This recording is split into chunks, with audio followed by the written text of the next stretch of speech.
Hello everybody, welcome back. We're doing some more No Frederick challenge run, which was kind of put on hold for a little while, but we're finally back to it.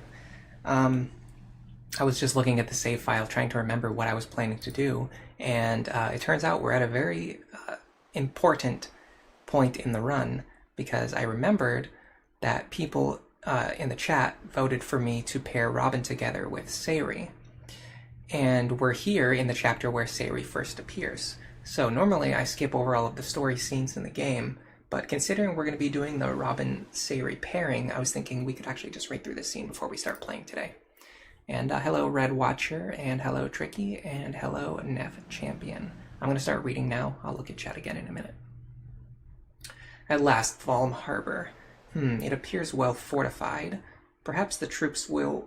Huh? What's that? Right. An altercation. That woman... The Valmy's dogs are running her down. Any enemy of theirs is a friend of ours. Come on.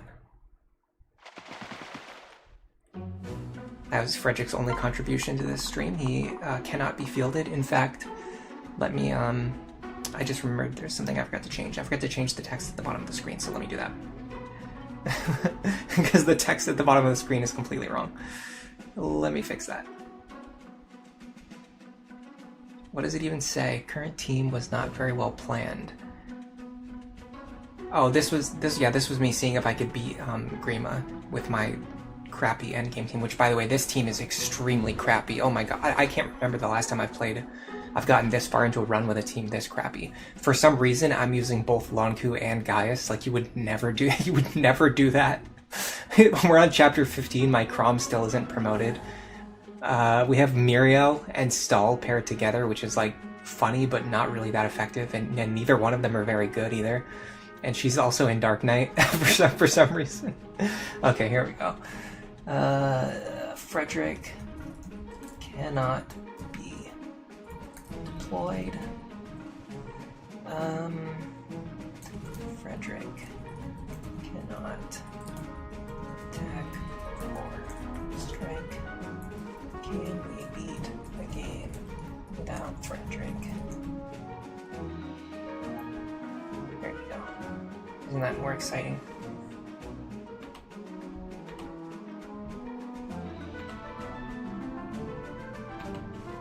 The best perk of working a night shift is catching streamers live. Oh, you must live in somewhere on the east side of the planet. This is regular Lunatic? Yeah, I know. It's still pretty hard if you have a really bad team composition, though. I mean, like, you have to keep in mind, you know, even for someone on my level, like who mostly plays Lunatic Plus at this point, the Lunatic mode in this game is pretty hard. The enemies have the same stats as Lunatic Plus, they just don't have the same dangerous skills. And Lunatic mode is so dangerous that a lot of people can't even play Lunatic mode in this game. Much less Lunatic Plus. So going in like with a really poorly planned team and not really having like any idea of what you're doing can lead to disastrous results. In fact, I need to make room on the team for Maribel. I'm thinking of just cutting Gaius. I have no idea why I'm using him. It makes no sense at all. I think I just wanted to compare him and Lonku against each other to see like what the stats looked like, and it turns out Lonku is just better.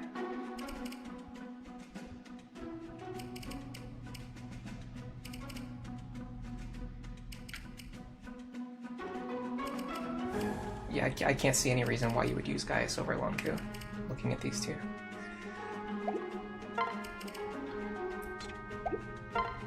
I can actually give him a better bow now as well, if I need to.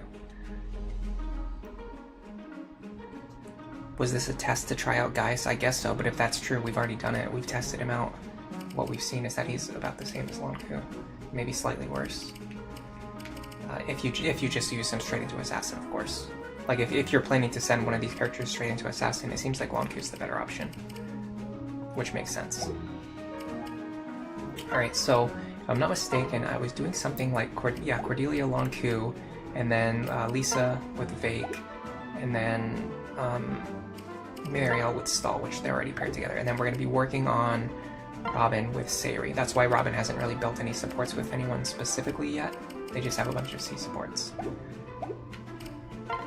So this map is kind of, I mean, it's not that bad, but the first couple turns can be pretty difficult because you have a bunch of enemies rushing your position from here, and you have to spend a bunch of gold in order to rescue Sayori. Essentially, her life is worth like 1,200 gold or something. Well, it's probably less than that because it's only one rescue staff charge.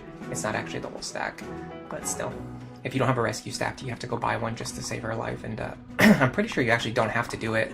Like, if you just let her get killed, it's fine, but in our case, we have to rescue her anyway. And I think most people do it.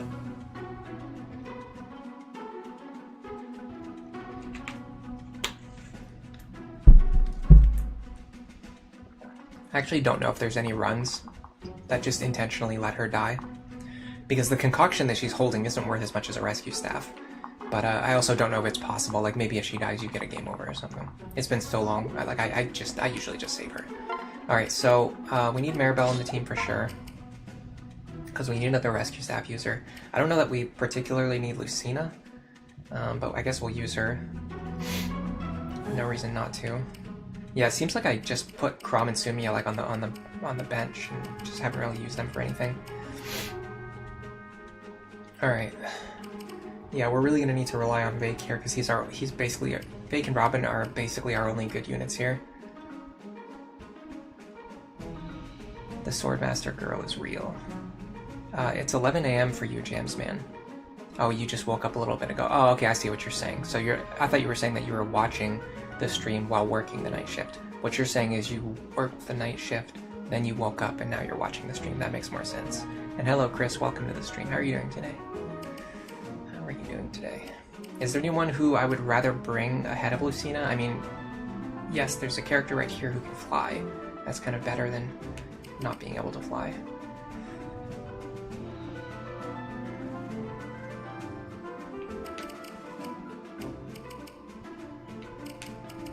Attack 22 versus 22 with a rapier versus 21 with a hand axe. That's something to behold. The speed is a lot worse though. We'll just keep Lucina. I don't really care. I'm probably not even gonna use her. Alright, so we want our best combat units in front. We want our flyers over here. That way we can just fly over the wall if we need to. Olivia's position is kind of important. We need her to be up here so that she can run up and dance for someone as necessary. The rest of the characters' positions really do not matter. I guess I'll switch these two. Sure, why not? And Muriel here actually works really well because Stall can pair up with her, and then she can run up here across the desert. Hello, Poochievert, welcome to the stream. How are you doing today? Alright, now I'm going to make sure everyone is actually holding useful items, because I probably didn't do that at the end of the last stream. And I certainly did not do it before the stream started. Why not? That's a good question. Probably due to pure idiocy. Robin definitely needs something. I'm pretty sure, yeah, you're holding this, but we're not even going to be fielding you, so... Which is really interesting. I use Saria in pretty much every single run, so for me to just not use her is pretty interesting. I almost want to bench Maribel and bring Anna with me, because Anna's just better to have. Yeah. Put all your stuff away. I'm going to give it to Anna. I don't need Maribel for anything because I'm not going to be pairing her up with anyone. So if this last spot is going to be used for a staff user who's not paired up with anyone, that makes Anna just as good as Maribel in this situation.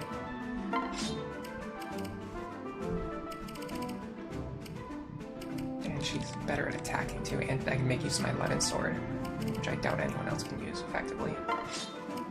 Yeah, in fact, let me just take Lucina's stuff. Alright, and then...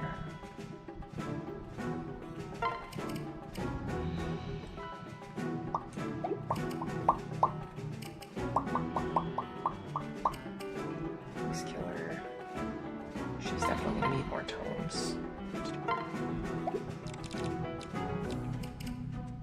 I'll give her the Forge Thunder Tome, why not? Restock your javelins. Okay, we're getting ready. This is gonna be a long stream today, so I'm not really rushing. Honestly, I'm not rushing to get into it. We're gonna have to go at our own pace here for today.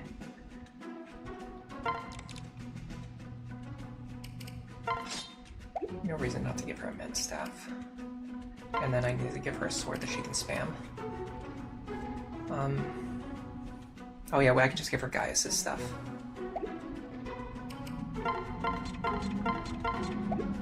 I'll give her a killing edge, honestly. Because if I want her to kill something, I want it to die. I can also give her the Worm Slayer.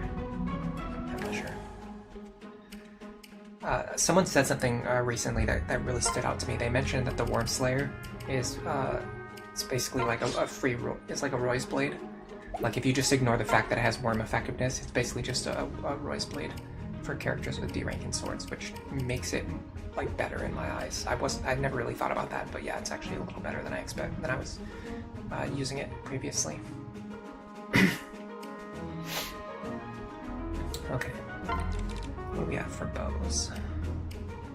We actually have, like, 2 stacks of super forged bows that we're not even using for anyone. The Blessed Bow, and we have a long bow.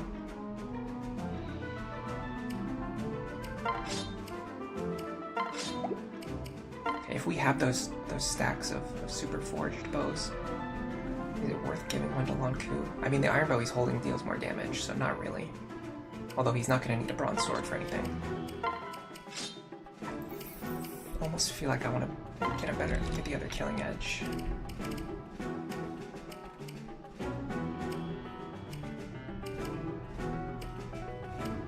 Because the extra 1 point of damage is not going to matter that much. I feel like having more weapon charges is going to be more important.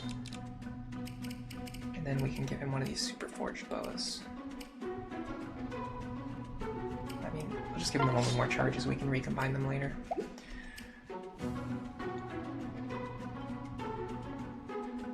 Puchiver, what do you mean by Fred replacement? So these are the characters. So we weren't using Frederick for the first 14 chapters of the game, and we're still not going to be using him. These are the characters we used in his place. We used Vake, we used Lanku, we used Stahl, and we used Gaius. So all the experience that would have gone to Frederick went to these 4 characters instead. And honestly, we should have just focused on Vake and Lanku, maybe Vake and Stahl. But it is what it is. We're here now. Tricky burrito, Gaius. That's the reason why it says like Gaius for some reason, question mark. I have no idea why I trained Gaius. Apparently people are saying I did it because I wanted to just like to test him out. And yeah, my testing has shown it was a waste of time and effort. Let me put Henry's stuff away. I don't need him for anything. You just use Sayri as an emergency speed pair-up, but you think she's the only one with high enough sword rank for stuff like the Amatsu and Soul. Yeah, it's going to be interesting using Sayri here. I usually don't use her.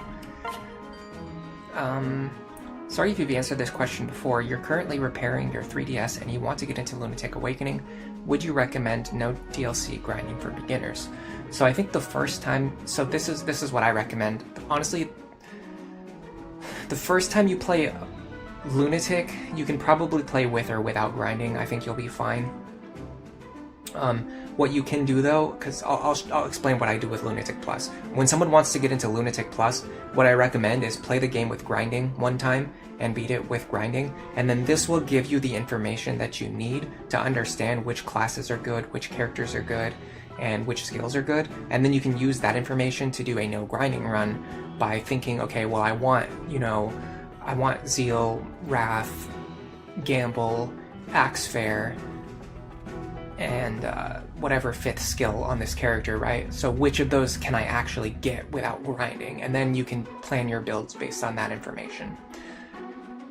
You can do the same thing in Lunatic. Like, you can do a run with grinding, figure out which skills and characters and strategies you like which ones work for you and which ones seem good and useful, and then you can try to complete those builds in a no grinding context. And you'll also have a much better knowledge of the maps in the game because you will have beaten them all once before, which is going to help you with your planning for no grind. Yeah, the Risen spawns are pretty tough in Lunatic and up. Are you correct in assuming that the Frederick-less runs use some stalling tactics? I mean, not really. We pretty much just play the game straight up. What are Stahl's subclasses again? He gets Archer and Myrmidon. So he's actually one of the only characters in the first generation, maybe the only character in the first generation. And keep in mind, this comes up a lot. I don't know why. I guess it's because sometimes people have like a certain way of saying things and the other person doesn't always understand what you mean. So I'm just going to clarify. Whenever I talk about first generation units, I'm talking about the whatever, like 13 or whatever characters who can pair up with each other and create second generation characters. I'm not talking about extra characters that you get from like paralog chapters or from spot pass, or you know what I mean. Like, I'm not talking about characters that you get at the very end of the game who can't pair up with anyone. Like, yes, technically Sayri is a first generation character, but she doesn't join during the first arc. So I guess when I'm talking about first generation characters, I'm talking about all the characters who join before Lucina joins. So anyway, out of the first generation characters, I think Stahl is the only one who can use Luna and Astra together with a longbow. I think he's the only Luna Astra longbow character. I could be wrong about that, but I think he's the only one. And anyway, with that, I've stalled for long enough. Let's get into it.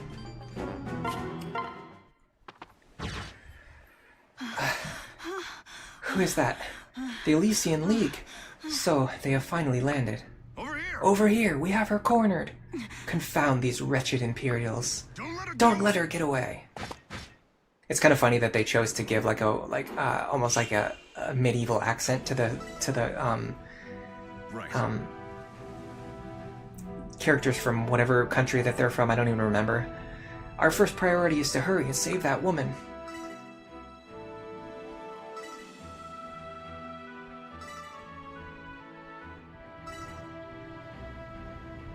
If possible, we should also visit the homes here to see how the people fare.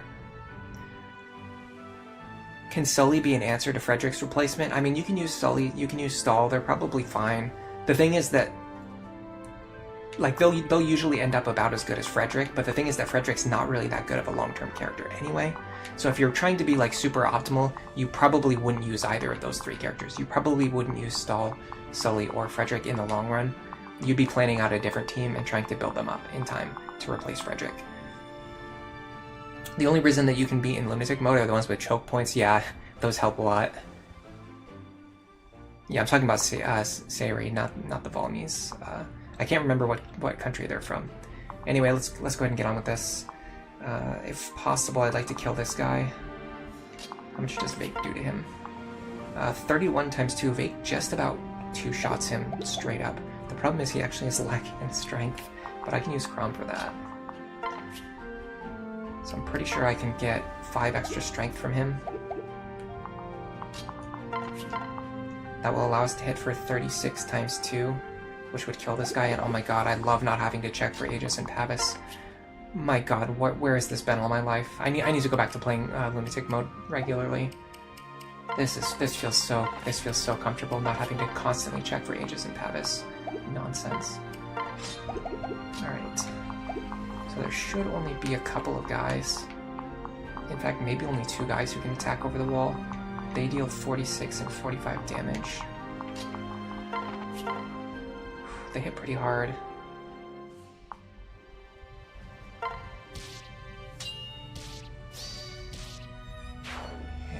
Okay. I probably could have used Mariel for that. That probably would have been smarter.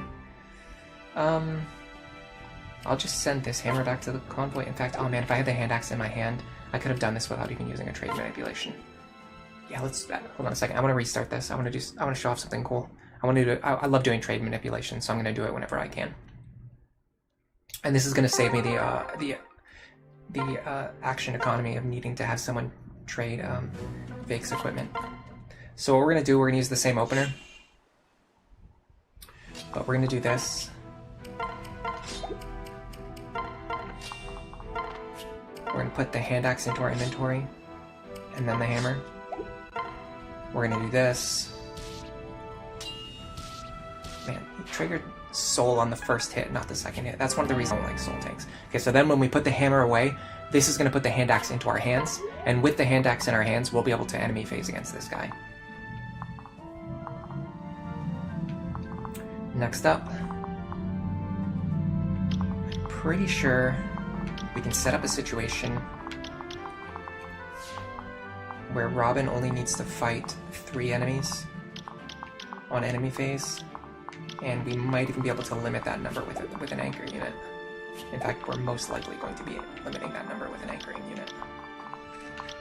One thing I learned about this map that's really helpful is that this group on the bottom left side moves extremely slow, so you can just like kind of ignore them for the first few turns, and that gives you a lot of breathing room.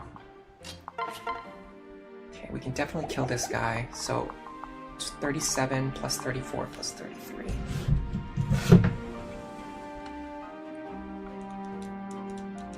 Is 104 damage.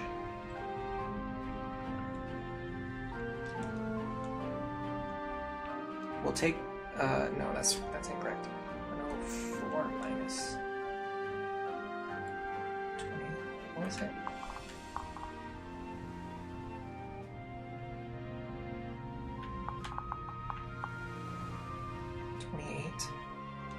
Minus 28 minus 27. We'll take 21 damage total. So Robin always survives here, so we can just put Robin right here and just have them do their thing. They don't even technically need a para partner. Now, unfortunately, the other guys will run up and hit Vake if left alone. It will be just him, though. I'd like to get rid of him if I can. I might be able to have Cordelia do it. So let's pair up Blumpy with her. I can hit him with the Beast Killer, but I don't kill. What about this? Javelin doesn't get the job done either. Okay, let me just use... Silver Lance actually is 1 point short. Waste Beast Killer charges on this. I guess so. That's absolutely crazy. I could have just given her a Strength Tonic. We could reset again and just give her a Strength Tonic. If I was going to make a much better use of my time. What about Sumia? Okay, this is better because I'm not wasting as expensive of a Beast Killer. And if we get a Rapier Dual Strike, it might even kill. Perfect. Much better. Okay.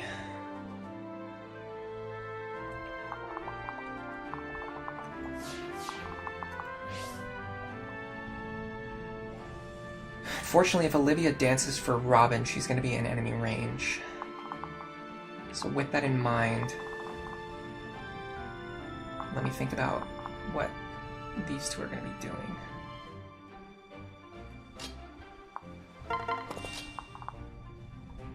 I should be able to put you right here.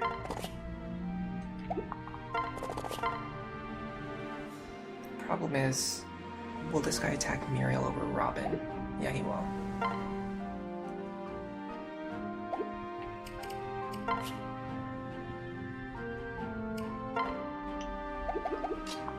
Okay, let's go here then. Oh, she has like no tomes in her inventory. Why is that?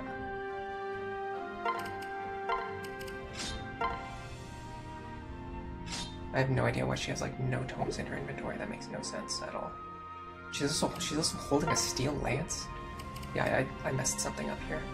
I feel like I was supposed to sort out her inventory. I was sorting out everyone's inventory, and somehow I just completely missed her. All right, let's have Cordelia fight these guys over here then. In fact, what we could do is have Long King fight this guy.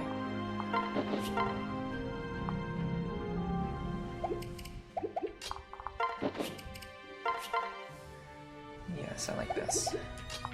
Because next turn we can just switch them back over. And then that will keep Cordelia on full health. Okay. Next we're gonna rescue. We should be having Lisa do our rescues because we actually need her to get her level 10 soon. So we're gonna go like this.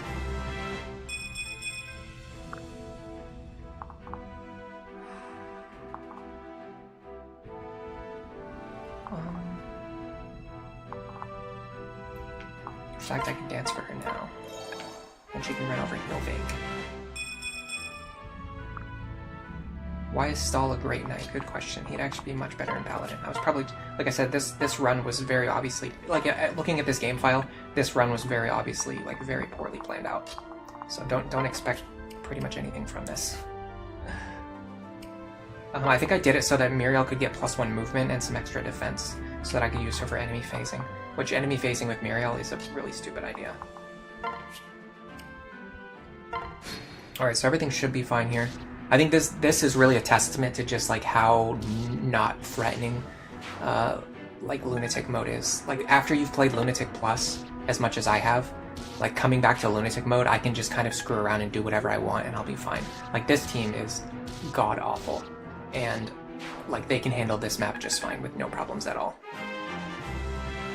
Snow warning, you like how this map is split into the Sayri rescue mission and then the slow beach part. Who's the archer? It's Archer Crom. Yeah, we're using Archer Crom this time. I talk about him a lot. I end up talking about him a lot on the streams, but I think Archer Crom is a really good unit. Interestingly, this guy moved first and he blocked this square so that the enemies couldn't reach and attack Vake, which is really funny. That's actually hilarious. Hello Zoravember, welcome to the stream, and Sugmail as well. You've been missing this run. I'm glad that I was able to finally get back to it. By the way, I need to do something. Let's do... I got two things to do, actually. Number one, I need you guys to let me know if this stream is lagging at all. I think that it's not. My internet has been really bad for the last couple weeks, maybe even the last couple months, and it was being particularly terrible this week, and I just tried to fix it yesterday and it's been working. Like I actually, you know, put in some extra effort to fix it because it was getting worse and worse and worse like over the course of this week, and I did some extra stuff to fix it. And what's really hilarious is that according to my ISP, they said that my router and my modem were not even connected, so somehow I was using the internet with a router and a modem that were not even connected to my computer, which makes absolutely no sense at all.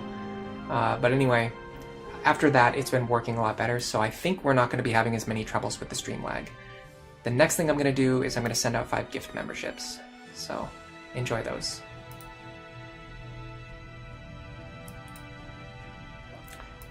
Sim has received a gift membership. Danny Doyle received a gift membership. Oh, that's funny. Hello, Danny. Didn't know you were lurking here today.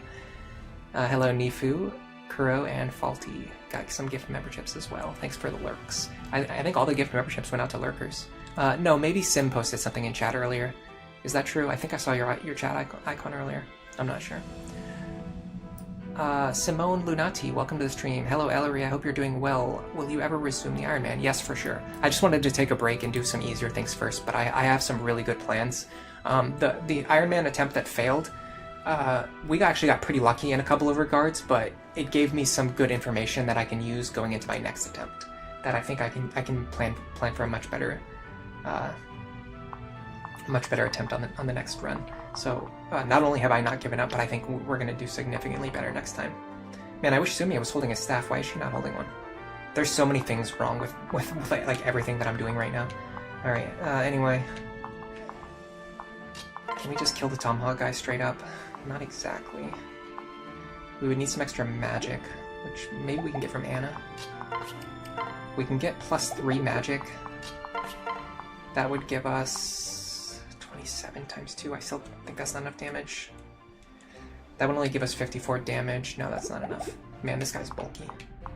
This guy is bulky. Can Muriel get rid of him? I wonder. No, not even close. Maybe he's got an armor slayer? No, why would he? That would be a smart thing to do. And we're doing stupid things today. Alright, it's probably going to take the combined efforts of 2 characters to take down this one general. Which really puts into perspective how bad this team is. And then those 2 characters are still going to be faced with like an entire horde of enemies. So it probably needs to be Robin and Vake. But honestly, like even Vake is not going to be good if left in this position, I don't think. Because he's going to be getting hit by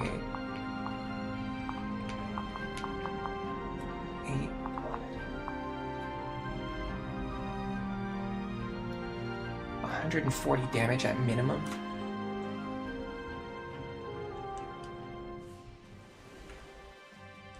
So he's going to be taking 40 damage at least. And then this guy can probably run over and reach him too. Technically not. Okay, so if Vake ends his turn here, we might be okay. So the way we would accomplish this is Muriel here. This works. Nice crit.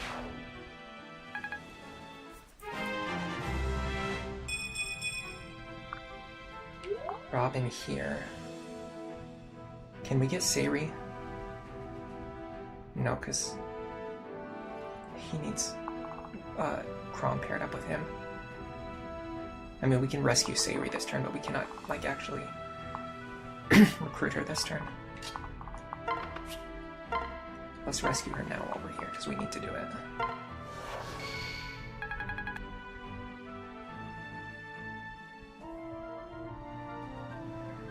I'm trying to think if there's a way to get Sayri over to Robin this turn, but it doesn't help us in any way. It doesn't, like, accelerate our strategy in any way.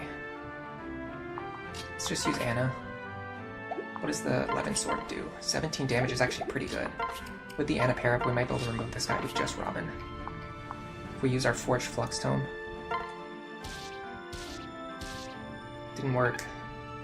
Why would you expect it to work? That would be a foolish notion. Okay, so I think, yes, if Vake ends his turn here, he only needs to fight 3 guys. Problem is, 2 of them have spears.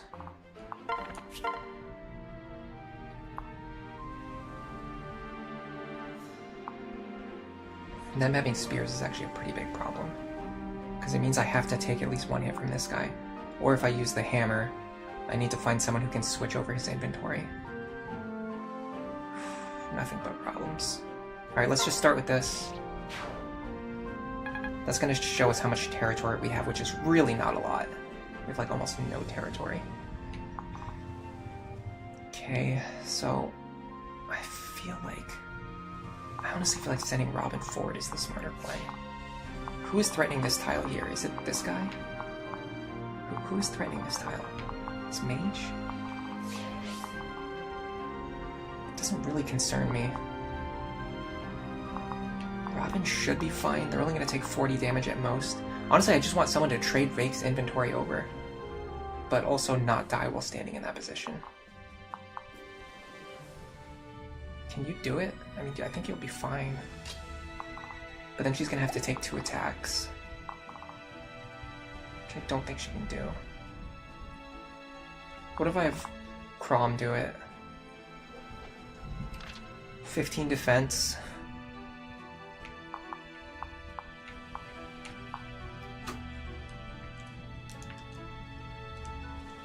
He will take 45 damage.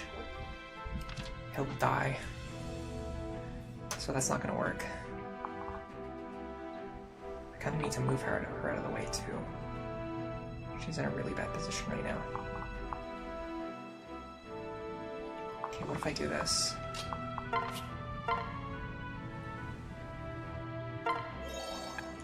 Go over here. Kill this guy. Honestly, like, I think Muriel is one of our best assets right now. This is the power of, like, a trained Muriel. Problem is, I think she can get attacked 2 times this turn. Because whoever runs over and attacks her, she's going to kill them.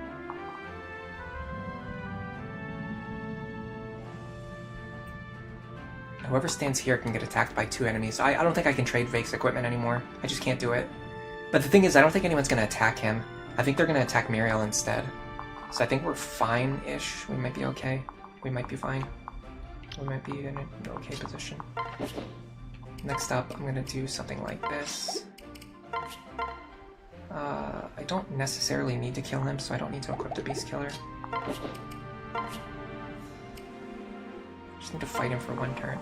And can I get a staff into her hands? Sort of, but not in a way that matters. I mean, it's probably better to do this, honestly. That way I have Lucina available next turn. Okay, so they will go after Vake. Interesting. So the guy with the hammer would prefer to run right at Vake and get himself killed. That is very interesting enemy behavior. Okay, so this one's probably going to attack Vake, who doesn't have a hand axe equipped, unfortunately. But it is what it is. Yeah, that's fine, I guess. Alright. That turn actually went pretty well. That went probably fine. Armored Blow is clearly made for enemies. Yeah, you're probably right about that. They always put skills into the game that were like very clearly made for enemies. The lurker sonar has been activated. Yeah, true. Whenever I want to find out who's lurking, I can just gift 5 memberships. Hello, Garrett. Welcome to the stream. What have you missed? Not very much, honestly. We're going at a pretty slow pace. I'm planning on doing a very long stream today. I want to beat the entire game today. And if I can't, I'm going to try to do it in just 2 streams total. So we're probably going to be streaming for around 8 hours today. Unless I can somehow beat the game in less than 8 hours. Which I don't think is going to happen. Yeah, I will say, as of right now, I'm really liking Muriel's performance. Just coming back to this run after taking a break from it and looking at my team, I thought my team was going to be very weak. My team is very weak, but honestly, I trained Muriel. It's pretty clutch. And this is like the opposite of peak Muriel. Like peak Muriel would be in Sage, and she would have like a good supporting partner for a Sage. We have her in Dark Knight with like a very dubious supporting partner for Dark Knight. We're basically just using stall just to give her more movement and defense, and that's the only value we're getting. Okay, let's get back to it. And Vake's doing very well too. I'm gonna give him credit for that. But that's not surprising. Like I'm expecting Vake to do well, and he is. So we're gonna do this. Nice.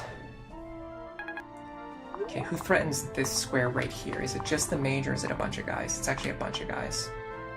Can Vake take all 3 of those attacks, plus this one? Well, I don't want him to fight a guy with a silver sword, so we're going to do this. We're going to heal Robin. Probably should have done it from this tile. That was probably a misplay. In fact, it was almost certainly a misplay. We can stop using Levin sword charges now, although I guess wasting killing sword charges is not that much better. I need to get Crom back over here so I can recruit Sayri. Ugh. I should have had Lisa standing here so I could dance for this pair. It's fine. Okay, what if I do... Yeah, I have a plan. This is such a busted use of a rescue staff. I'm not wasting a rescue staff for this. No, I'm not doing it. I just won't do it. I refuse to do that.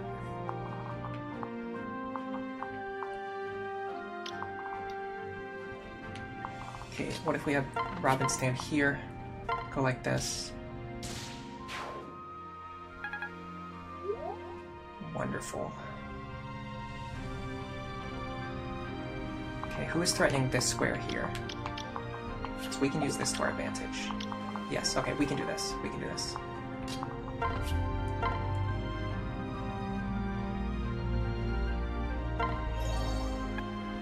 Muriel here to draw out this guy. I'm still confused as to why she doesn't have a basic tome to use.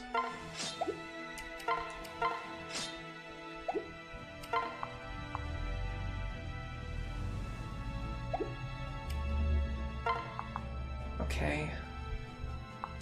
Man, I really wish I could recruit Sayri right about now. Here we go. Give her your heal staff.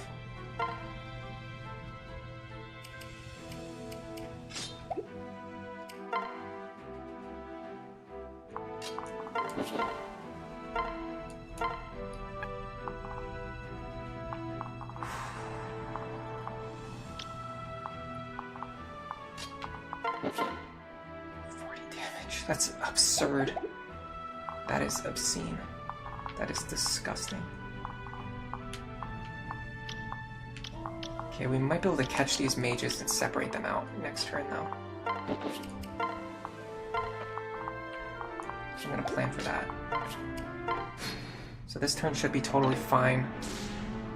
Unless, like, every single enemy crits Robin or something, which I don't think is even possible. Yeah, so the big... See, this is so relaxing for me, because unlike playing on Lunatic Plus, like, not even just the Iron Man, but just playing on Lunatic Plus in general, I can just, like, you just kind of, like, know that Robin will survive. Well, it looks like the stream just cut out, so that is a pretty bad indication for what my internet is like. So maybe the internet is not doing any better.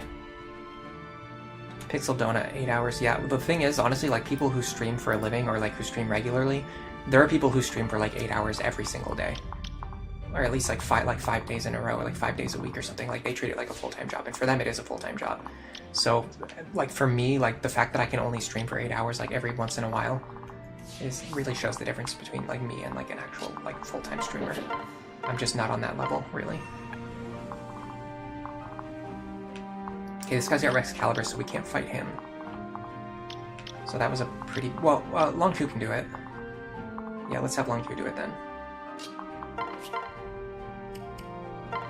We can mend him. So Long Q can fight this guy.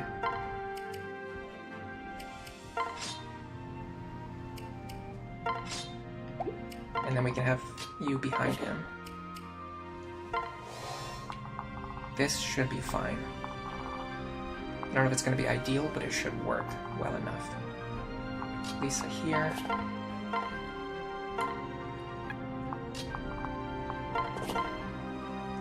What do these guys have? Just Iron Lances. I think we can take a hit from them. Oh yeah, even easily, in fact. We can take many hits from them if we need to. Does he have an axe? No, why would he be holding an axe? That would be too smart. I'm gonna do this. Yeah. Okay. So... my god. What do I want to do here? Okay, so I want to do this. Drop Crom here. You are going to dance for a Crom. Crom's going to go over here. Recruit Sayri. Pair up. Finally, we've got Sayri. We're going to go into the convoy. We're going to need to grab items for her because we're actually using her.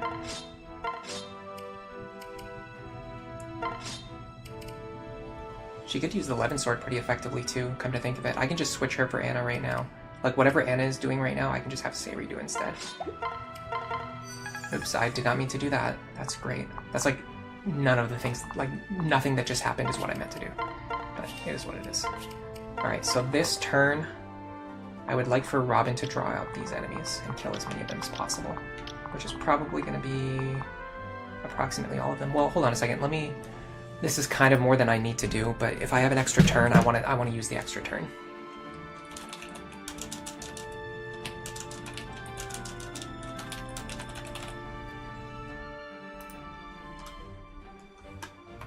If I can sandbag for one turn, I would like to do so.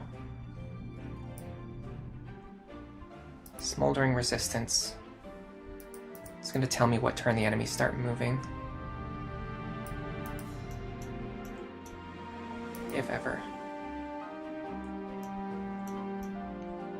The northwestern enemies begin moving on turn 4. Okay, and we are on turn 4. Okay, so these enemies are going to start moving anyway. So we should intercept them this turn while we have the chance. So let's do so.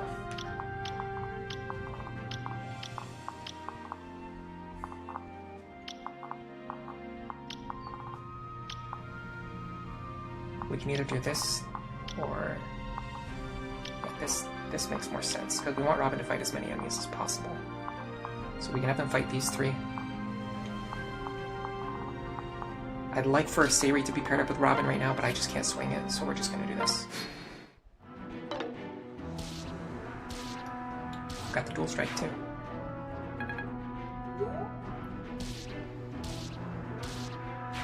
Okay. Yeah, because the more enemies Robin kills this turn, the less pressure we have to deal with next turn. And you can use anyone else. You could use anyone for this. Like I could use Vake for this. You don't have to use Robin, but I'm just using Robin because it's a little bit more convenient just for them right now. Because of all the crap we had to do over here to rescue Sayri and recruit her and everything. Okay, so now we're getting a little bit overwhelmed. This is kind of like the big turn for me usually. Unless I rush the map and route a lot of enemies on turn 3. Typically turn 4 is when you start to feel the pressure of like, okay, now we're like actually getting overwhelmed. The good thing is 13 damage versus 21 damage. Oh, but I can train my bow rank. The good thing is without the Elwind to worry about anymore, we can just have Cordelia fight these guys. Possibly she could even fight both of them. 19 plus 21. She actually just survives on 1 HP. problem is actually this guy right here. And to a lesser extent, these two.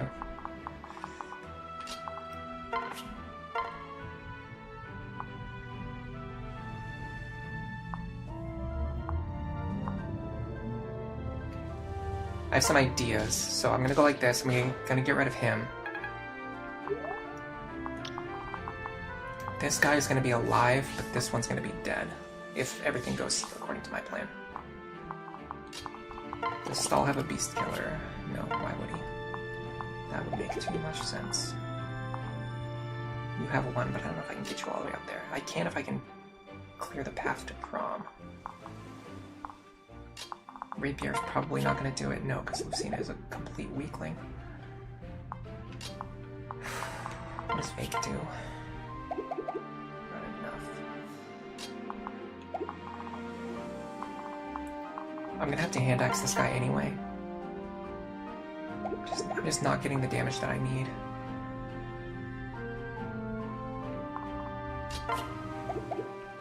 What if I pair Sumia up with Vake?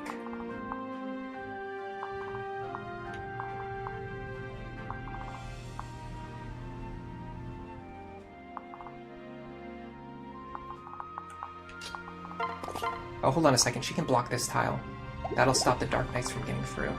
Then she only has to worry about tanking 43 plus 39. 82 damage. Unfortunately, she takes 54. She doesn't survive. But we still might be able to do something with this, though, because having her remove this character, I think, is very important. Because that opens up a lot of strategy. That means if I can block this tile,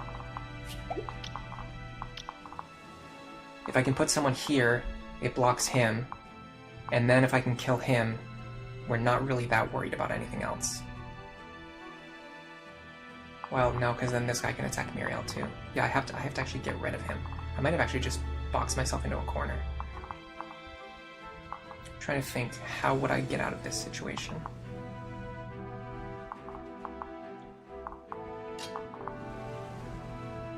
These two aren't close enough to do anything.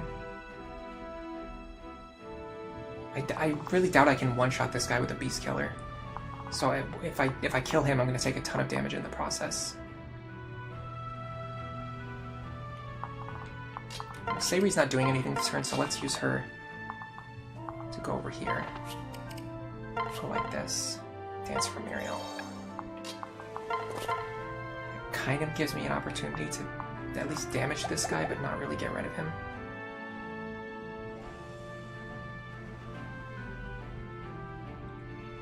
Maybe what I should have done is moved Robin over here. I can't remember if the way was clear, but like if I could have gotten Robin over here and then had them be the one blocking this tile, that could have worked.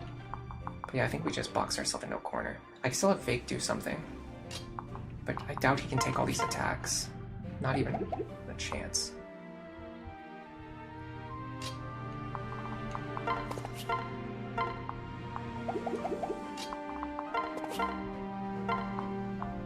At least pull Olivia back to safety.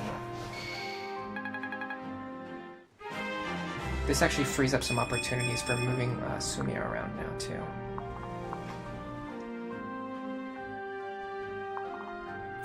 Technically, I can get everyone out of these enemies' range except for Robin now. Well, I'm not sure about that. No, this Dark Knight is just a problem. But I can have someone stand, like... I can have characters... Well, no, that's not going to work, because this guy unfortunately targets that square.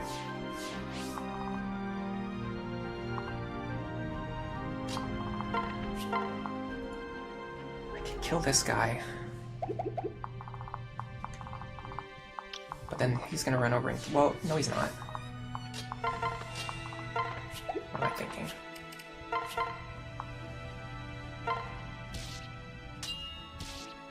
Just use the rescue staff, that's why you have it. That's the reason why it exists. Oh, I have to actually be able to pull him back to safety. It was my range. 8. That's unfortunate. It's the exact square where she's standing. That causes some problems, but not as many as you might think. We've already concluded that she cannot take 2 attacks from these guys. Can she take attacks from these two? 33 plus 43? 76. The answer is still no. Because I need someone standing here who can actually take 2 attacks from these guys. And I think the answer to that is approximately nobody. Definitely not going to be Stall.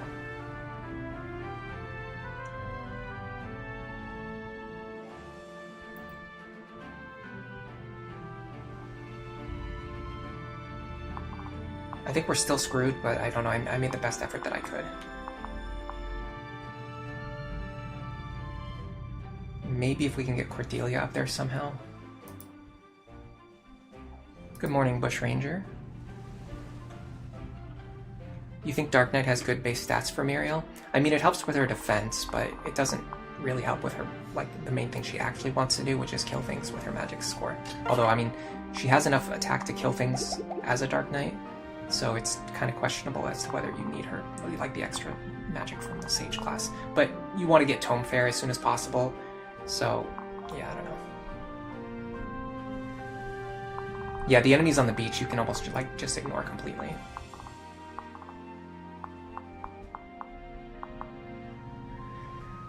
So my plan was to put Cordelia down here, but I feel like my only way to get out of this situation is, like, maybe to have her come up here instead. And even then, I'm not sure if that actually will solve the problem.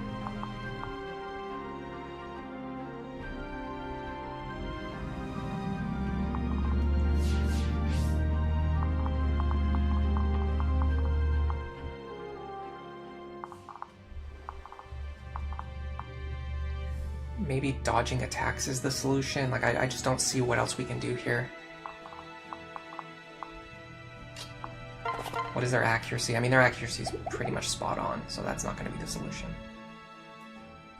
Like, I was thinking, like, maybe if we have these two standing next to each other, somehow that accomplishes something.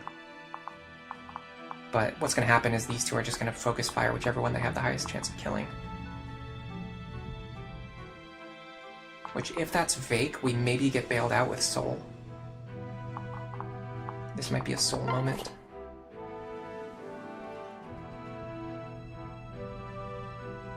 I'm not sure.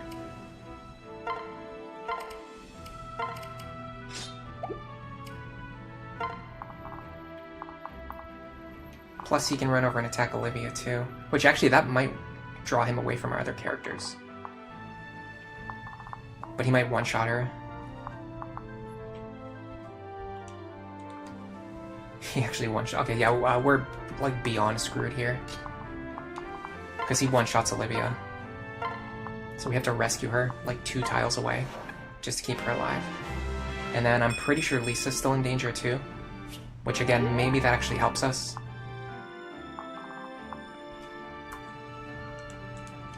Uh, 26. So if he attacks Lisa, we might that might actually benefit us in some small way. Same with Lucina. Because that will stop these two from attacking the same... Like, this guy will run over here, he'll attack Lisa or Lucina, and then this one will have to attack one of these two without seeing lethal. Like, that's a hard maybe. Like, maybe that works. And then you stand here with a javelin equipped, and you can fight those guys. And then I don't really know what to do with you. You're kind of completely useless. I don't know, just take Sayori, I guess. Get these characters unpaired. Alright, so I'm pretty sure this is... Okay, so this might be good. No, he one-shots Lucina. Of course he one-shots Lucina. Why did I even bring her? Why do I even bring her? Like, literally, why do I bring her? I could have just brought another staff user. There's no reason for her to be on the battlefield. She's not doing anything. I wasted a Master Seal on her, too.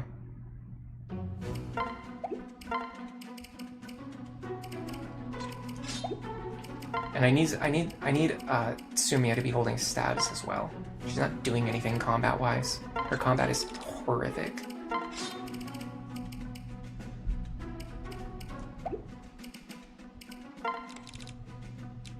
I'm gonna give a strength tonic to Cordelia too. I remember that mattering. I remember her being like 1 point short of damage to do something, to get some kill or something. That strategy would have worked too, except for the fact that Lucina was standing there. I need... Is there someone who's holding like a bunch of extra stabs or something? Not really. Okay, I'm just gonna go buy some stabs for her while we're here anyway.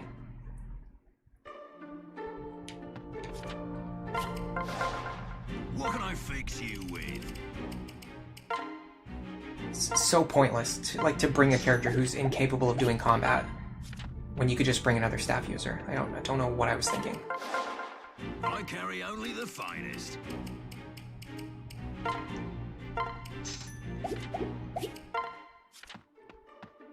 Yeah, we used a bunch of Master Seals on like a ton of different characters that we're not even going to be using. I don't know what the heck I was thinking. I could probably restart this run right now and like do it way better with like just actual planning instead of just screwing around. Alright, this, I feel much better about what's happening right now. This makes me much happier. Okay, so we kind of learned that this group is going to be going down here. Or no, hold on a second, the whole point was that we wanted them to go up here and kill this guy. So let's do that instead. If you're here and you're here, that allows, yeah, Muriel to attack this guy, which might free up Evade, or at least prevent him from taking damage. Robin can stay unpaired. Our staff users can stay in the back. Okay, I think we're good to go.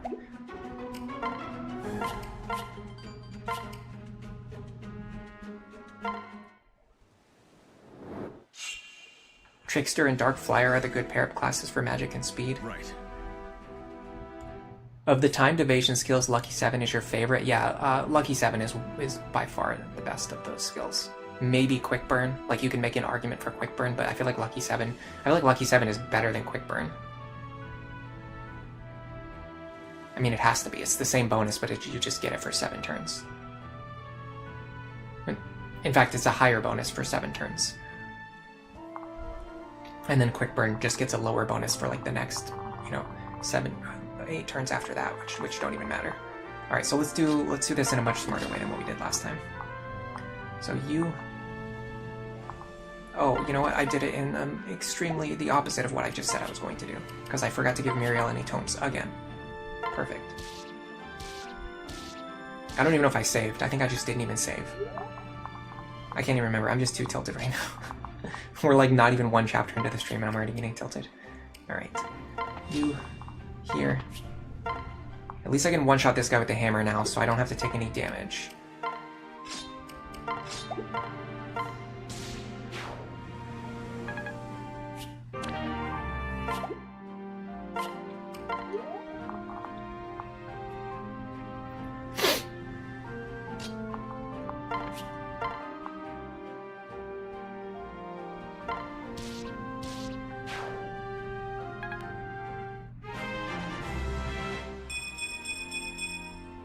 Okay, now what we should be able to do this time is... You should be able to kill this guy now, and that's correct. That's because of the strength tonic that we used. Nice, we can get a dodge.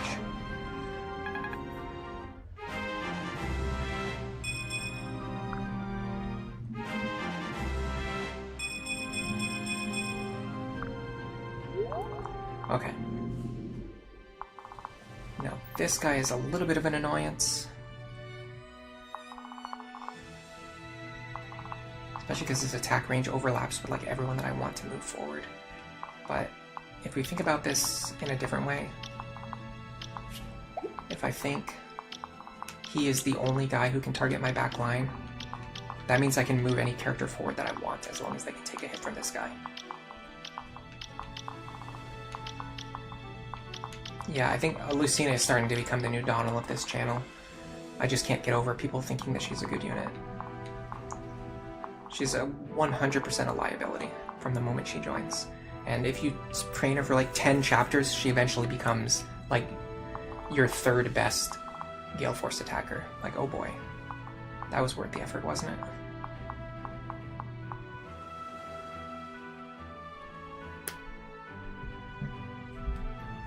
You think slow burn is better than gamble?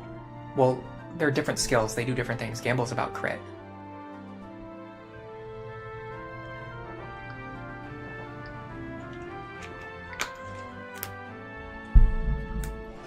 I think Gamble's better than slow burn. I have no idea what you guys are talking about. Gamble's like one of the best skills in the game. It's plus 10 free crit, guys. And the only thing you lose is a minor hit bonus, which doesn't even matter because you can get guaranteed hit rates.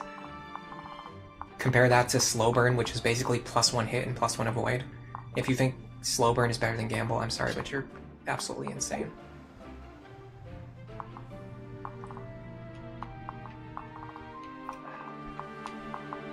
I'm pretty sure this guy can't actually kill anyone.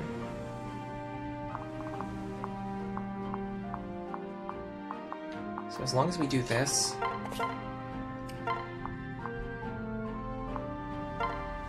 we can just pull all of our other characters back. And then just do whatever we want with them afterwards.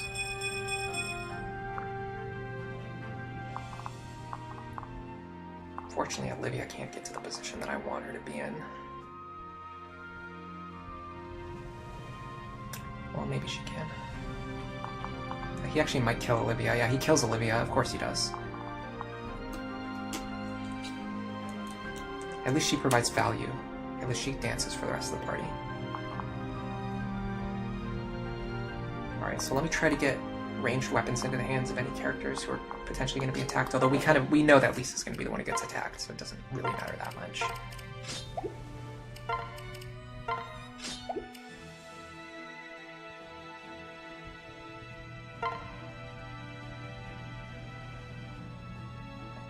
Okay, if this works the way that I want it to, I think we should be set up for next turn.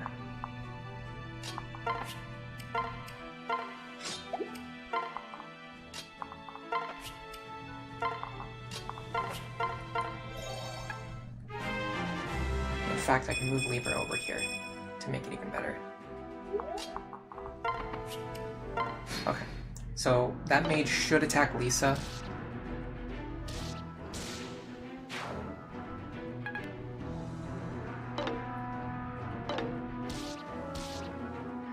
One thing that I think a lot of people don't really, like, it doesn't soak in for a lot of people, is that crit is like pretty much one of the best offensive strategies in this game. And even a lot of like the top expert players right now still haven't really come around to that conclusion yet. Like, if you look at the documents for planning for Apotheosis, they talk about how, like, first of all, that document is actually really good. I was very surprised by how much of that information applies to like general Lunatic plus gameplay, and the person who wrote the guide actually doesn't even think so. They wrote like this information is just for like beating Apotheosis. It won't really help you get through Lunatic plus, but actually if you read it, a lot of the strategies that help on Apotheosis are actually helpful for playing Lunatic plus. But I'm kind of getting off track here. What they said, they talk about this like 100% crit build, and they conclude that it's not worth it to put in the effort to get 100% crit, and then they just like never talk about crit ever again. But the thing is that crit is still extremely powerful, even if you can't get 100% crit. It triples your attack power. Not just your weapon might, your attack power, like your total attack power. It triples your attack power. It's stronger than Luna, it's stronger than Astra, it's stronger than Ignis, it's stronger than Vengeance, and it can be used by any character. Like for example, like with proc skills, you can't combine 2 proc skills. You can't combine Astra and Luna together, but you can combine Astra with a crit. You can combine Luna with a crit. And not only that, on top of all of those things, characters in the back row can't use proc skills, but they can use crits. So in my opinion, crit is like one of the best and most important defensive stats in the game. So to think that gamble isn't a good skill is just a complete misunderstanding of what the best strategies in the game are. Okay. Finally, I think we're in a good position. This is much better than what we were doing last time. I might even be able to get Crom over here. So if I go like this, I'm going to go into the convoy. I'm going to grab an Armor Slayer, the Forge Killing Edge, a Steel Sword, and a Bronze Sword for spamming. I'm going to equip the Steel Sword. I'm going to transfer you over, and then I'm gonna maybe try to fight something if I can safely, which I kind of, sort of can.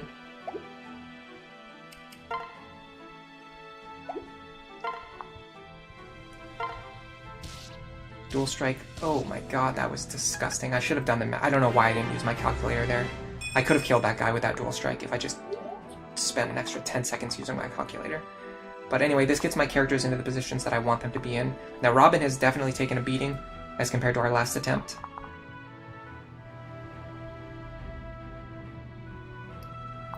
God, everything is like clustered. I don't know how this happened. We had better opening movement tech, but somehow we're more clustered together. I don't know how that happens. I genuinely don't know how this happened. I feel like we had a better opener, but somehow we're in a worse position. Probably because we wasted actions trying to get Sayri over here to pair up with Robin, which doesn't really benefit us in the short term.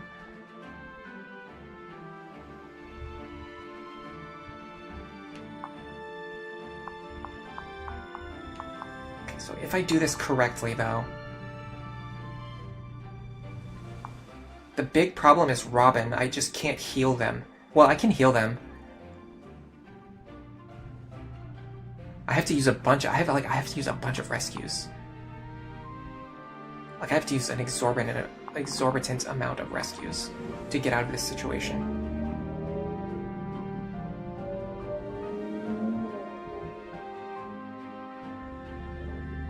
Let's start with our rescues.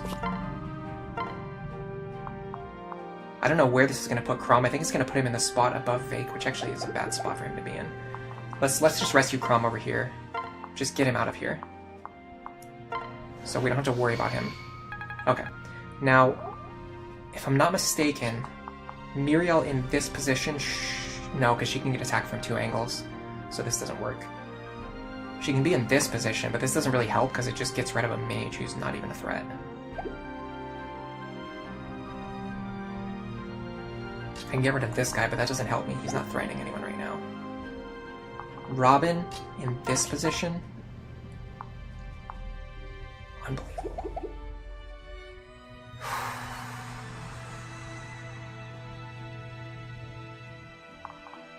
I don't know why I just can't, I don't know why I just can't think straight today.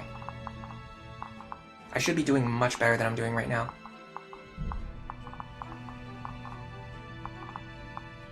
Probably because I woke up kind of early. And then I took a nap before the stream. Which I shouldn't have done. Because whenever I do that, I always... Like taking a nap before the stream doesn't really help you. It just makes you more tired. I don't know why. I don't know why it works that way, but that's just how it works.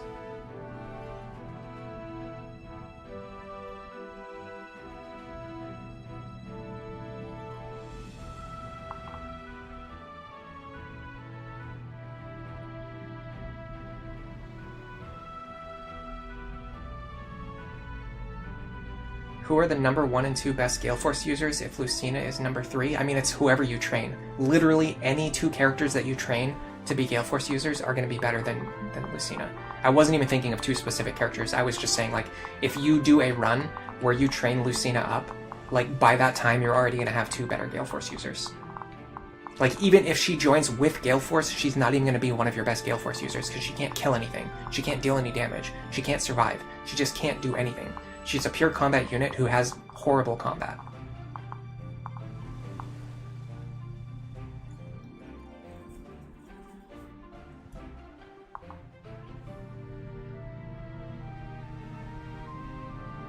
Yeah, on Awakening, Gamble is plus 10 crit and only minus 5 accuracy. You're basically giving up nothing and you're just getting 10 crit for free. Like, the only time minus 5 accuracy is ever going to matter is, like... It's just never. Like, it's just never going... It's never going to matter. Like, I can't think of any situation I'd be in where minus 5 accuracy is going to be, like, a deal breaker. Unless you're doing, like, a challenge run where you have to always have 100% displayed hit, and it, like, specifically moves you from, like, 104 to, like, 99 hit.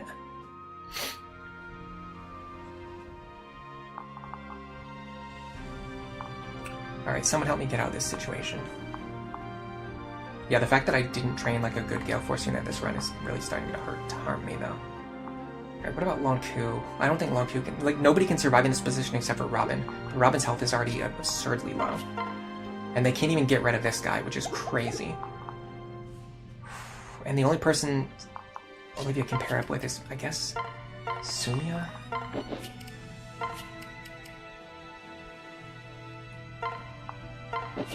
Because I need Vake. That's the thing, is I need Vake. So let's just get him over here. If Vake is here...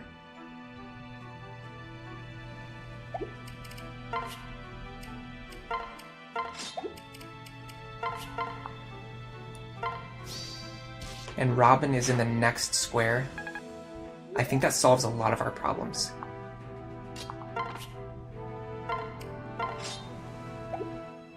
Does she have the concoction still?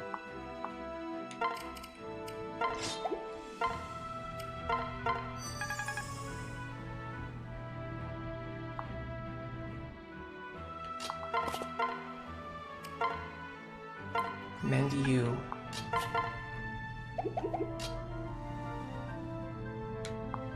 Gotta be careful because she won't move on to the beach tile. But I can drop her here, I think. It's such a waste of a rescue staff. It's fine. It's fine. Okay, so if I put Muriel here, can anything one-shot her? I don't think so. God, why does she not have any tomes? It makes no sense. Why did I not give her any tomes? Multiple times in a row, I did not give her any tomes. Okay, I think I can pull this guy over. She doesn't even double. She doesn't even double, guys. What is wrong with me? It's fine. Just need her to act as bait for a turn. Okay, I think this is gonna go wrong. I don't think we're gonna survive here, but it'll be interesting to see what happens.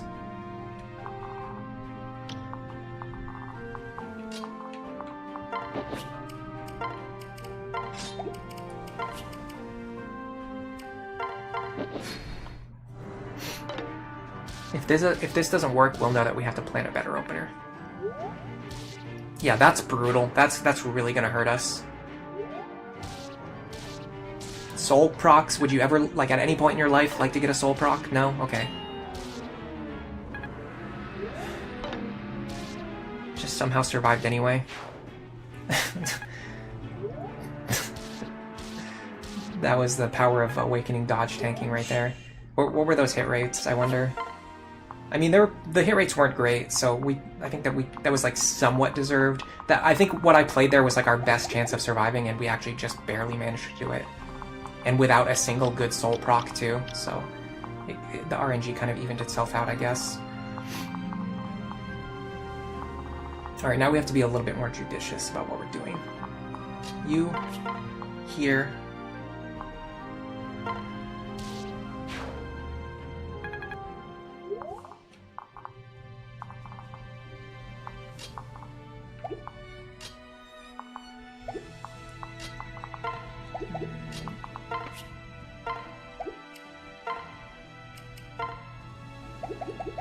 I need to heal Vake, like, badly, but there's no one who can really do it.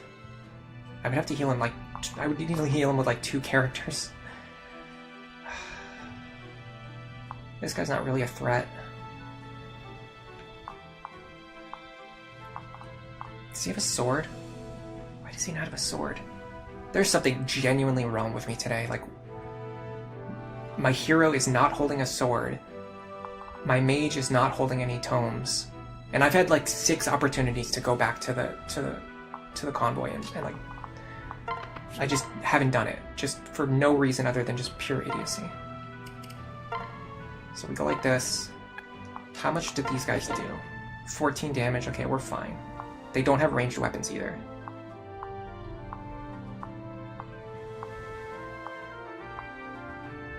I mean, I'm gonna have to use the hand axe because I'm not wasting silver axe charges. So you go here. And then Muriel goes here. And I think this fixes all of our problems. Other than the fact that, wow, having a tome, wouldn't that be something? Imagine having a tome. Just imagine having one. Imagine if you were a tome user and you were holding a tome. Wouldn't that be something? Wouldn't that be fantastic? Wouldn't that be something?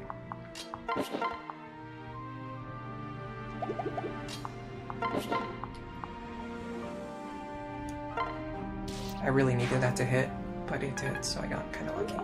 Not lucky, but just a little bit lucky. Now we pair up here. Okay. So how do I get like a decent tome into our hand? I don't even need a good tome, just a decent tome. How do I accomplish that? I have to get like Crom all the way up here.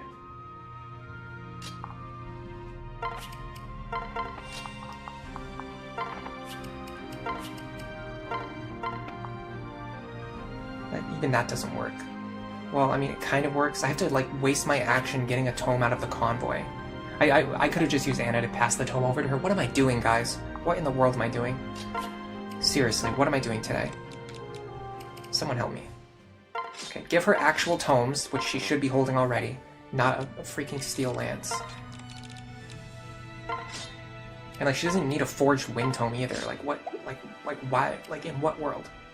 In what world is that a necessary item for her to be holding? For this map. Okay, so now she can run over here, kill this guy.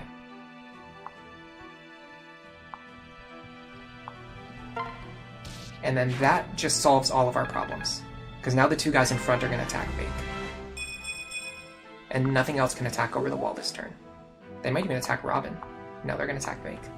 I would love for him to have a sword right now. But obviously that's not going to happen. But what I can do is this.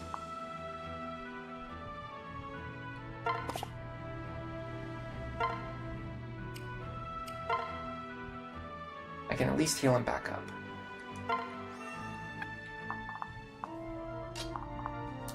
And I think we're out of the woods.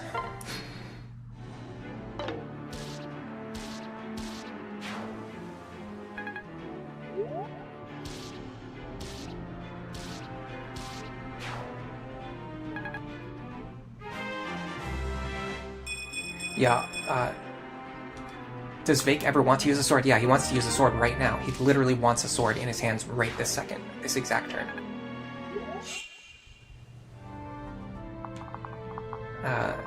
The main times you want to use a sword is when the opponent is holding a sword or when the opponent is holding an axe, which is sometimes, not always when they're holding an axe, but definitely when they're holding a sword and sometimes when they're holding an axe. So like almost, I don't know, like half of the time he wants to be holding a sword. It's actually kind of important.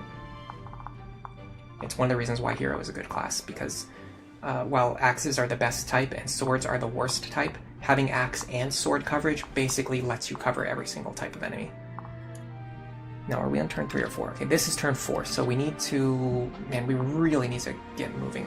We are a turn behind where we were. How are we a turn behind where we were last time, when we spent 2 full turns getting Savory over here? I have no idea what I did this time that made my configuration so much worse.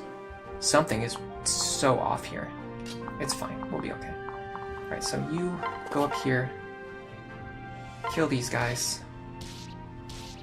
You can enemy phase the other one.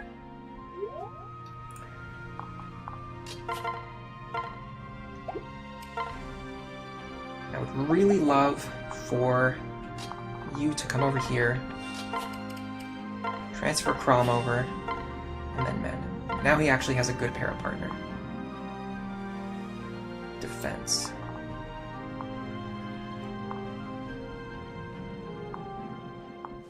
Fortunately, these guys have pretty nasty overlapping ranges. What I can do is I can set up Fake to fight just this one. Yeah, I don't know how I screwed myself over, but like I boxed myself out. I can't get up here and fight these guys on turn 4 like I usually do. Like it's not going to be possible. Look at this. There's so many guys. There are so many of them. Okay, let's just fight as many of them as we can this turn.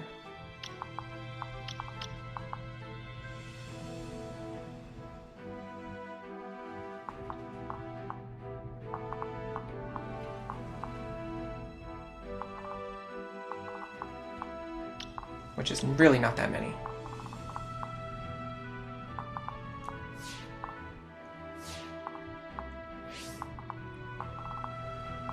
I feel like we either have to fight all of them or we have to fight like 2 of them. So what's better? I think fighting all of them is better than fighting 2 of them. That's my suspicion. In fact, I can even the odds out by doing this. God, I really wish I could one-shot this guy. If I can't one-shot him, can I just two-shot him with a silver axe? Yeah. You proc soul after you take damage, idiot, not before. I don't know why he's doing that on me today. He's just like constantly getting soul procs when they don't matter. Okay, so Libra... In fact, I can pull him back here.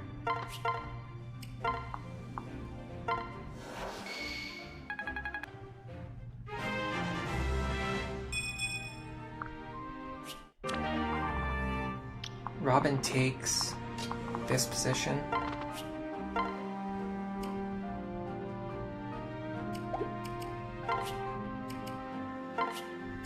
I don't know if that Robin is actually guaranteed to survive here, but we can worry about that when we get there. Dance for Vake. Now we should be able to set up a situation where Vake only has to fight two guys. They deal 63 damage. God, the calcs are so much faster on Lunatic. Vake takes 32 damage, he'll be fine, so we send him forward one step. I need to get rid of this Orson Hatchet, I'm not going to use it. It's just taking up space in my inventory.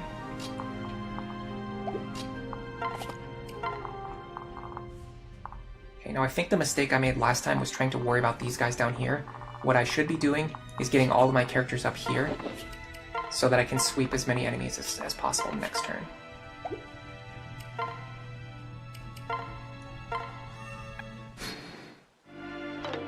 Nice dodge.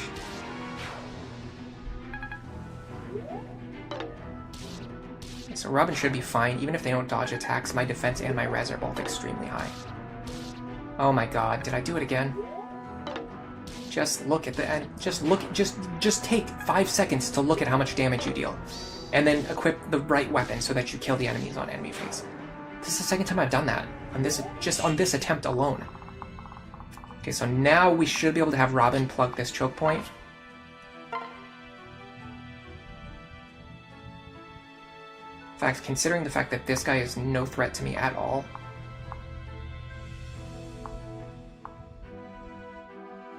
I'd probably just kill this guy.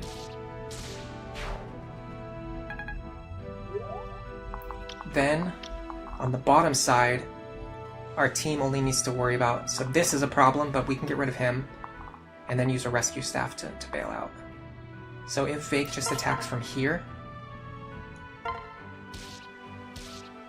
that leaves him in range of the general, which I'm fine with. And then these guys don't reach us this turn.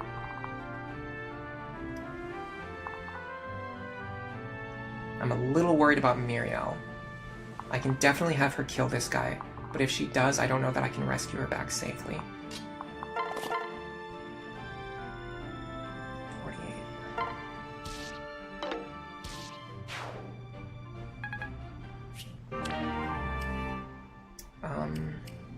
I actually want to just put that in the convoy for now, because I don't want to waste charges. So I kind of want a character standing in this position when all is said and done.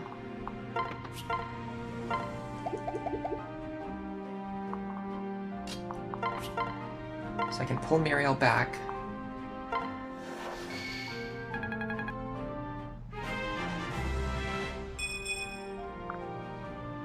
Then I can dance for her. Okay, so if I'm not mistaken, these guys here are the only ones who can target this. No, I'm wrong about that. Someone else can target that square. Who is it? You? Okay, we can't afford to do that, so what we're gonna have to do is just back everyone else up out of range of these guys, I think. We might be able to do something with an anchor unit.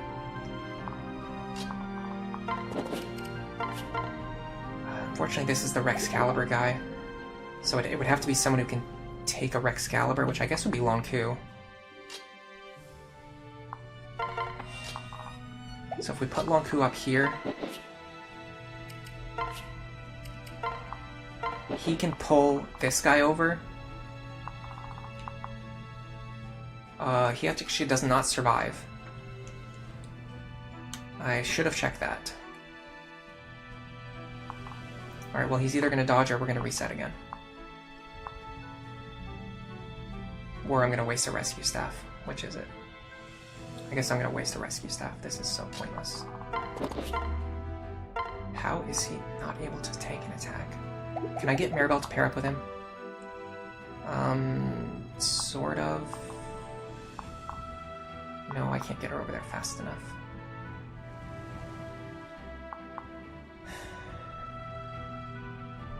I don't know why I'm so off my game today, guys. Well, I've got 6 more hours to get into the groove. I'm just constantly just not checking enemy like attack values or HP or defense or anything. I don't know why I'm playing so bad today. I just need to reset and just get into the game. Is there any way for us to get over there? I don't think there's any way for us to get over there, like to pair someone up with long cure to give him resistance. So he's just gonna have to dodge this attack, which is probably not likely because Rexcalibur is extremely accurate. Yeah, no, he has like a like less than 10% chance of surviving here. I'm just gonna waste a rescue staff, I don't care. That's what they're here for. Now he's also split up with his para partner too, so that's gonna cause problems next turn. Okay.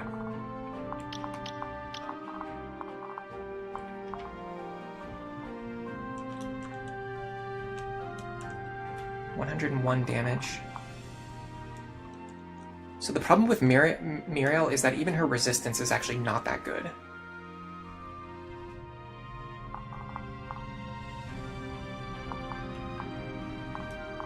So she can't enemy phase like enemy mages.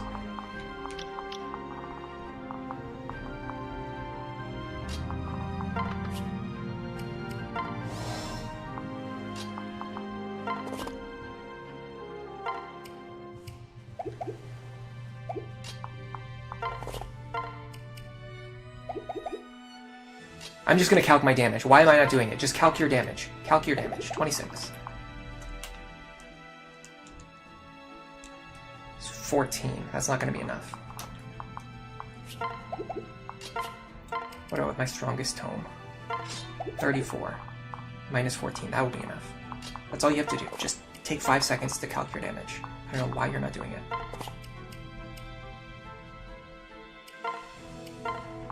Yeah, I feel like we're going to get boxed in. I feel like we're about to get boxed in. Okay, it looks like everyone wants to attack Robin instead of attacking Vake, but that should be fine. This choke point actually plays to our advantage. Maybe they'll all be able to attack us, but even if they do, I don't think it matters. Oh, this guy can reach Vake. Well, that's even weirder. If that guy can reach Vake, why didn't the Armor Knight go after Vake? And then they try to two-shot him with their tomes. Can the other one reach Vake? No, okay. And then this guy attacked I don't know why these enemies behave the way that they do. It doesn't matter. We cleared out the space up here finally, so with that in mind, we can actually just start moving the rest of our group like out of range of the mages at the bottom, which is the main thing that we needed to accomplish.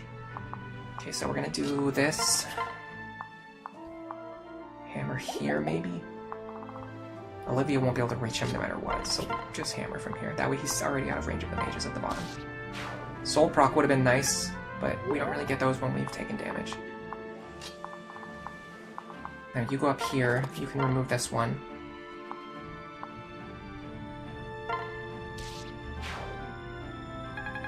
The problem is, I actually don't think the rest of my characters can actually get out of this corner now. But we'll find out in a second. Robin, here.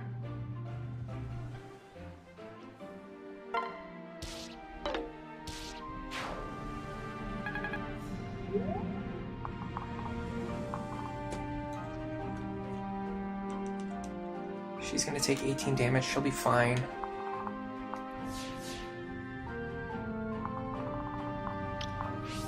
Yeah, she'll be fine. The question is, how do we get our other characters out of this corner? Considering even our characters who are furthest to the left can't actually get away.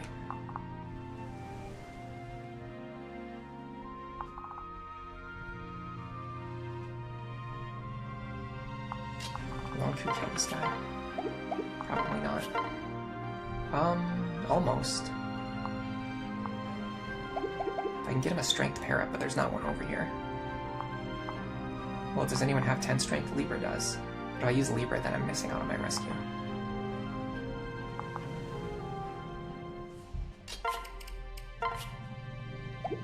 Technically, I could use Sumia. But again, then I'm giving up one of my rescues, which is the whole point. I need a rescue. If these two could pair up, that would be nice. But I need to move these characters out of the way first. Which again, defeats the entire purpose, because then I'm giving up a rescue. Or I'm giving up Olivia's action, which I can't do. So I need Longku to not be in the corner, but he is in the corner, so... yeah, can't do anything about that.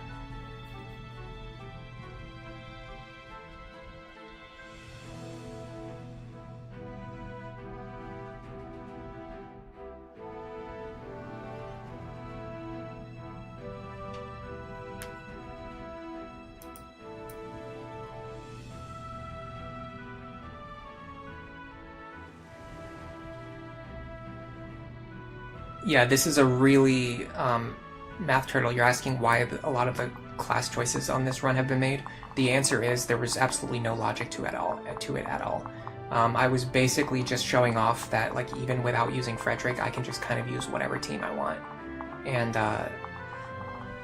I just made, like, baffling decisions on a lot of characters. Now, having said that, yes, Assassin is better than Swordmaster.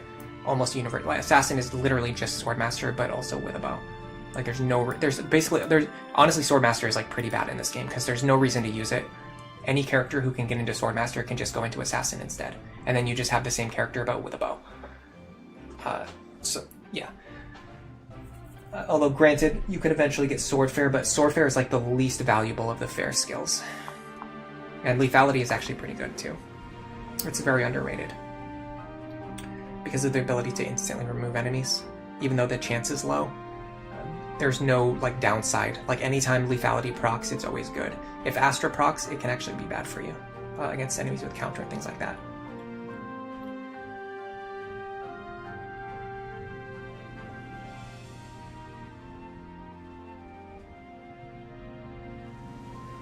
Does Vake having Soul factor into their targeting calculations? No, they don't know anything about that.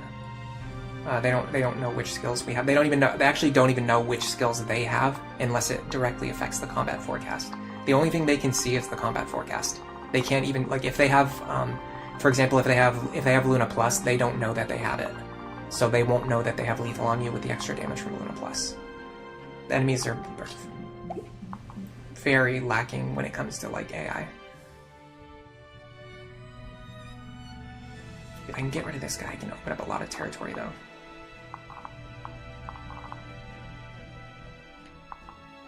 I might even be able to get rid of both of them. Just can't do it, though, because Longku is in the corner.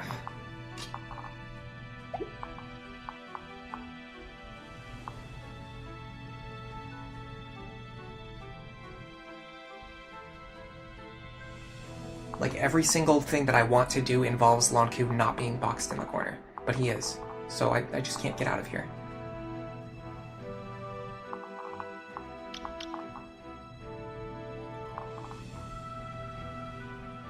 I don't think I can kill both of these guys. Maybe I can, actually. Maybe that's the solution. Maybe the solution is to use Anna and kill both of them. Because then whoever's over here just needs to fight. Yeah, either him or no one if I just rescue them to safety. Although this guy's going to deal a lot of damage. And again, I'm just giving up a lot of rescue staffs to make this work. Because I would have to use my rescue staff characters to attack. Why can't I see this? I just can't see the solution here. Oh, I need +2 strength anyway. I don't even need +1 strength. I need +2, which is a lot harder. The solution, honestly, might be to just box up in this corner.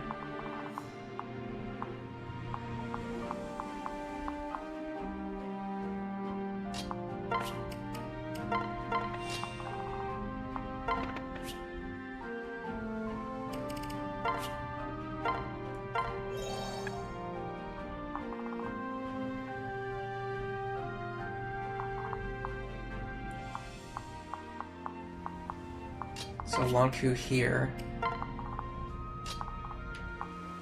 Now this one won't kill me, right? 33. No, okay. So we can go like this, and then he can fly away next turn.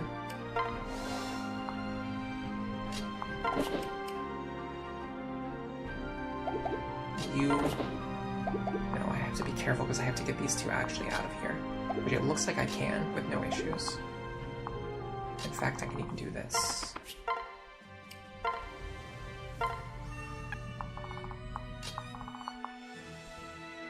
Is this square safe? No. Why? By the way, my Maribel doesn't have any tomes. Who targets this square? Just one guy? Surely this one guy's not going to kill her. 33 minus 15. 18 damage. What if I do this? He's not going to double me, is he? Almost. Which is absurd.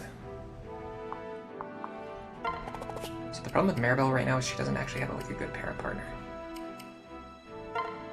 Someone who can boost her speed and things like that. Okay, this is going to allow her to fight back on enemy phase, while also healing you. Then we can do this. Split these two up so I can fly away next turn. And then this allows me to put Vake wherever I want. And where do I want him? If he can survive both of these attacks, I actually want him to move forward. 33 plus 35, I don't know, that's dubious. No, he can take one, so we'll just put him right here.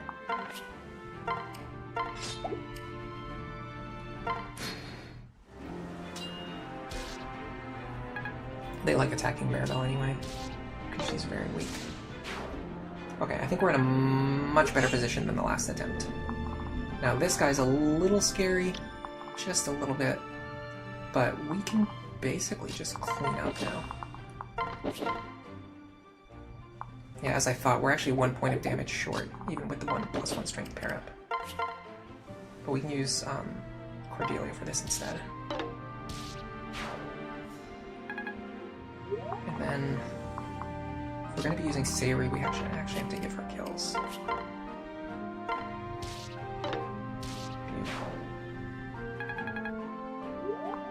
There is one really good thing about the Robin-Sayuri pair-up.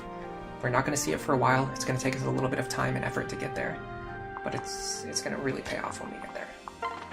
And in fact, on that note, maybe I should start training Sayuri. I don't know, the thing is with Robin works really, really well as like an enemy phase unit, and if we want them to work in that fashion, we really need to invest a lot of resources into Robin. We need to not be spreading out their experience between their partner. Like Robin's partner typically should be someone who is just going to be supporting them from the back line.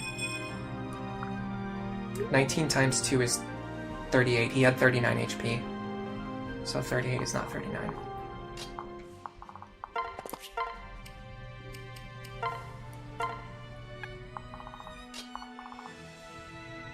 Alright. Now we're in pretty much like free territory.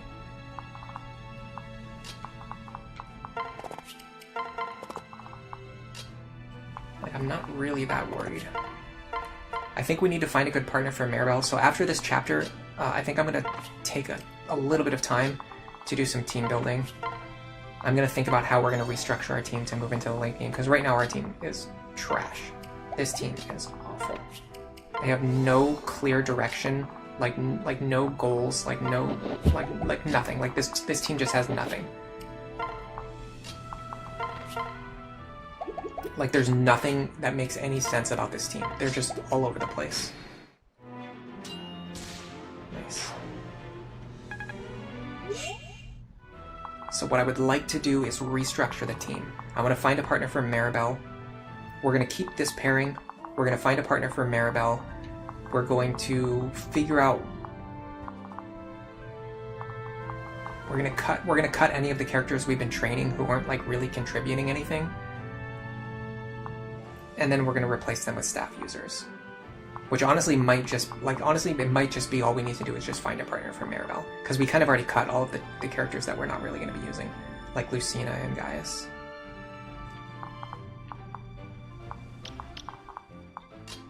It's time to get serious.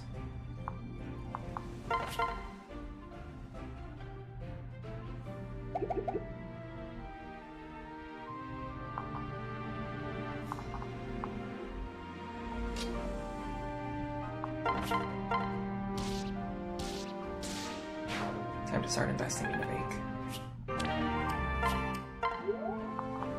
Alright. I think I do need to start... Okay, so the question about Cordelia is, are we using Cordelia or not? Because if we're using Cordelia, we have to start training her. She needs to get Gale Force soon. She's still nowhere near Gale Force.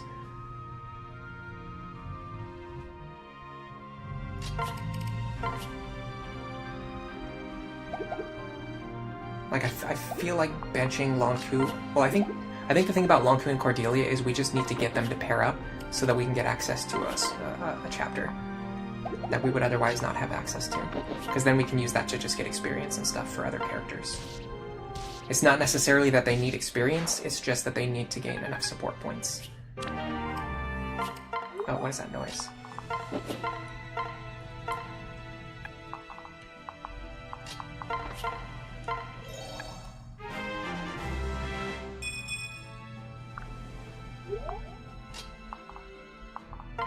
Yeah, we have to avoid the sunk cost fallacy. I can't say like, oh, because I use these characters for the first 12 chapters, I need to like continue using them for the rest of the game. Because if you do that, then you're like never allowed to rebuild or restructure your team. And not only that, but at a certain point, you just have to accept that some characters are just not really going to contribute. Especially if your overall planning has been very poor, which our overall planning has been extremely poor. We wasted like 3 Master Seals. It's like, it's not even funny, like how many Master Seals we wasted. And those are over 1,000 gold each. Gold isn't that important, but it's not something where you're just throwing away thousands of gold for nothing.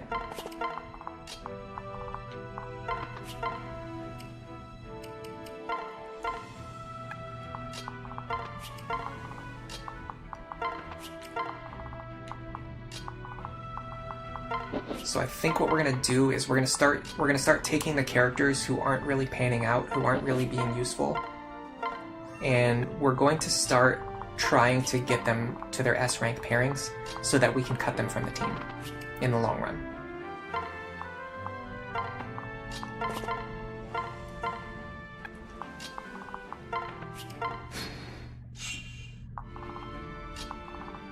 There's characters who badly need to be trained, like Lisa and Chrom. Like, I need to get Chrom a little bit of experience so I can promote him. Like now. Like right now. I can't delay Chrom's promotion any longer. That's been delayed for way too long. And then we have to find a partner for Maribel, because she's clearly, like, in need of a partner. She's good. She can contribute to the team, but she'll do even better if we can get her a partner. Okay, unfortunately we need to be able to deal damage in order to get experience.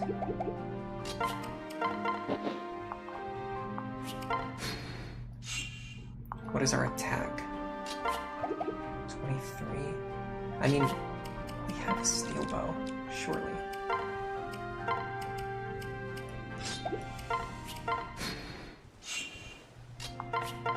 Okay, steel bow's enough. How much does she do? Basically nothing.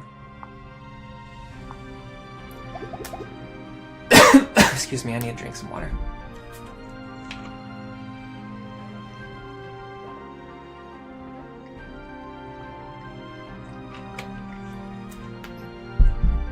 How do you avoid low manning? I mean, we're not going to low man. We're still going to be fielding a full team. It's just not going to be like this team. It's not going to be like the Gaius, Lucina, like bad combat unit team. We're going to condense it down to our good combat units and our good support units, and then we're gonna find ways to pair them together. No, this is not the same file as the Stall Emblem file. That was, as crazy as it sounds, that was actually a separate file that I started like around the same time. That file was never intended to be like a long-term, like a completed playthrough. That was just me testing Stall's performance in the early chapters, because I was trying to decide which characters I wanted to use for my Iron Man run. And I came to the conclusion that Stall's not very good. Which I'm sure people don't like to hear, but it's just true. Hello, Level Zero Maid, welcome to the stream. You can't stick around for today, but you have to like. Thank you very much. Yeah, I think that was a Lunatic Plus file. I'm pretty sure that was a Lunatic Plus file. I mean, you could go back and check the archive, but it was definitely not this playthrough, I can tell you that.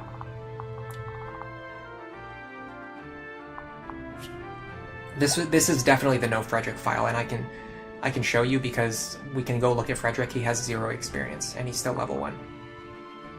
You want to see a Kellum run? The thing is, so here's the problem.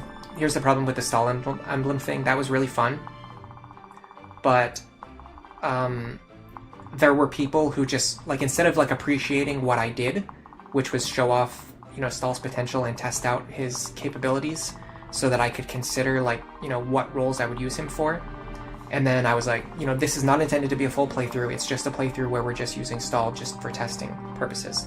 But then the problem is, once I stopped the run, like once I was done testing, instead of, you know, appreciating the fact that I highlighted Stall into testing with him, people instead just complained that I didn't complete the full playthrough. And I cannot do a full playthrough for every single character in the game. It would just take years to do that. So I'm not going to do something if people are just going to complain about it and not appreciate, like, the work that I'm putting in. So it is what it is. So I might do more stuff like that in the future, but if I do, like, just don't expect, like, a full playthrough for every single character. It's just, if I'm doing testing, it's just for testing. If I'm doing a playthrough, it's for a playthrough. They're just separate metrics.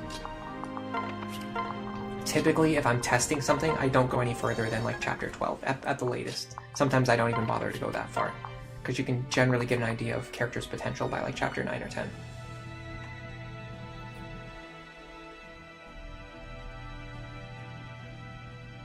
I don't even remember. There was one main person who was, like, the main complainer, and actually, like, I don't usually talk about stuff like this, but there's one person who, like, the only thing they ever did was, like, comment on every single stream and every single video that I posted just to complain about what I was doing, and I just didn't respond to them, like, ever. And eventually they did stop, so I guess, I don't know, they finally went away. But yeah, it's very interesting. There's definitely a point at which, like, just not commenting at all is, like, better than commenting.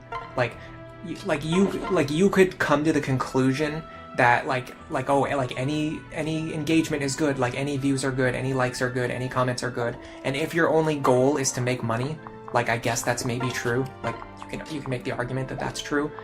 But if your goal is, like, to foster, like, a good community with, like, a good comment section, then having people who just, like, show up just to complain is, like, I'd rather not have you here at all. Like, genuinely. I don't really care. Like, I'll say it, like, I'd rather just not have someone here if they're just gonna complain the entire time. Alright. I need Lisa to heal. I need Crom to get bow rank and experience. I'd actually like him to get to level 10 right now if I can. It's gonna be tricky to set it up, but it might be possible.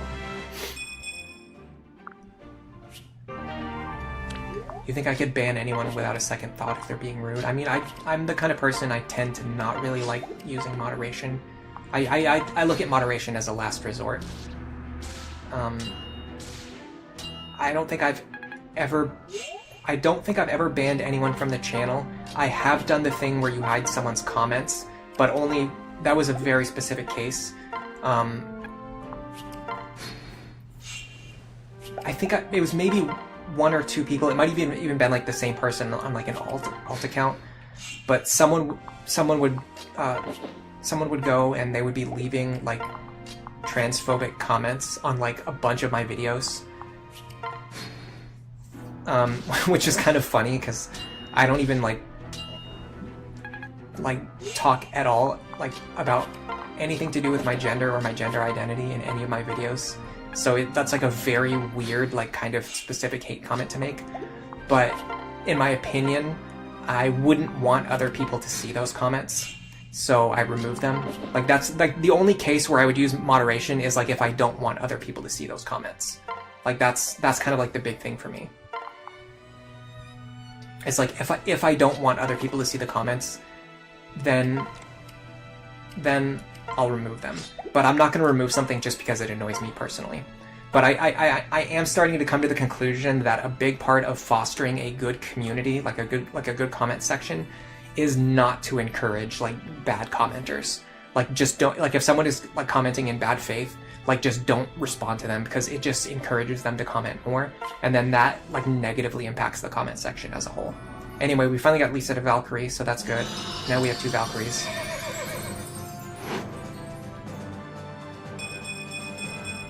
Ecolarg. Thank you very much, that's very kind. You think I'm the most prolific and lovable Awakening creator. That's very kind of you to say. Yeah, Archer Crom is good for support.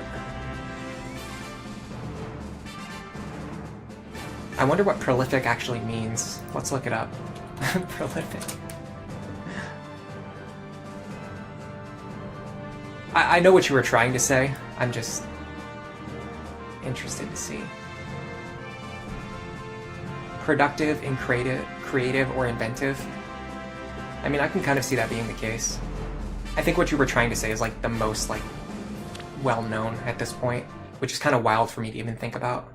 It's probably true. I don't think my channel is even that big, but like for specifically like Fire Emblem Awakening content, I really don't think there's any other channels that are like putting out like content like in the way that I put it out. I'm pretty sure Kurui still streams like pretty regularly, but they don't make like guides or like videos or anything like that. Like they basically just stream like just for the sake of archiving their gameplay footage. And I don't think they're actually playing Awakening right now. I think they're actually playing another game at this specific moment. I'm not sure though, I'm just kind of based on like my kind of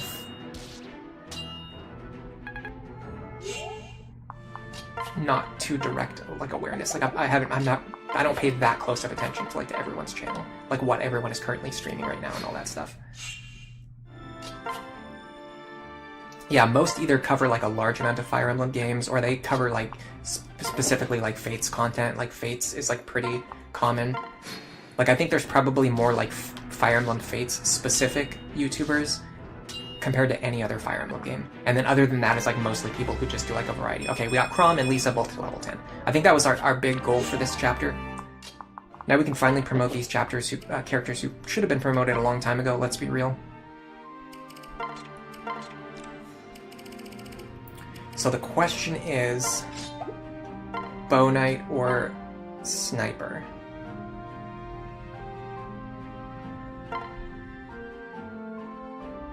And I think that question is a little more complicated than you might imagine.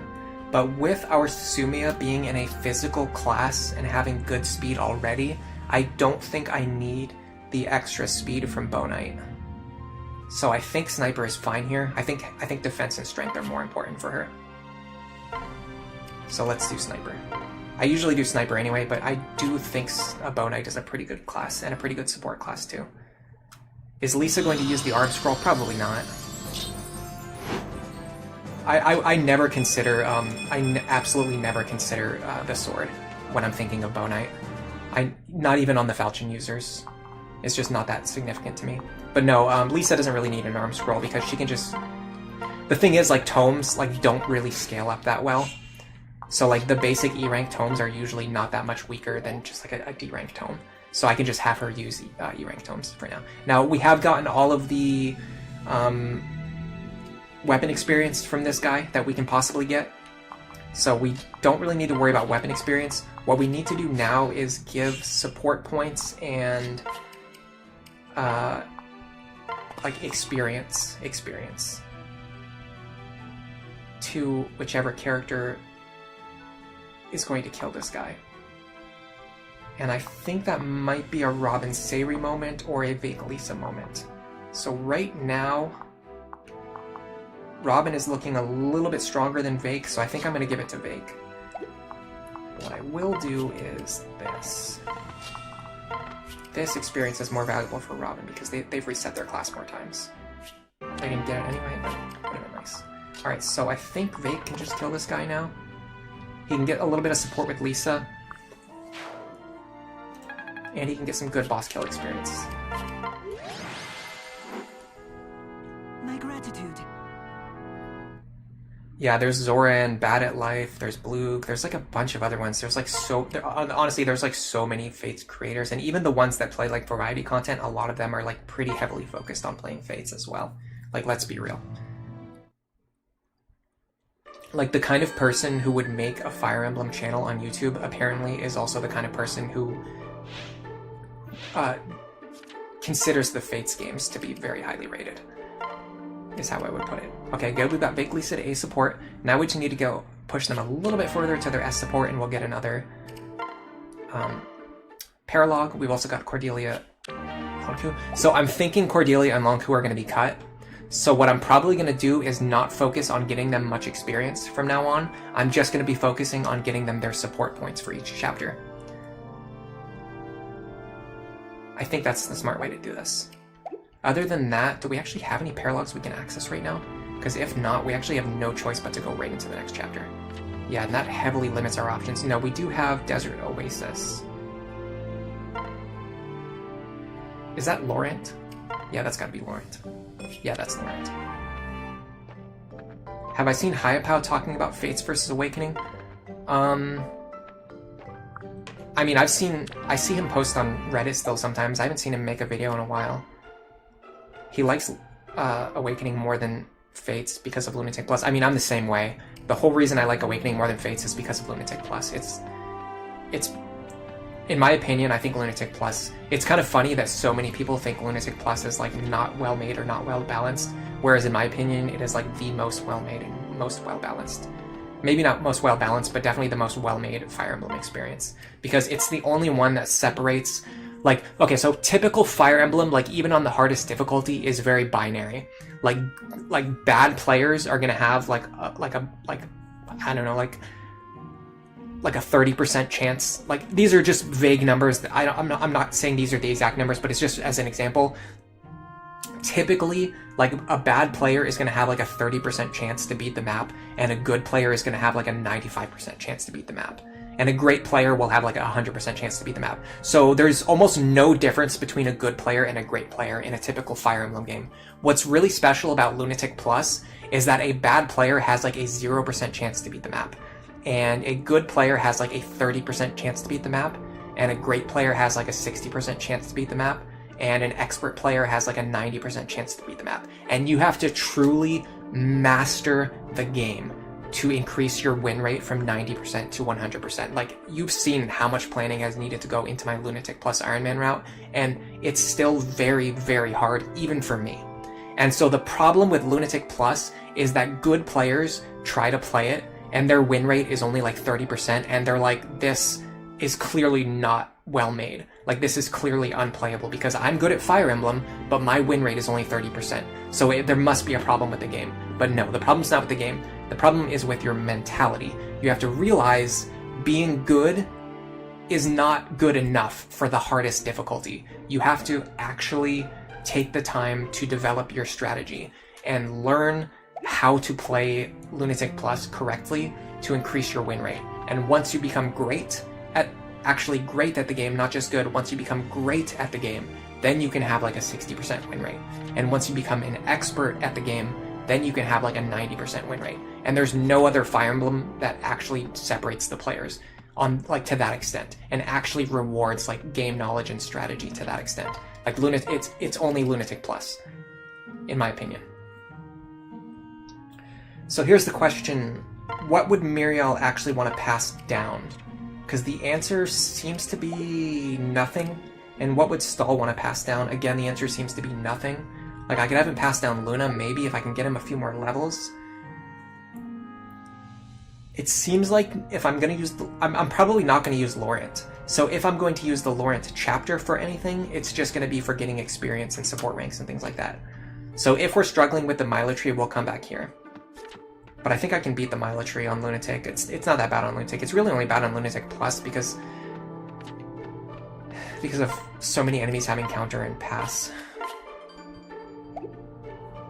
Yeah, the other thing is don't play Lunatic Plus just for the sake of saying that you beat it.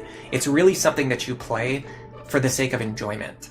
Like, you have to actually have the mentality to enjoy it in order for it to be worth your time. Otherwise, you're just wasting your time. Nobody's. I mean, I don't want to say nobody's gonna be impressed if you beat Lunatic Plus just to say that you beat it. Like, most people are just not really gonna care. Like, they just don't care. They're more interested in like what they're gonna have for dinner tonight than whether or not you beat Lunatic Plus, and that's probably true. But I mean, there's probably some people who will be impressed that you were able to beat Lunatic Plus. But still, it's just not something you do like for bragging rights. it's really more something that you have to approach with the mentality that you're doing it because you enjoy this type of gameplay and you're going to get something out of it. And if you do that, then I think you can get something out of it. Okay, so I'm gonna go into here. I'm gonna use this as our team building, like, jumping off point. I'm also just gonna, you know what? I'm gonna take the time to reorganize our inventory too, because our inventory is garbage right now. Our inventory is so bad. So I'm gonna put everybody's items away. And then I'm gonna choose which characters I'm sending into this battle, and that's gonna help us build the foundation for our long-term team building. And before I do that, because I've been so scatterbrained today, I think I'm also gonna use this opportunity to take a quick break and get something. I'm gonna go get some food and I'm gonna bring it back with me, and I'm gonna eat for a little bit while we do our team planning, because I feel like I'm just kind of out of it a little bit today. That's the reason why it took us so long to get through that chapter. And once we restructure our team, and once I like, you know, reset my brain, once I reset my brain, I think I'll be able to play a little bit better. You say Excelblem did it just to say that they beat it. I mean, Excelblem's challenge runs are very different from mine. Typically, theirs are about, like, doing everything that they can in order to just say that they won, which is a very different type of gameplay. And if that's fun for them, then by all means. And obviously, a lot of people enjoy watching that, so I can't really say anything about it. Although I think, unless they did another run at a later point in time that I was not aware of, the Excelblem run that I watched, Lunatic Plus, they just used exponential growth and just grinded all of their units as soon as they got to chapter 5, which is just like a completely different, like, it's just not even in the same discussion. I'm not even saying like better or worse. I'm just saying it's just a completely different discussion from, like, the kind of content that I make on my channel. But anyway, I'll be right back. I'm gonna go grab some carrots, I think.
Okay, I'm back. I'm gonna warn you guys right now. If you don't like the sound of me eating carrots, you're not gonna enjoy the next 5 or 10 minutes of the stream because I just brought 2 carrots with me.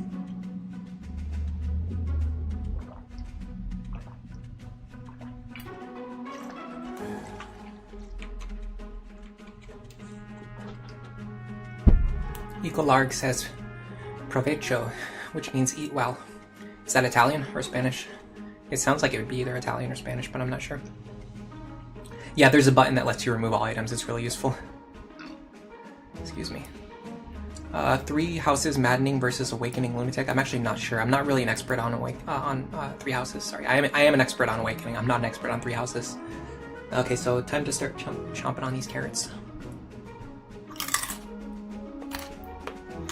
Tricky says that 3 Houses Maddening is easier if you know the meta. That's probably true. I want to stream 3 Houses.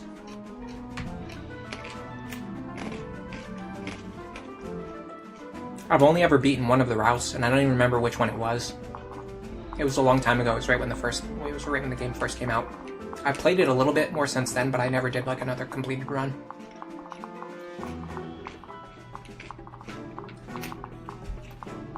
And I think when I get a Switch 2, which I could actually afford right now, the main reason I haven't bought it yet is just because I'm lazy. But when I get a Switch 2, it should be easy for me to set it up for streaming. And then I could stream 3 Houses, which would be pretty fun. They sound like good carrots. Yeah, they're really good. There's 3 different brands that they sell at my grocery store. And these ones are basically the ones that are like locally sourced, because there's a lot of farms around here where I live, which is really good because you can get stuff like grass-fed chicken and beef, and you can get like organic, like actual, like farm-grown vegetables, not like factory chicken and factory eggs and like factory beef and like factory like mass-produced vegetables. Like you can get like actual good like fresh stuff, and it's not expensive because all the farms are like actually around here, so you're not paying all the extra costs that go into like transporting it across the country and storing it and keeping it fresh and things like that. What about Fortune's Weave? I'm not sure.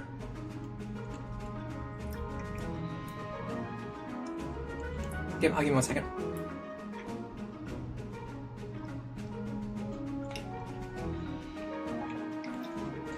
I think what people will realize if you look at my channel, if you actually look at my channel and you look at like the videos that I've posted and the streams that I've done, what you're going to notice is that I'm not someone who really focuses on making content for like whatever is like the newest, most popular thing.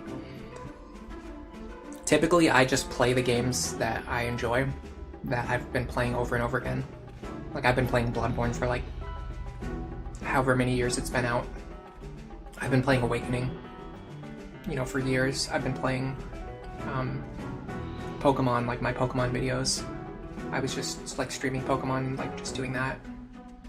And like other older Fire Emblem games. There's almost nothing on my channel that's related to like something new that just came out. The only thing is, I guess Uma Musume, which is free. And when the Wizardry 1 remake came out, I did stream it right away. But in my defense, that's a remake of like a 40-year-old game, so.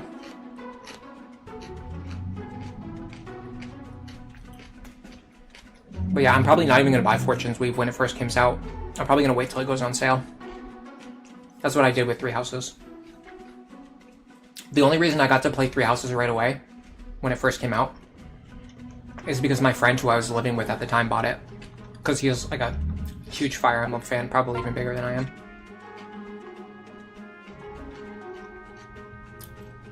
Yeah, that's exactly how I feel, No Dot. I just don't want to slog through the monastery again. But it's been enough. It's been a long enough time since the last time I played it. I think I'll be fine. Oh yeah, I had a stream where I was gonna do some shiny hunting, but it was taking a long time to set up, and I just got like bored of doing it. I think I don't have the mentality of a shiny hunter. Okay, we're definitely using Robin. Robin is going to be paired with Sari. We know that for sure. We're definitely using Vake. Vake is going to be paired with Lisa. We know that for sure.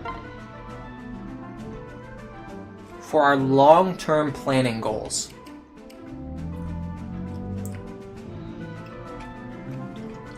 Sumia Krom is useful.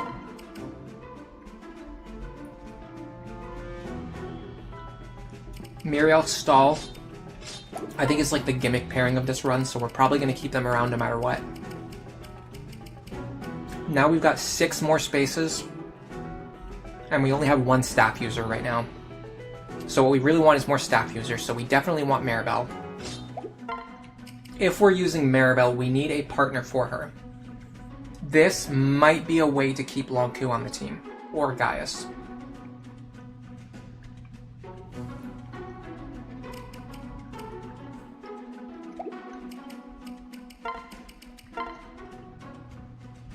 She actually has a C-Sport with Henry.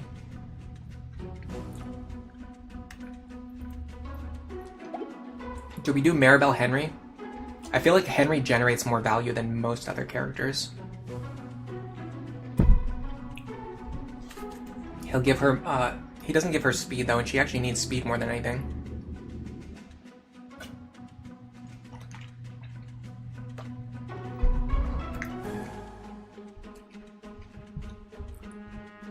If I was going to do Maribel Henry, I would probably have to make him into a thief, and then Trickster. Which I can do. It's not that great.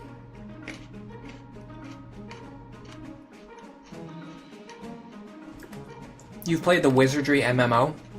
Are you talking about the new gacha game, Variant Staff Me? Which I've heard is actually pretty good. Or are you actually talking about the Wizardry MMO from like 10 years ago? Ow. You want me to use Gaius because we may not be able to use him again?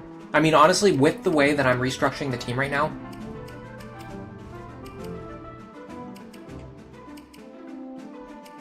the problem is Lonku is just objectively the better choice. Like, Lonku Maribel would be much stronger than Maribel Gaius.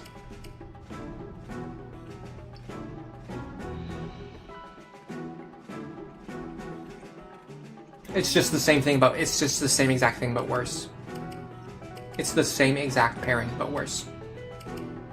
In every way. He's weaker right now. He'll be weaker in the long term, especially in the stats that Maribel cares about.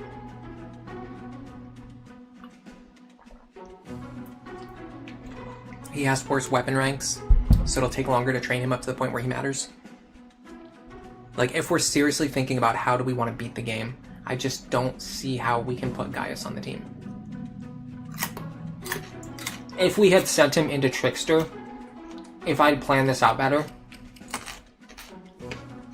That is some loud carrot chewing, I'm sorry guys.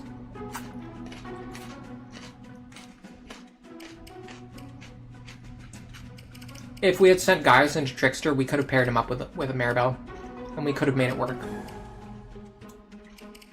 But I just wasn't thinking about what I'm doing.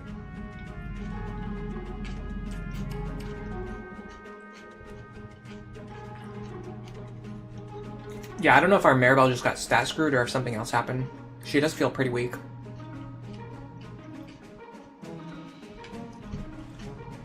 No dot, you are talking about Wizardry Online. Yeah, see, that's a very obscure pull.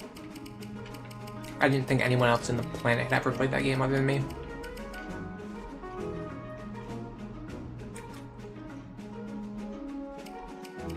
I've actually heard Variant Staff Me is pretty good. I kind of want to check it out. I really hate gacha games. But then I play Uma Musume anyway, so... Do I love Wizardry enough to play a Wizardry gacha game? Probably. At least try it out at some point.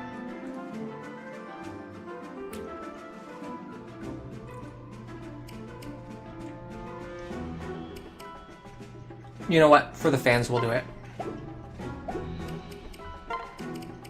We'll do Maribel Gaius. Sure, why not? I've actually never seen their support conversations either, so it could be fun. Okay, the next thing I want to do is fill out the spots with generic staff users.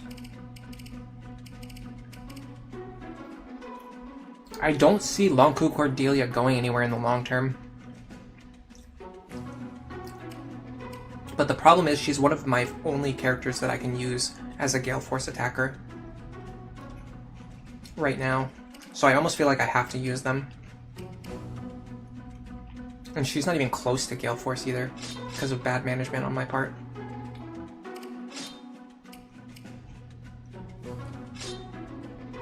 I think this is fine for now. This team looks okay. We are one fewer staff user, but I don't think that matters too much. We have we have 3 good staff users and an extra staff user on top of that. And considering the fact that we're not playing Lunatic Plus, I think our staff users are not that important.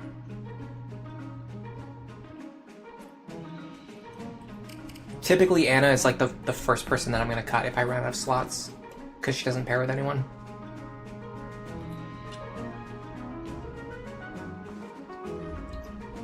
I mean, Tricky, you are literally the person who argued for me to use Gaius, so you can't also complain about me not using Anna. You have to pick one or the other. I can't. There's just not enough room on the team to use every single character. And these two are like near the bottom of the list. If I was playing on Lunatic Plus and I was trying to be serious, I would probably cut Gaius and field Anna, because I would rather have more staff users. But considering we don't have to worry that much about things like Counter, Aegis Plus, Luna Plus,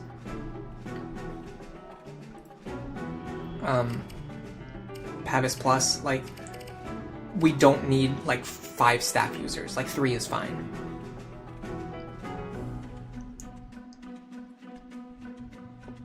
The carrots are rivaling against the motorcycle. Hold on, I have one more bite left. You guys this is it. It's almost over. Now we have to start organizing our characters' inventories.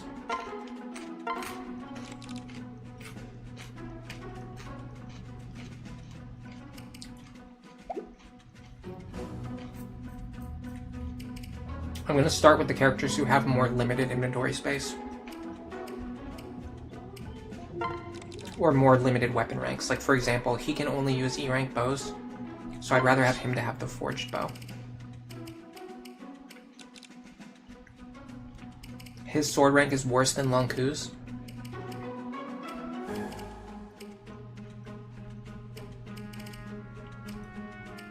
So I want to make sure that he gets a good C-rank sword.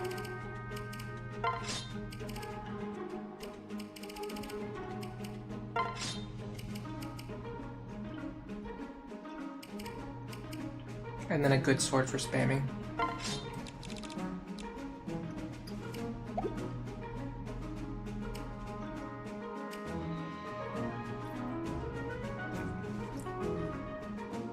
There's a few characters who need E-rank tomes, and we're probably going to have to go back to the world map anyway.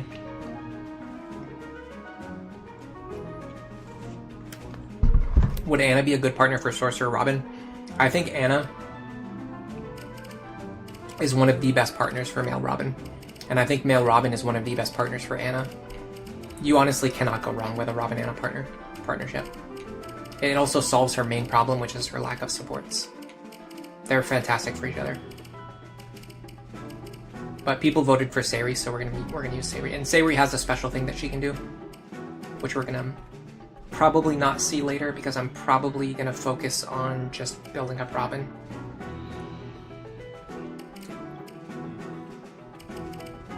But what you could do, if I wanted to make better use of Sayri, excuse me. So I mentioned this at the end of the last chapter, but I'll talk about it again now, really quickly.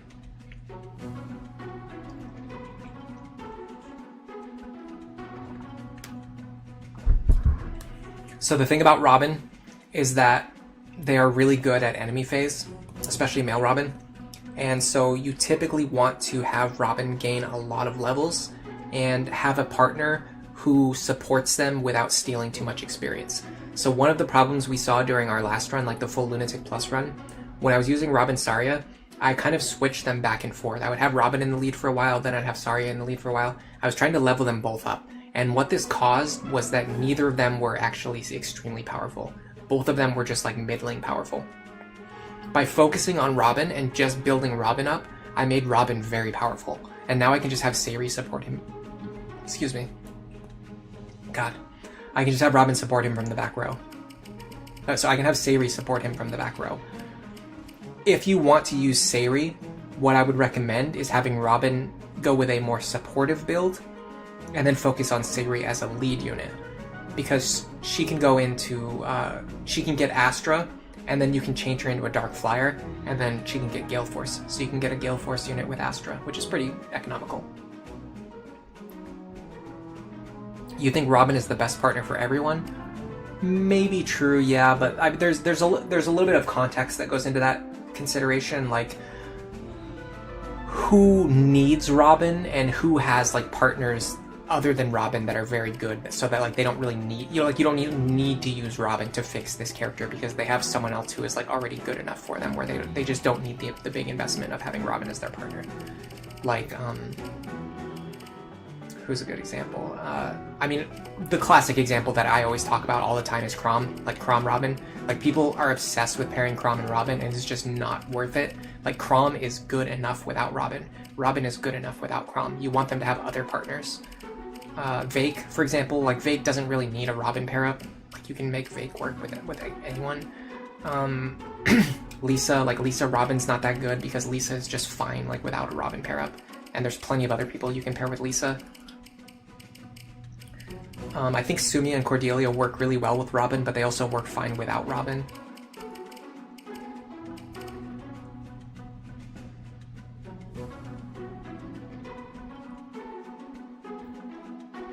We have a Dying Blaze for the E-rank tome users. That's cool. All right, let me distribute my rescue staves. I only have 2, so I'm gonna have to go buy some. So let's go do that before we go any further. We know which characters we're using now, so we can just go around, do some shopping, and stock everyone up with the items we want. We can buy silver axes and silver swords now, which is good.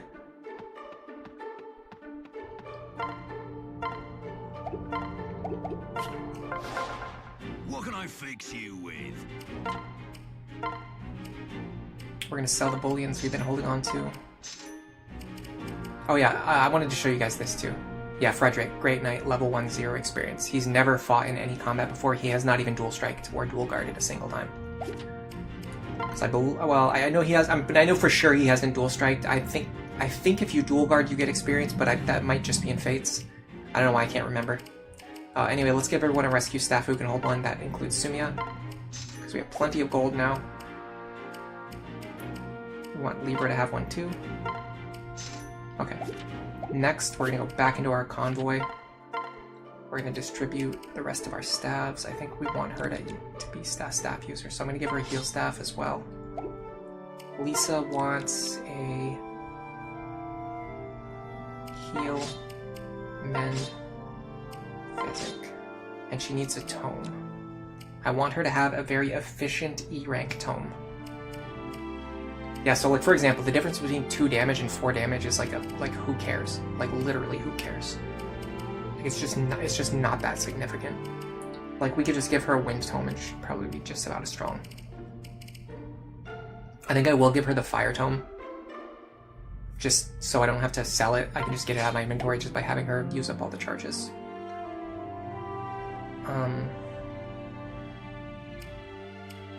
Maribel is kind of in the same situation.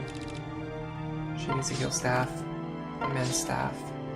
I could probably give her the other physics staff. And then I need to give her an E-rank tome. So I think I'll give her the Forged Thunder tome. Because her magic is terrible. In fact, maybe I should do the opposite. Because Lisa's more likely to actually hit enemies hard. Well, no. The thing about Lisa is if she does any combat, it's probably just going to be with Vake. So her tome doesn't really matter. Yeah, I'm not sure, but this should be fine. It's really not that big of a deal. Okay, Libra. Again, he needs a heal tome. A heal staff, sorry. Now, we probably... He probably doesn't need to have, like, a bunch of stabs. Like, this is probably fine. Like, rescue, heal.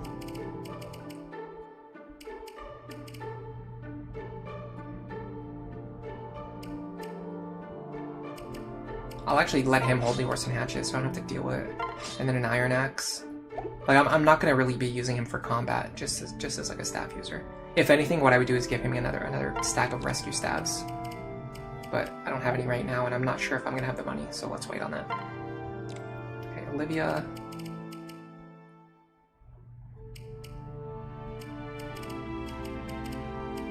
I just feel like I'm never actually going to have her attack.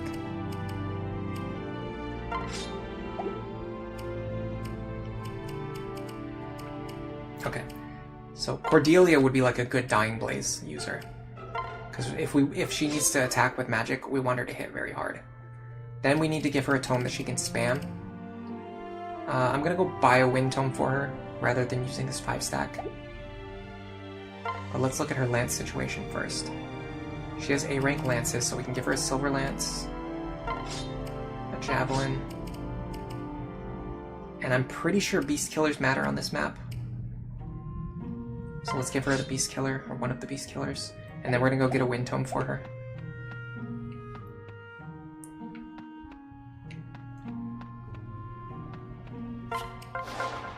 I carry only the finest.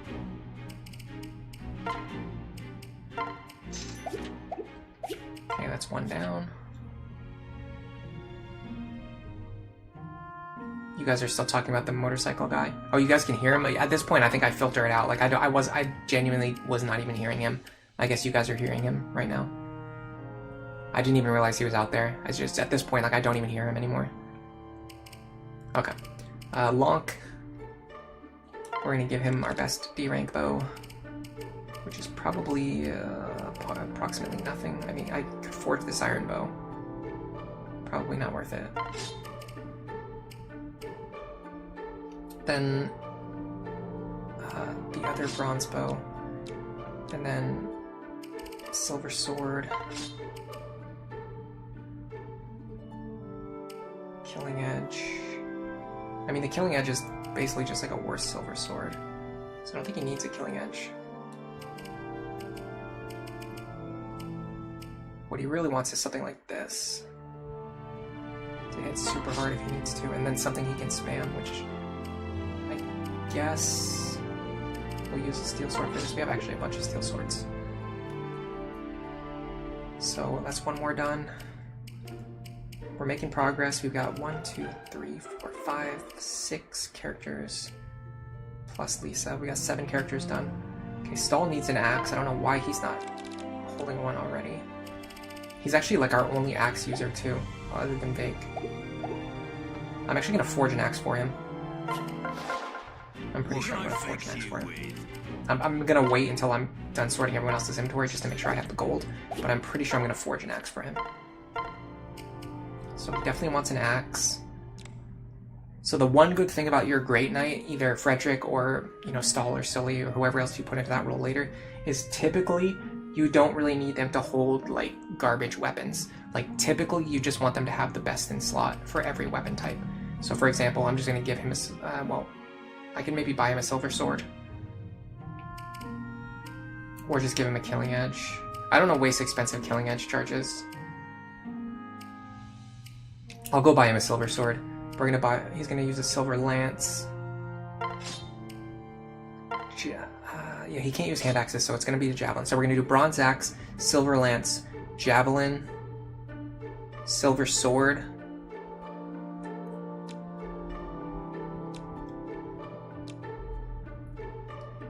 And then maybe like just bring a steel lance. Because if we're training weapon ranks, we're going to be training lance ranks. So we need to go buy him a silver sword, which is good because we have those. I carry only the finest. Just got access to that shop. Okay, stall is set. We're gonna forge a bronze axe for him. Don't let me forget that. Forge a bronze axe. Am I saving the Erica's blade? I mean, I'm gonna wait and I'll maybe give it to someone if they need it, but it's not that important. A lot of times I don't even use the items that you get from shiny spots. Okay, next up, Muriel. We want her to actually have tomes this time. I want her to have a spammable tome. And then I want her to have like a powerful tome. In terms of powerful tomes, it's definitely going to be this Arc Thunder. In terms of spammable tomes, we have to go buy her a Wind Tome.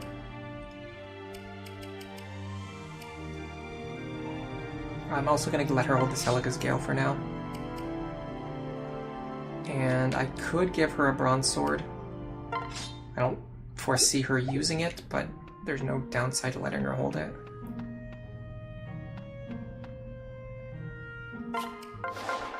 What can I fix you with?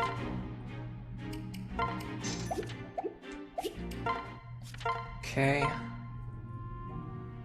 Honestly, Thunder Tomes might be better than Wind Tomes. I've very long been on the idea that Wind Tomes are like the best E-rank tomes other than the Flux Tome, but I'm starting to come around on the Thunder Tome, and I'm gonna in fact, you know what? I'll explain why.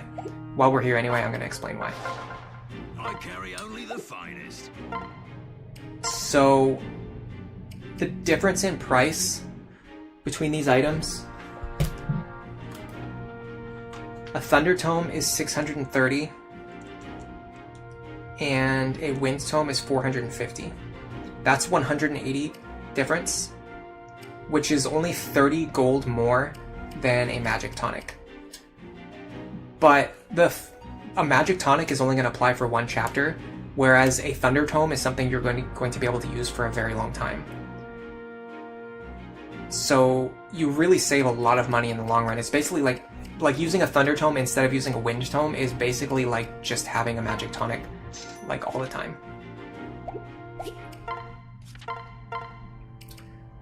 Alright, Arc Thunder, Celica's Gale. Oh, she's got a Wind Tome for spamming. I'll give her I think there's another Thunder Tome in the convoy I can give her. Yeah. So the only argument really to be made about buying Wind Tomes is that they do save you a little bit of gold in the situations where like 2 less damage is still enough to get the job done. Like using Wind Tomes does save you money over time, but like if you're just trying like to not think too much about every single attack that you make every single turn, like a Thunder Tome is better than a Wind Tome because it's essentially the same. It's actually a little bit cheaper than just having a Magic Tonic. And then you can also stack a Magic Tonic on top of that for even more damage. So it's a way to just get like a little bit of extra damage for the same cost without really thinking about what you're doing. The Flux Tome is the best though, yeah. Can Vake have the Worm Slayer? I don't think there's any Wyverns in the next chapter. So there's no reason to give it to him. And I don't think he has D-ranks. Oh, he does have D-rank swords. But I don't think there's any Wyverns in the next chapter. Am I crazy or... I'm pretty sure there's some Pegasus, but there's not any Wyverns. There's no reason to bring the Worm Slayer in the next chapter, guys. Alright, Silver Lance. I don't think I can buy another Silver Lance right now. If that's true... Oh, hold on, she can use the Sigurd's Lance.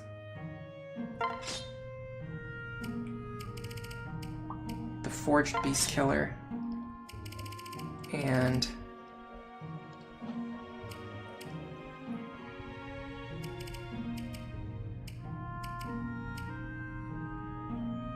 Steel Lance for spamming. And then if she needs to use a 2-range weapon, she can grab one out of the convoy, because she's going to be paired up with Chrom anyway. Next up is Vake. So we want him to have the best sword he can possibly hold, which on this chapter is just going to be either a Roy's Blade or an Iron Sword. I think an Iron Sword is fine, but they're also... Well, Olivia doesn't need it, so I'll give it to Vake. In fact, I'm going to trade this one.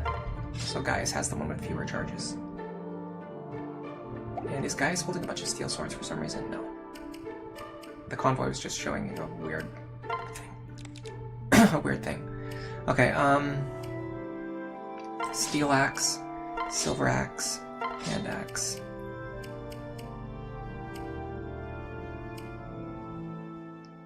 I could see a very strong argument for bringing the Volant Axe with me to hit the Pegasus. Okay, we're getting close, we're almost there. We got 3 more characters to do, and they're going to be pretty easy because they're all monotypes. Bronze Sword for spamming, Steel Sword for more powerful attacks. I could buy her a Silver Sword, maybe. Or I could just use one of the Killing Edges for now. She could even use 11 Sword pretty effectively with the Robin pair up. And I can give her the Erica's Blade in case I absolutely need her to kill something. Next up, Robin. I'm going to have them hold the Nosferatu Tome in case we need it. I'm just going to use a regular Flux Tome. I don't think the Forged Flux Tome is going to matter that much.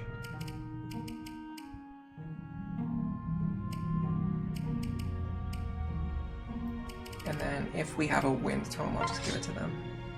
And I want them to be holding an elixir, because last time we got into a really bad situation. Because we didn't have that elixir. Okay, Crom. It's going to be easy because he can only use bows. Bronze Bow for spamming. Steel Bow for more powerful spamming. Killer Bow for important attacks. Long Bow for important attacks. Blessed Bow, sure. Okay. I think our inventory is sorted. Now I want to forge this axe for stall. It's not necessarily true that he will need the extra damage right now, but in the long run, if there ever comes a point where he needed the extra damage, then it's better to forge it now while the number of charges are at the maximum, because we're getting the most value for the gold that we're spending. I think 7 damage is enough. You can make the argument for 8, but I don't think it's worth another 800 gold. I think this is fine. This just means he has an axe in his hands now that he can use while he's training his weapon rank. That can actually deal like decent damage, like comparable with like a D rank sword. Whenever he gets into the axe matchup.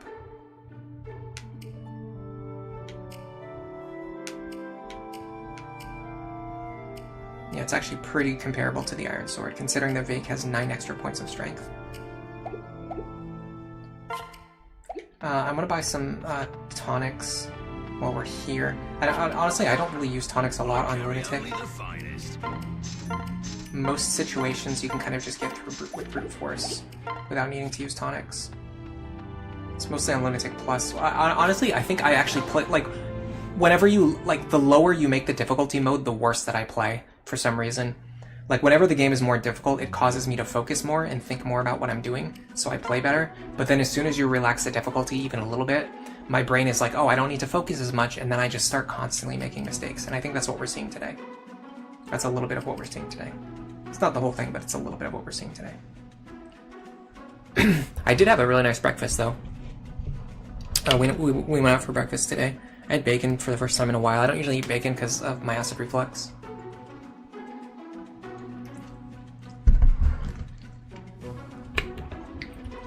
But it was early, so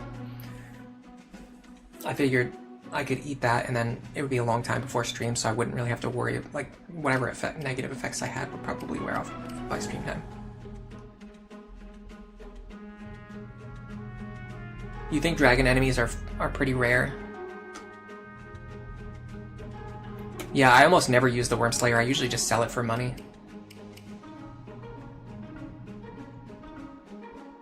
People talked about you guys are talking about the Sigurd Lance thing. People talked about this in the Discord thing. It should be a sword, like his signature weapon should be a sword, not a lance. Probably true.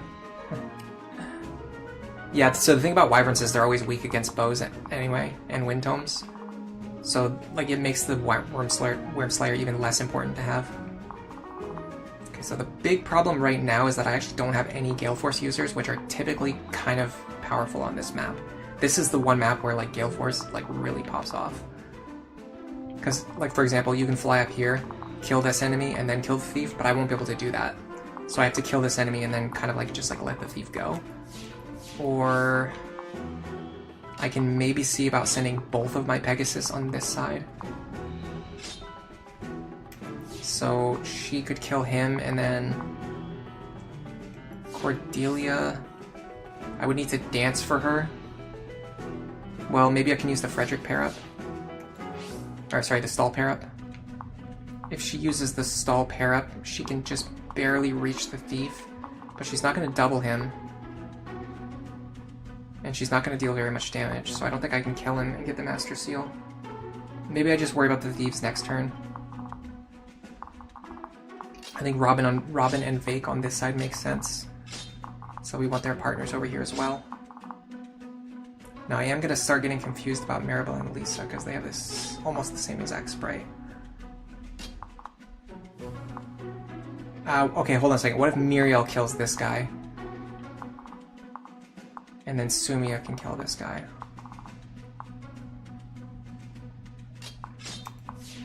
She doesn't quite reach, but I can use Olivia for that, or I can even just use a rescue staff to boost their movement.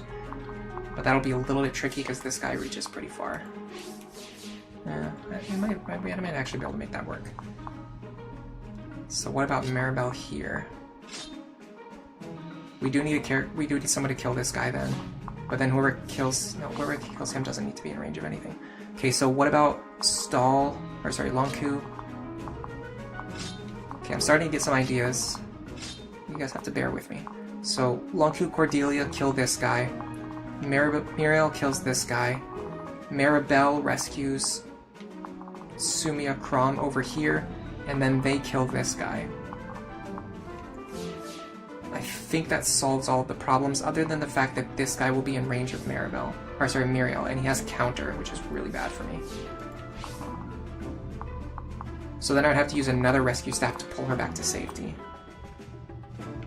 which might be fine.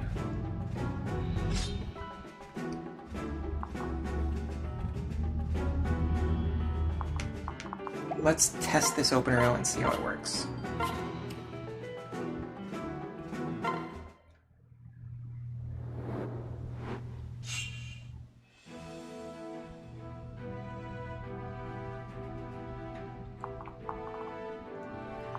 So this is the idea that I have in my mind. This is the idea that I think will maybe work. So that alone is a problem. The fact that we're just not dealing enough damage to kill this guy. That's genuinely like pathetic.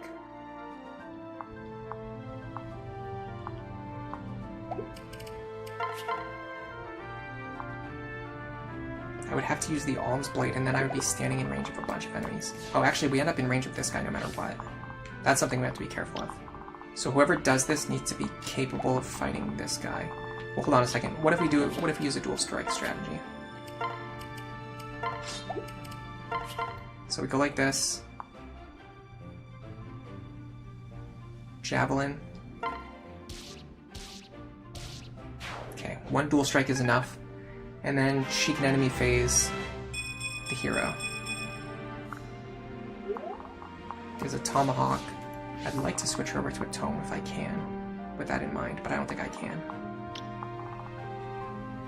Okay, next. Excuse me.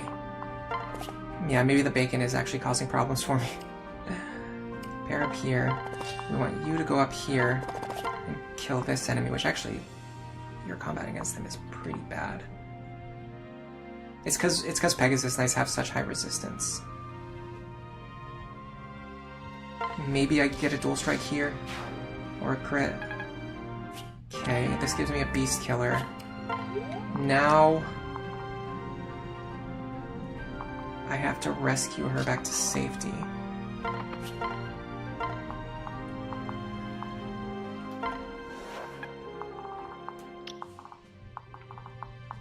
You're only in range of him, but I'd love for you to not be holding a javelin against a guy with a tomahawk. So then I would do this.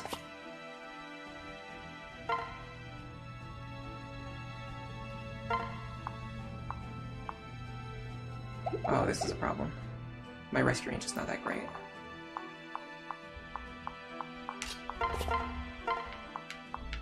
This might be fine. Or it's not. It's not. Good to know. I mean, I double him, so I can probably still get him. If I reach into the convoy.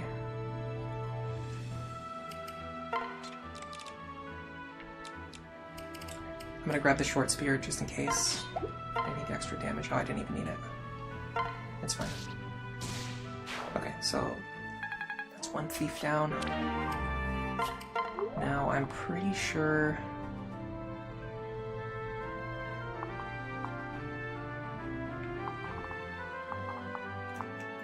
We have to remember we're not on Lunatic Plus anymore. Very important information. That means if Vake stands here, he should protect Cordelia.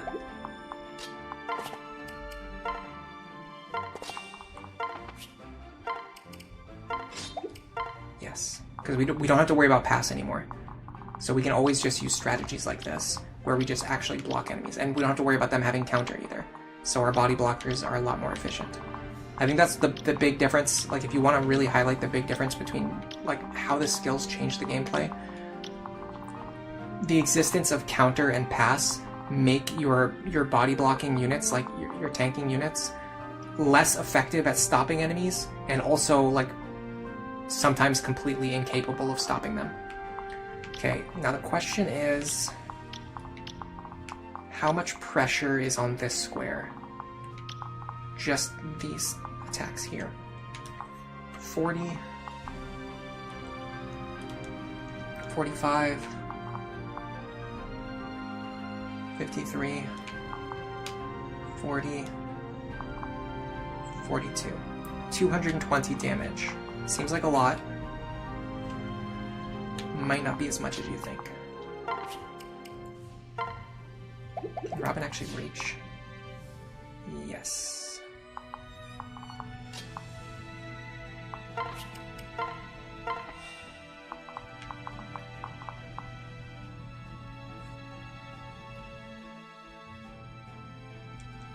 Minus 30 times 5 is 70 damage. Robin only dies if every single one of these enemies hits their attack. What do the accuracy rates look like?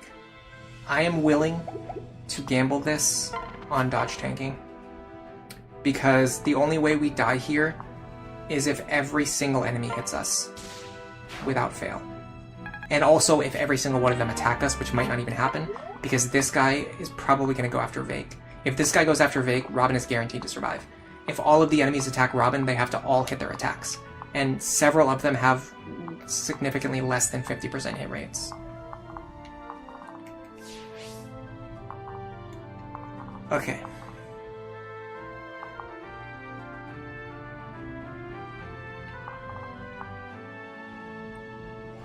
Not exactly sure what to do with Gaius. I might actually be able to...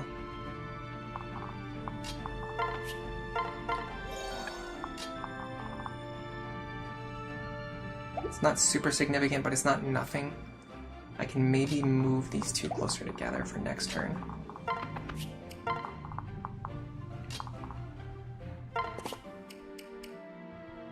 I think he might be in range of Demoiselle.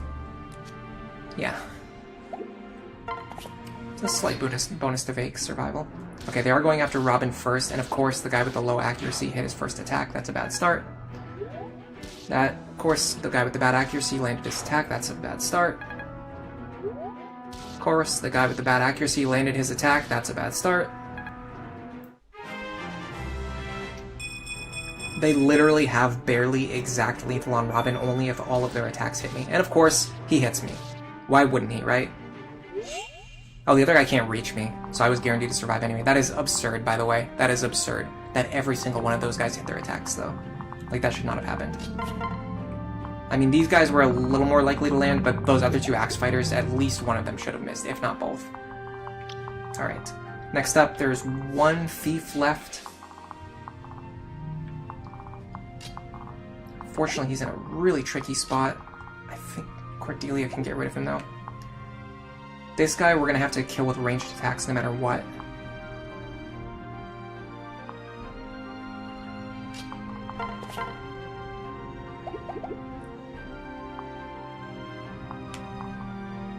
I will say I like his speed. Let's try this.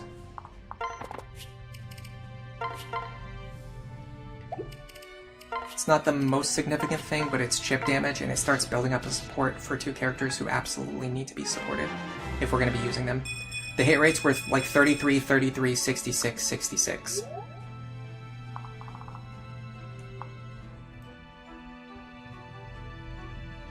So on average, we should have gotten hit by like half of those attacks, not all of them.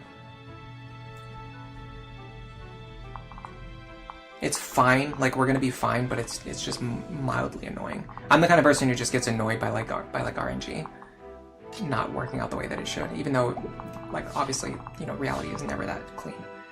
31 speed is probably gonna double her. Yeah, we cannot have her in that position. What we can do is have Sumiya in that position. And this one does not have a Beast Killer. No, it's just a Silver Lance, unfortunately. Okay, yeah. So it's just this Falcon Knight. If I go here...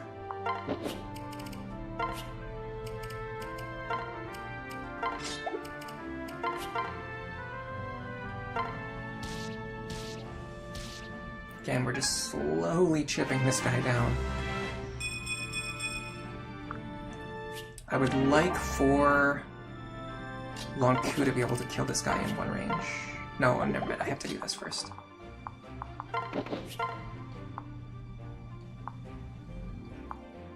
This, I guess, is just the time to use a Silver Lance. Or a Javelin. Javelin's better.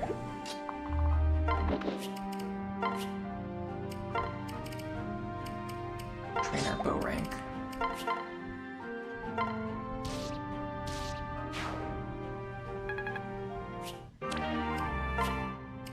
We're gonna have to rescue her, and then we have to kill this guy. Killing him should be easy. In fact, I'm pretty sure Vake can do it. Silver Axe. Okay. 25 speed.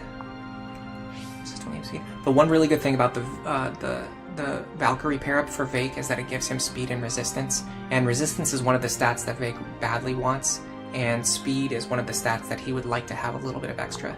So Valkyrie is like surprisingly like great for Vake. Okay, I'm gonna dance for Vake, I think.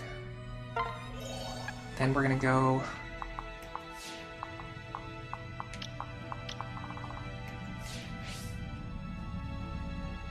Plus, we're getting the benefits of Demoiselle, and eventually we're also going to get the benefits of Dual Support Plus. So we're going to go here, and then we want to have a hand axe equipped, I think.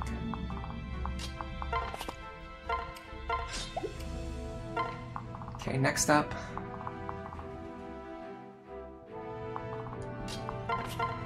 Yeah, see, they have like just barely exact lethal on us.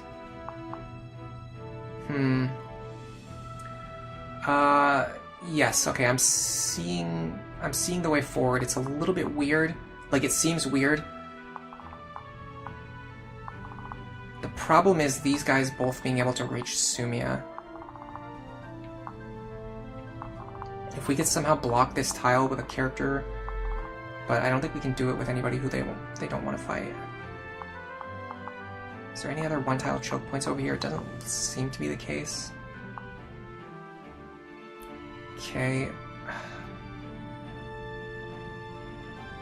Because I need to stop them from reaching Sumiya.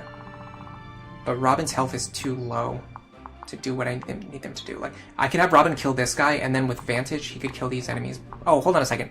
They're gonna see lethal on Robin. Okay, hold on a second. I'm not 100% sure about this, but let me check something. The problem is this guy with the silver bow. Because he'll see lethal on Sumiya, and he'll see lethal on Robin. I think he'll go after Sumiya.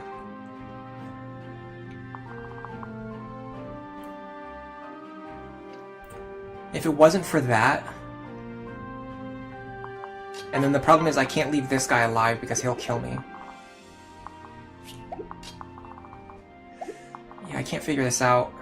I'm in a little bit of a tricky predicament here.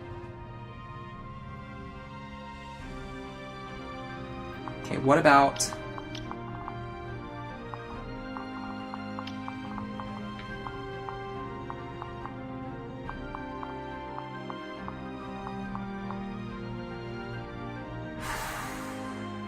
Sorry guys, I don't know. That probably made a really annoying sound.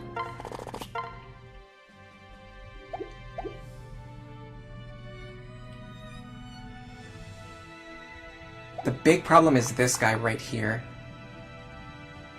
Does he have a physics staff? No, of course he doesn't. Of course he doesn't. That would be silly.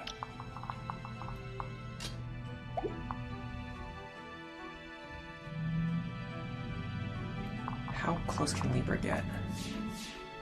Libra can get to this position, which doesn't help me. Can he grab a physics staff from someone? Maybe. What's his range?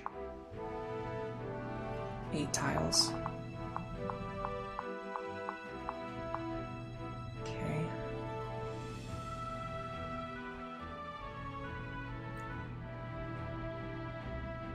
This is really annoying because Vantage would actually be extremely powerful here if it wasn't for the fact that this guy has lethal on Sumia. If this guy did not have lethal on Sumia, what would happen is that these guys would see lethal on Robin, and they would go after Robin and try to kill Robin, and then Robin would kill them before they do anything. But we can't do that because this guy has lethal on Sumia, so he'll just go after Sumia. And if we don't kill this guy, then this guy will kill Robin because he actually has lethal on Robin.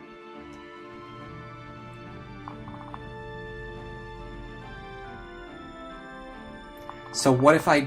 Well, no, because again, I have to kill this guy. I have to either get rid of him or heal Robin to full or do... Like, I have to do something.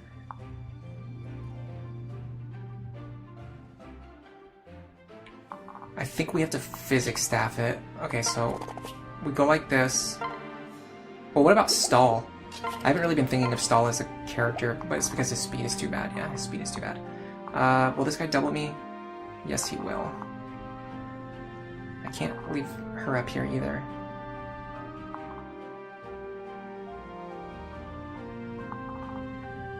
Would Nosferatu work? Sort of, not really. It doesn't stop this guy from running over and attacking Sumia either. And we have no one else who can body block him because our characters are slow as crap.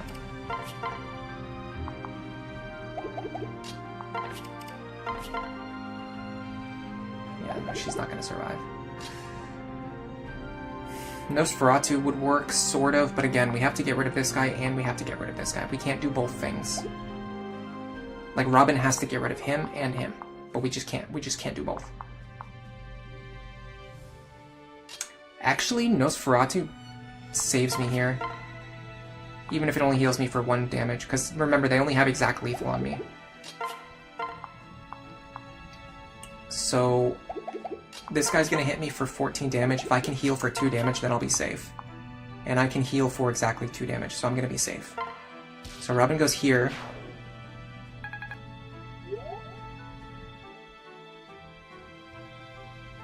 Now, we need to make sure this guy can't reach Sumia.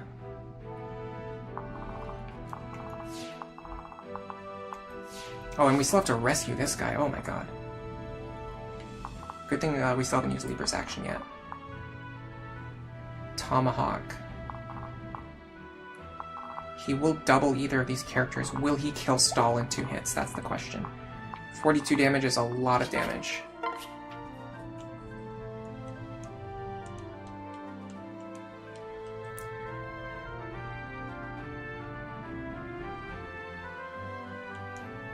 He will deal 36 total damage to Stall, which we can lower if we have a sword equipped.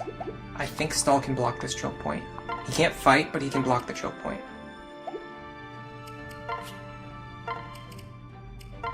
I feel relatively confident that this works. Oh, Sumia's still in his range no matter what we do. Okay, well, we better hope he sees lethal on Robin.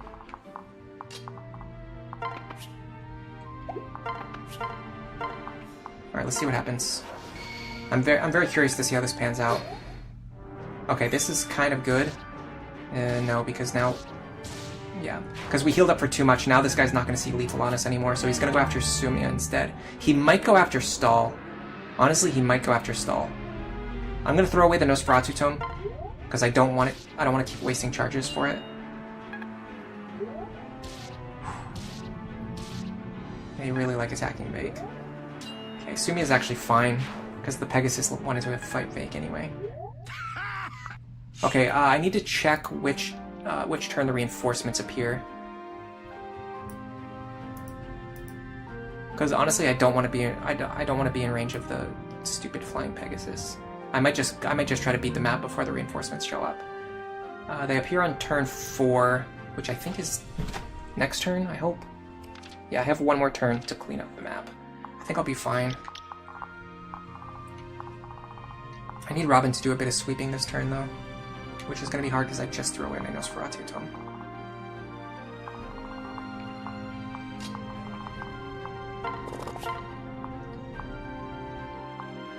Yeah, Stall, I'm going to say Stall is kind of underwhelming right now. Muriel's good, but Stall is pretty underwhelming.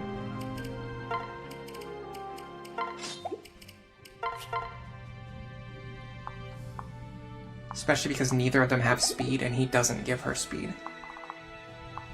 We should have gone Paladin. I think Paladin would have been better than Grey Knight, because we could have gotten speed from him. We could be getting, like,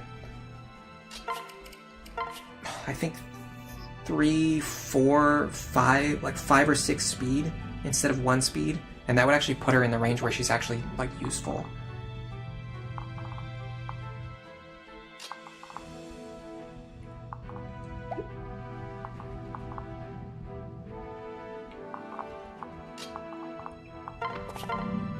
Wow. Okay. This is why I did not want to use Gaius. Dude, Virion would obliterate this enemy. It's the more I play this game, the more I realize like how strong Virion actually is. Like Virion would erase this enemy from existence. Look at what Gaius can do. All of this effort just to mimic a fraction of Virion's power.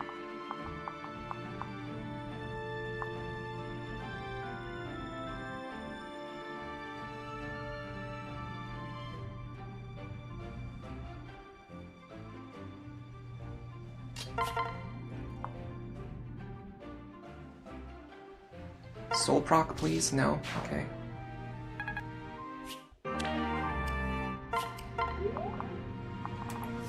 Is he the only person who threatens this square? Yes.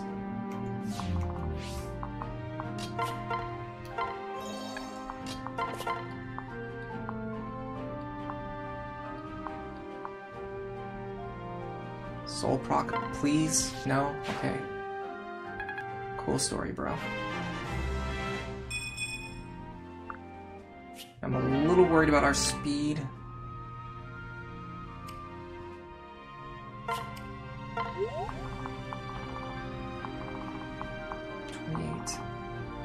Versus 28. We're fine. We're not going to double him, but we can at least keep up with him.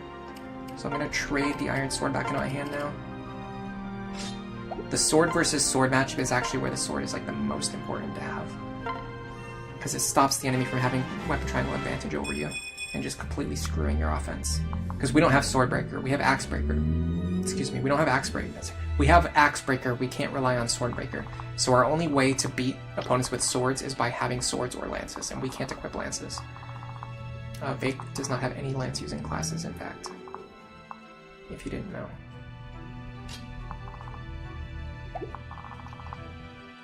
Okay, I would love for Robin to get up and start sweeping soon. I'm worried we're not going to get to the top fast enough at the pace we're going.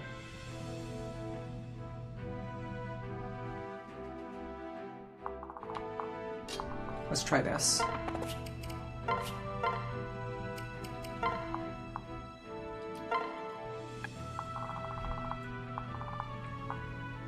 That Killer Axe terrifies me too.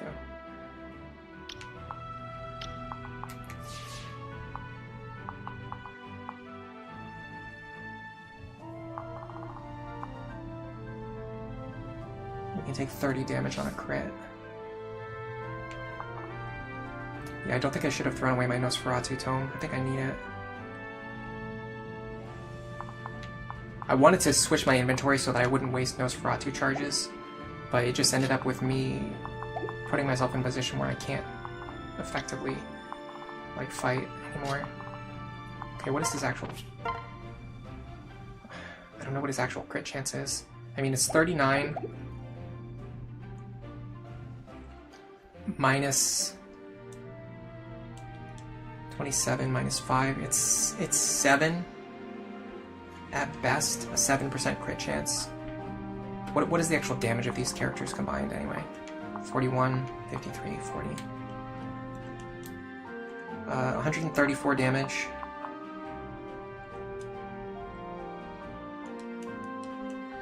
We take 41, we survive. Again, though, I wish I had a concoction so I don't have to waste elixir charges here. Okay, hold on, I have an idea. This is a little bit of a waste of their actions.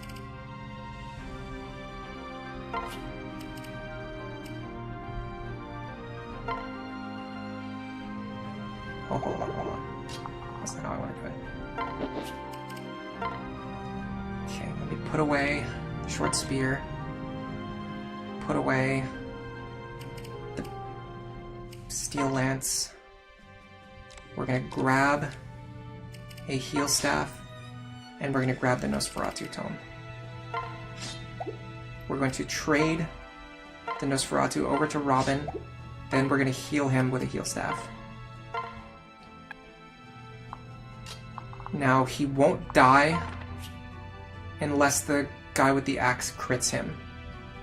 And I think I'm comfortable taking that chance. Especially because this is not Iron Man, so if we lose, we can just reset. And just do the map again with, like, better planning. We could also potentially use an anchor to draw this guy out, but it has to be someone who can survive 53 damage. And possibly getting doubled. No, probably not getting doubled.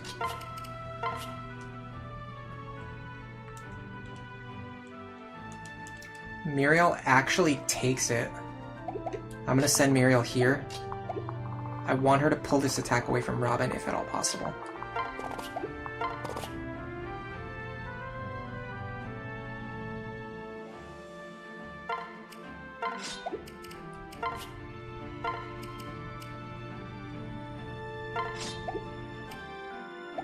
In fact, I can put her... No, I need to make sure she's not in... Well, it doesn't matter if she's an axe range or not. We just calculate that she can survive the axe. The hit from the axe. So I'm actually going to put her next to Robin to boost her crit rate. Last of all...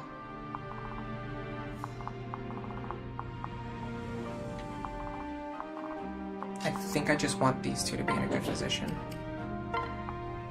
for next turn. Okay, that didn't crit us, so Robin should be guaranteed to survive now.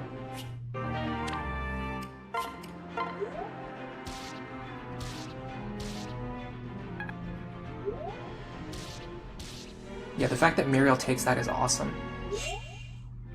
Okay, here's the problem. Reinforcements spawn this turn, and I don't think I can reasonably have our boss killer reach the boss this turn. Which means we have to start thinking about how much ground the enemy Pegasus cover. And that's something I hate doing because it's hard to tell exactly where they're going to spawn. The site that I normally use doesn't really track that information. I'm going to try looking at WOD. Because they sometimes have better information on enemy like spawns.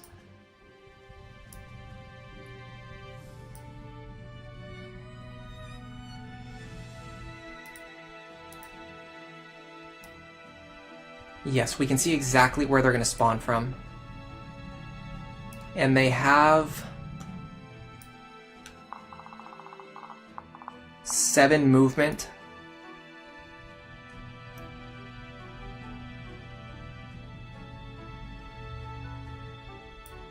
And oh, the Pegasus don't spawn this turn.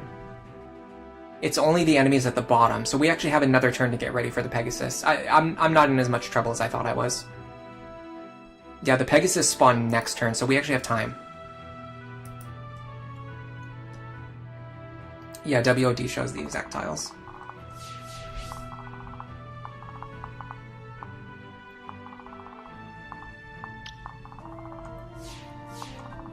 But in any case, the reinforcements are not spawning this turn, so we should be fine anyway.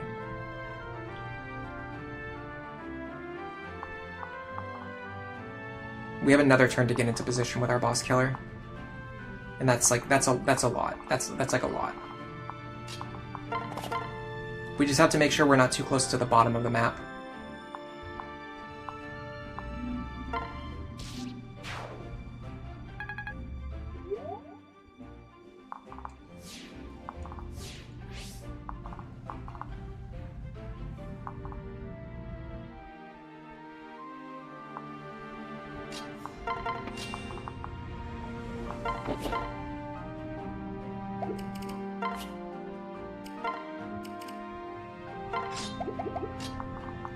I could fish for dual strikes here. I mean, the thing is, we kind of already concluded that we don't... Yeah, no, we do want to train this pair, because we want Cordelia to get Gale Force. Because we just don't have any other Gale Force users. We can hit for 13 or 17.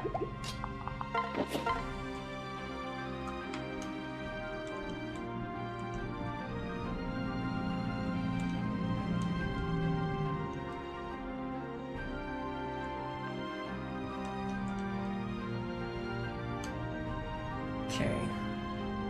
If we need 2 dual strikes anyway, then the Silver Sword is the same as the Alm Blade. We're probably not going to get 2 dual strikes. Yeah.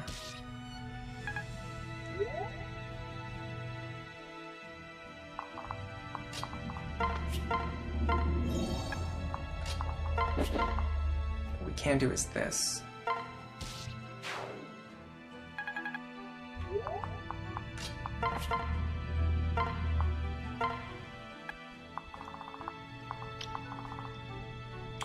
Now this Pegasus is a little bit annoying to deal with, because if you go up this left side of the tree to fight them, there's actually no way back down. Like, there's no bridge between here and here. So you have to walk all the way back here and back up this branch to get back to the center. So I'm actually going to ignore that Pegasus, and I'm going to send Vague towards the center.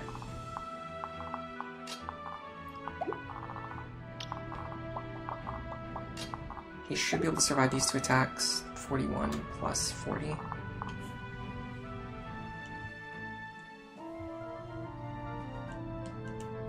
He takes 35 damage. He actually survives on 1. What a beast.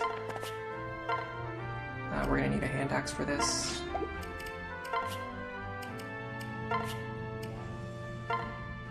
And then I'm going to have to send Robin forward again. Can we get these to a single round of combat?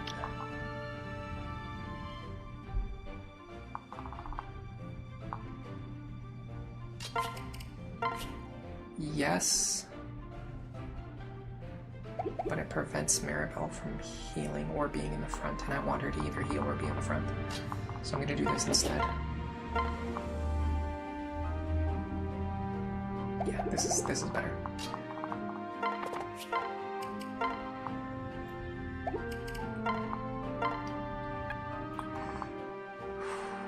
Okay. Fake is going to handle these 2. He might not kill them, but he's gonna fight them. So maybe we plan around Robin going the other way. Can I get him into range of the short spear?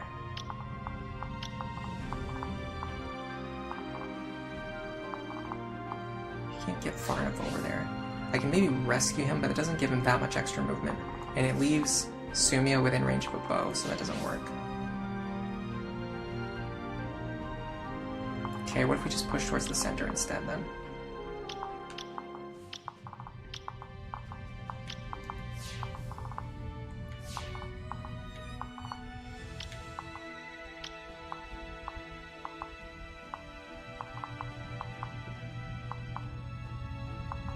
I'm actually curious who's covering these tiles. Oh, it's you, okay. Alright, let's see about this. This is...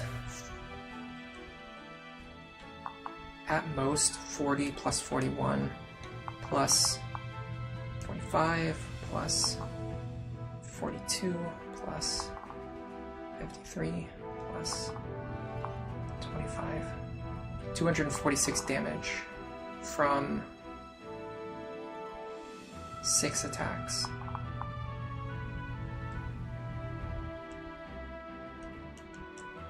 We take 60 damage at most. Robin always survives here.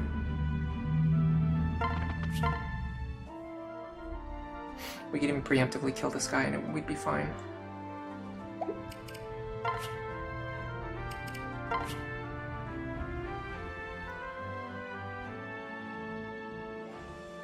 I think I'll wait and let him go to Vake. Is that smart? I'm not sure. I'm actually surprised I don't have Vengeance equipped. Vengeance would be really smart to have equipped right now. I think I took it off because it was causing problems with like random procs, but then I put it back on. Or I forgot to put it back on is what I should be saying. Yeah, they do have, I do like, the extra, like, graphical information on WOD, although sometimes, like, some maps they don't even have it for anyway, so they don't even have, like, the one thing that they're good for. But the problem is they don't have as good, like, detailed information on the enemy stats and things like that. So typically I like to just use the page that has more information on the stats, and then I'll just pull up, like, I'll pull up WOD in the second tab if I need, like, the extra visual information. Okay, we just calc that Robin survives no matter what. I think I'm gonna have Robin kill this enemy to take pressure off of Vake. We guard it anyway. So now we're like extra super duper guaranteed to survive. And this allows Sumia to get a little bit closer to the action too.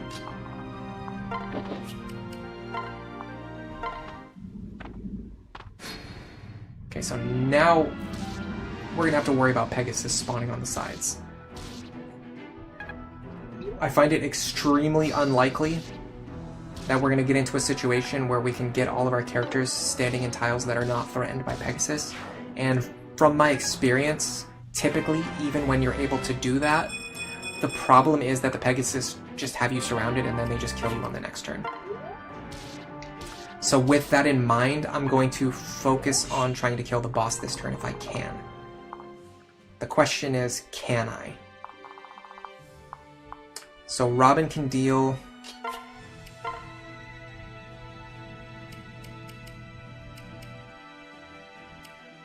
I mean, let's say we're going to be dealing 36 minus 15. We're going to be dealing 21 damage. I mean, Robin's nowhere near the kill benchmark. So we're in a little bit of a pickle here. So the next question is, can we get out of range of the reinforcements? The issue is... they cover a lot of ground.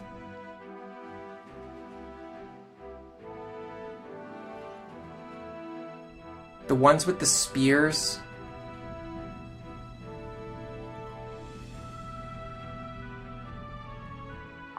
are going to be down here, and then one up here. I don't know which is which. Does not specify. God, they cover so much ground too. Let's just assume they both have spears then.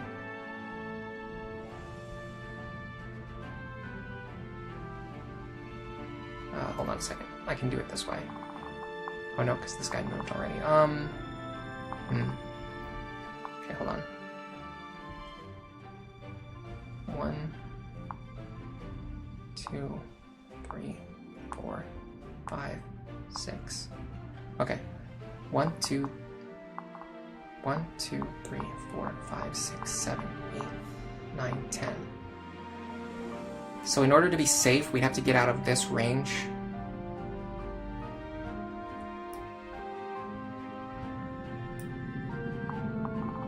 Maybe we can cluster our units together here in the center. But then you have to worry about these guys, particularly this guy in the lead with a bow. I think they cover all of the... yeah, like this guy right here covers all of the tiles that would otherwise be safe from the flyers, even if there's any safe space in here. You know what would be really useful would be a map that showed which tiles here are safe, not like where do these guys spawn from. That's not that important. Knowing where these guys spawn from is not that important. What's important is knowing which tiles are safe. So I wish they had that information marked on the map. Maybe I'd do it myself.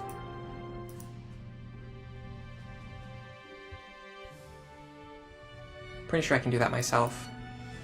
There's no reason why I can't. Well, there's one reason why I can't. For some reason, WOD doesn't let me save the image of the map. I hate when websites do this. It's so pointless. You can still do it anyway, it just takes extra steps. Alright, so we go here. We're gonna grab our map. Now, unfortunately, I'm doing this on my other computer, so even if I wanted to show it on the stream, I can't. Okay, so now the problem is I just don't know which one of them has the spears.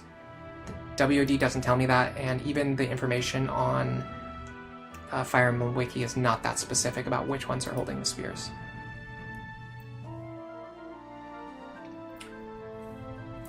It's the ones on the borders of the starting positions. So the ones down here have spears, but then there's also one up here that has a spear, and I don't know which one. It says the north of the map's eastern border, but then the other one also says the north of the map's eastern border.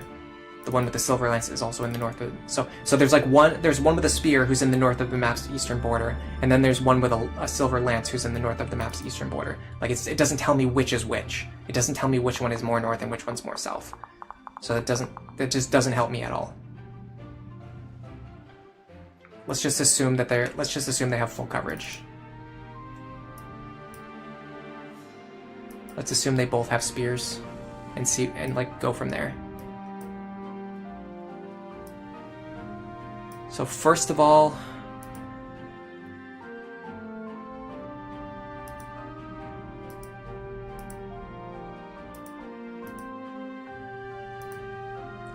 the ones on the left are definitely going to have attack range of 8.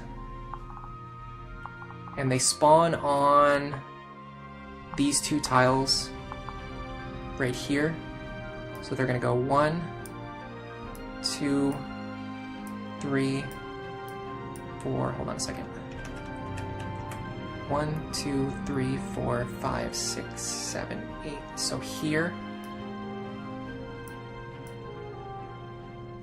they're going to threaten these tiles. And then also 1, 2, 3, 4, 5, 6, 7, 8 here, this tile. I'm drawing something in on my computer, but it's on the other computer that you guys can't see, unfortunately. So there's just no possible way for me to show you guys what I'm doing right now. I'm sorry. Okay, now these guys at the bottom are going to have 10 range, so it's going to go 1, 2, 3, 4, 5, 6, 7, 8, 9, 10. So their range is going to be here.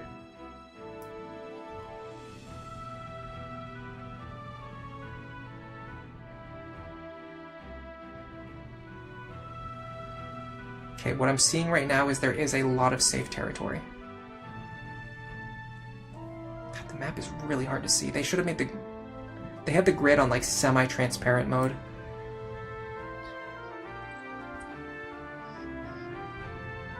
Oh, he's covering way more territory than I thought he was too. It's this tile here, and then these ones. Oh no, it's the same. It just, like I said, the image is just, the grid is like not very visible. Okay, and then this guy's gonna cover 1, 2, 4, 5, 6, 7, 8, 9, 10. So he's gonna cover here, and then here. Okay, I'm starting to get an idea of where the safe zone is. It's bigger than I thought it was, which is really nice. Okay, now these guys over here, we don't know which one has 10 reach and which one has 9 reach, so we're just going to assume they both have 10 reach. So 1, 2, oh my god, I just can't see. You cannot see the grid. They have the grid like 90% transparent. 1, 2, 3, 1, 2, 3, 4, 5, 6, 7, 8, 9, 10 here. So it'll be these two squares. They're not actually both threatened, but we just don't know. I don't know which one's safe. And then here. Okay, so the safe zone, I'm going to show you guys. The safe zone is...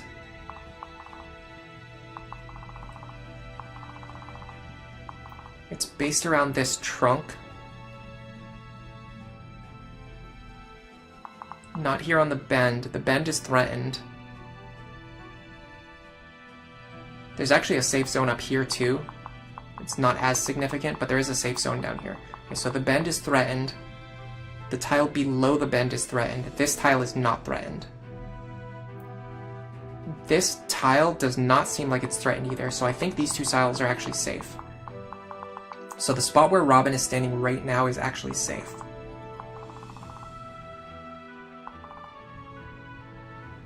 And then the safe zone extends down here pretty far. Which means if we stay out of this guy's range, then we also stay out of range of the Pegasus, I think. The problem, oh god, the problem is like this. Like there's guys coming at us from every direction already. Like if we wanted to do this, if I wanted to do this strategy, I would have needed to get rid of him last turn, which I just didn't do. Is there anyone who can reach and kill him? Not fast enough or strong enough. No way. Yeah, we're just lacking. We just don't have any strong units. I almost feel like if I'm going to do no Frederick run, I need to start over and build a better team. Because I spent so much time in the early game like training all of these other units that I ended up not using. And now instead of having like 5 strong units, I have like 2 strong units and like 8 weak units. It's just not as useful.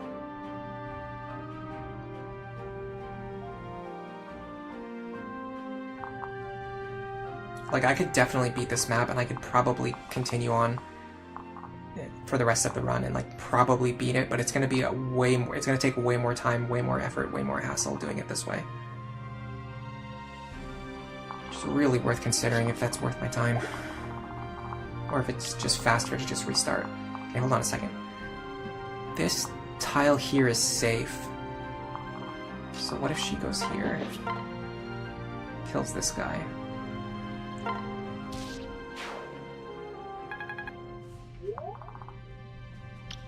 If Robin goes here and kills this guy,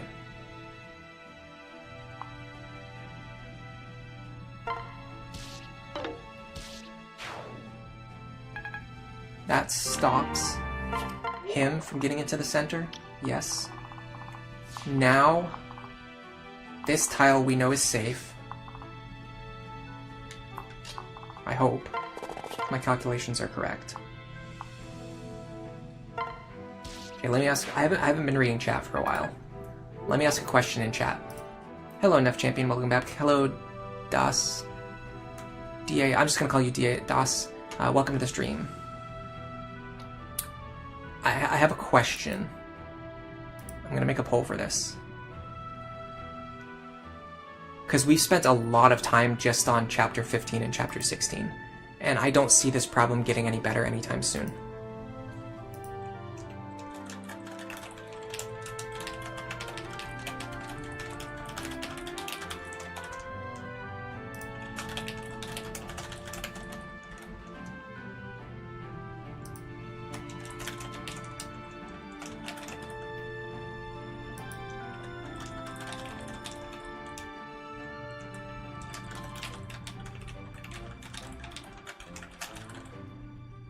So what I want to know is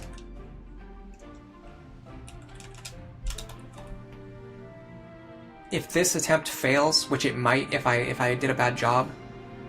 If I did a bad job of calculating the enemy attack ranges or the enemy reinforcement range, would you guys rather we restart from Chapter 1 and try to build a better team? Or would you rather I try to keep brute forcing it with this team, which I can guarantee you is going to take a lot more time and a lot more effort. So I'm not really thrilled about the prospect of continuing to do this, because it's going to make the run take way longer. if I have to force myself to use this team to win, when this team is just not good. Okay, the next problem is this guy.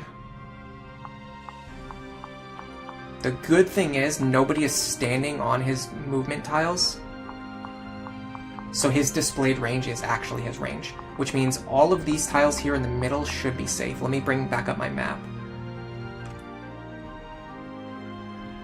Yeah, all of these tiles here in the middle should be safe. The only tiles that are threatened are like over here. So if we can get everyone into the middle, which I think we can do, I think we're safe. This is very interesting because people usually don't play this map this way. Typically, nobody really like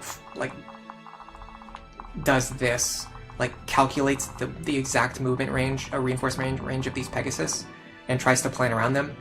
Generally, the solution for this map is to just find a way to not have to deal with the Pegasus range.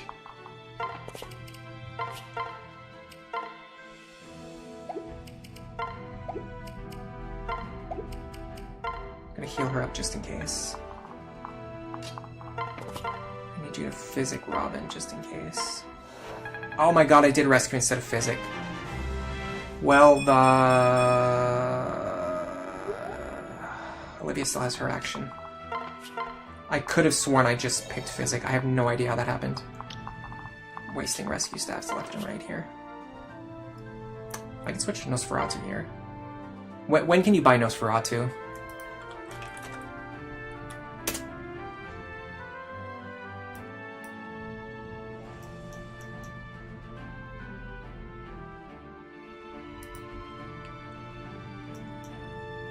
Can't see anything.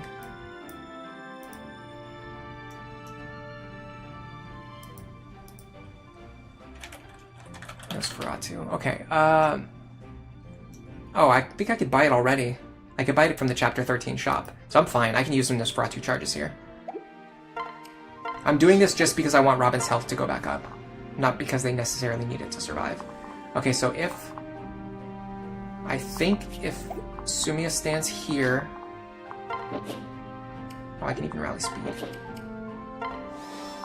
And Crom stands here. I think we're fine. We're gonna find out pretty soon. Okay, WOD just straight up lies. It's just a straight up objectively wrong. The enemies did not spawn in the tiles that were specified. I mean, I don't know, maybe I miscounted. No, I mean, there's no way. There's no way. Based on the graph I drew, all of these tiles in the middle should be nowhere near where the enemies are. And very clearly, we were, like... we had multiple units in range of these enemies. Yeah, like, these... WOD has these Pegasus spawning way up here. They actually spawned, like, down here, where they could hit the enemies, the characters in the center.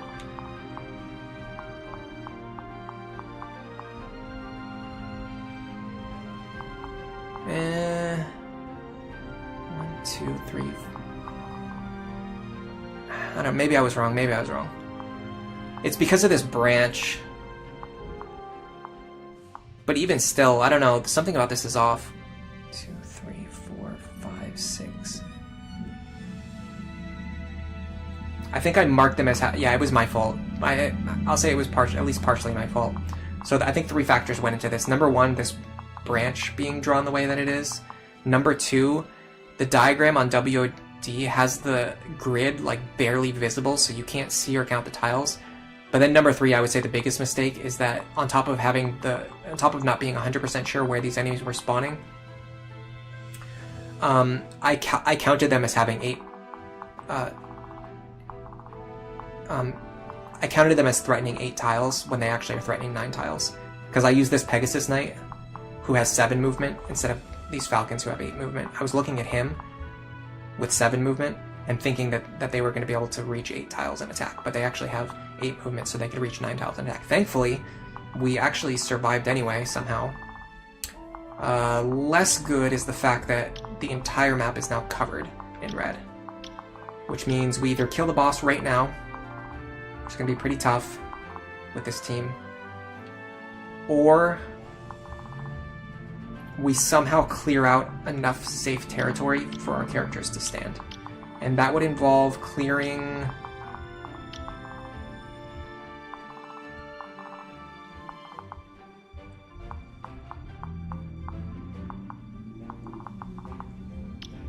pretty much... Maybe... Yeah, I mean, we have to get rid of this guy too, which I don't think we can even do. Maybe we can. Beast Killer here. We can get rid of him. That kind of covers a lot, but still, it's still pretty tough. We'd have to kill all of these enemies, which we just don't have the firepower for this. We have 2 good fighters, and we have like 7 enemies that we need to kill. So this is the reason, what you're seeing right now, this is the reason why a lot of people say like Fire Emblem Lunatic, and especially Lunatic Plus, are either like poorly balanced or unplayable. It's because you get, if you have bad team planning and bad strategy, you get into these situations where you have like 7 enemies to kill and you only have like 2 good fighters. But the thing is, this happened because of my bad planning, my bad team building, and my bad gameplay. This didn't happen because the game is poorly balanced. This happened because I just didn't do anything that I was supposed to be doing correctly.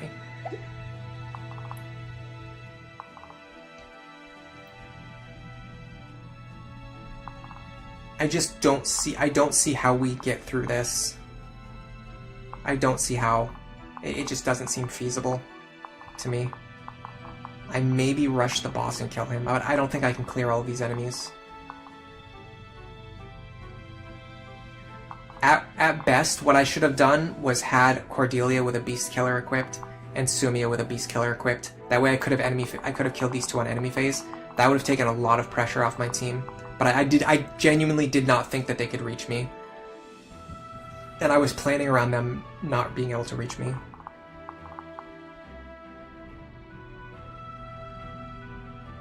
We would need Robin to do a lot of work. But at most, I think we can only get like maybe 2 attacks out of them. So maybe we go here. Oh wow, this is bad. Yeah, this is really bad. We have enemies that Robin can't even get rid of. Yeah, these Falcon Knights are just way too strong. I don't think we have anyone who can effectively remove them. Not 5 of them. We can maybe get rid of 3 of them, at best. I think at best we can get rid of 3 of these Falcon Knights. I don't think we can get rid of 5.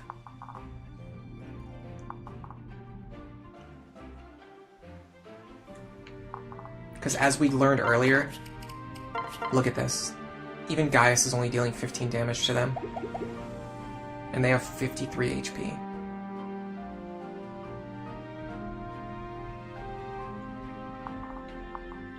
We need like 4 times the firepower of what we have right now. And like Robin not being able to kill these things is a pretty big deal. I mean, granted, I could... Part of the problem is that I have a basic wind tome. If I had like an Elwind's tome or something, I could probably deal more damage and maybe even kill them. But I didn't really plan ahead.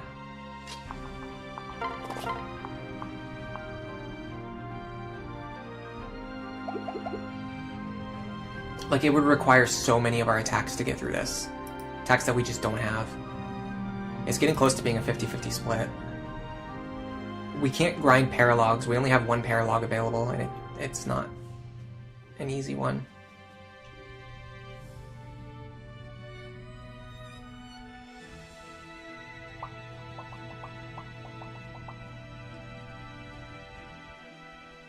Neff Champion says that I trained units I ended up not using. If I was using those units, I might be doing better. No, I disagree. I don't think sending Lucina into this battle would have made it any easier. It just would have made it even harder. The problem is I trained units that were not worth training. Not that I didn't use them after I trained them. So basically, I trained units, and then I ended up with units who can't do anything. So I was stuck with units who I either use them, and then they can't do anything, or I bench them, and then I just have no units to replace them with, because I spent my resources training bad units.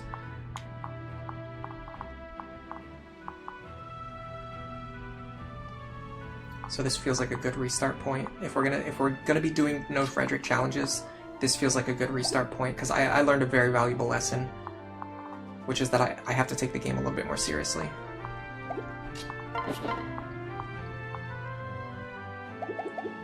Oh, she can't even kill these things.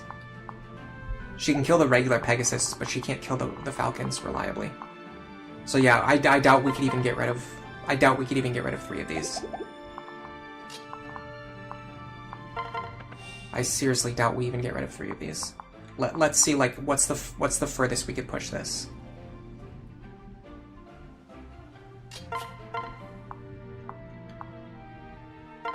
So here...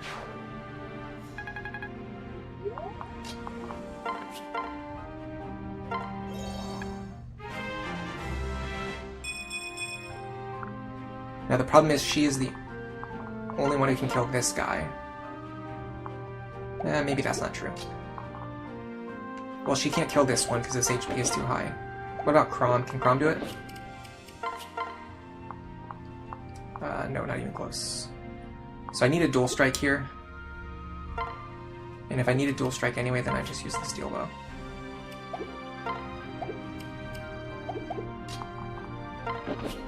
Oh, the problem is if I miss this dual strike, I just die.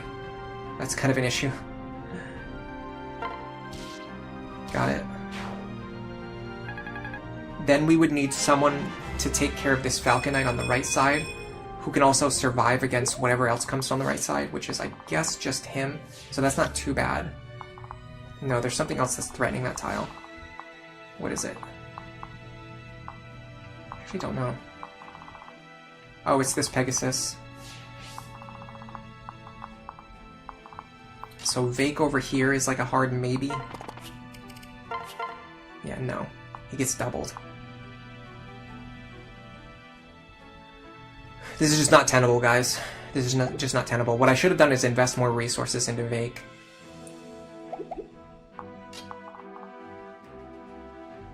I just didn't invest enough into Vake. I washed over. I just put way too much value in like a bunch of different units that I ended up not using. So then we can have Vake come over here, which, by the way, he doesn't even body block this tile, so then Gaius is still threatened. And I still don't even have enough damage to kill this guy with his Silver Axe. Wow. Yeah, we're done. We're done. This is over. This attempt is going nowhere. I think this entire run is going nowhere. I think we have to. It's not even up to a poll anymore. I'm pretty sure we have to restart at this point. I don't think there's any way for us to salvage this run. It's just all over the place. Robin can't even reach the enemy that I need them to kill. Robin can't kill this enemy. Oh, someone just texted me.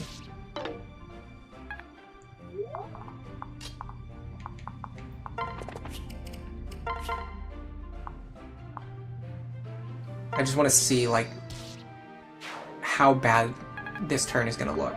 If this is like a game over, or if this is like a, well, maybe we can do something. Like, if we're willing to like throw the entire run away, like maybe we can accomplish something here.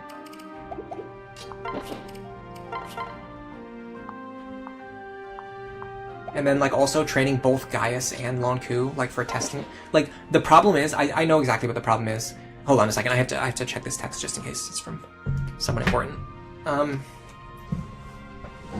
The problem is, I was playing this run like it was a testing file. Like, I was testing Gaius, I was testing Lonku, I was testing Stall, I was testing Muriel. I wasn't treating it like an actual playthrough, where I was planning my run.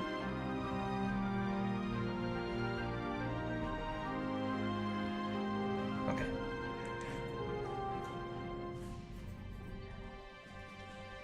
Yeah, like, I trained both Gaius and Lonku, but they both do the same exact thing. So I just ended up with 2 units who were half-trained instead of 1 unit who was fully trained. This is like a classic Fire Emblem blunder. Okay, well, let's see. If I could kill this guy, that opens up some space. And then I'm pretty sure we effectively have to throw away Livia.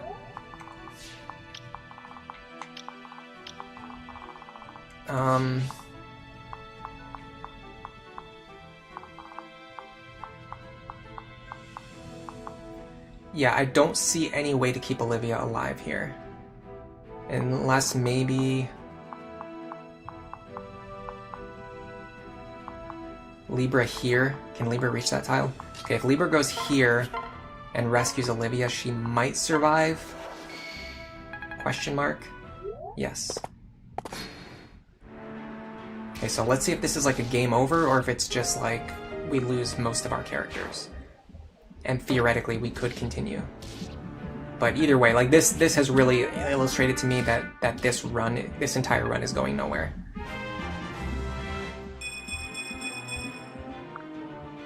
And the poll is, honestly, the poll is like a 50-50 split, but it is leaning towards people wanting me to restart anyway. But either way, regardless of what the poll says, I don't think I would feel confident continuing this run. This team, like, absolutely sucks. Let's see if we can still beat this chapter, though. And then we're going to start over. You know, what's really interesting, too, is this is really showing the cascading effect of not having Frederick. Because we didn't have Frederick, we had to train more characters, because you can't, there's not any one character who can just do everything that Frederick can do. So you have to train more characters to replace Frederick. But then the problem is, because I trained so many characters, that really put me behind. It was a mix of other things, too, but like just bad planning on my part. Darn. But I think the lack of Frederick definitely contributed to this. It put me in this mindset. The good thing is, because we saved Olivia last turn... Ooh, nice. Because we saved Olivia last turn, we should be able to dance for Robin and jump them across the map. So we should still be able to kill the boss. So like, theoretically, if my only goal was just to beat the game, I'm pretty sure I could still push forward from here. But I don't think this is a good representation of what I'm trying to show. So I want to restart and I want to build a better team.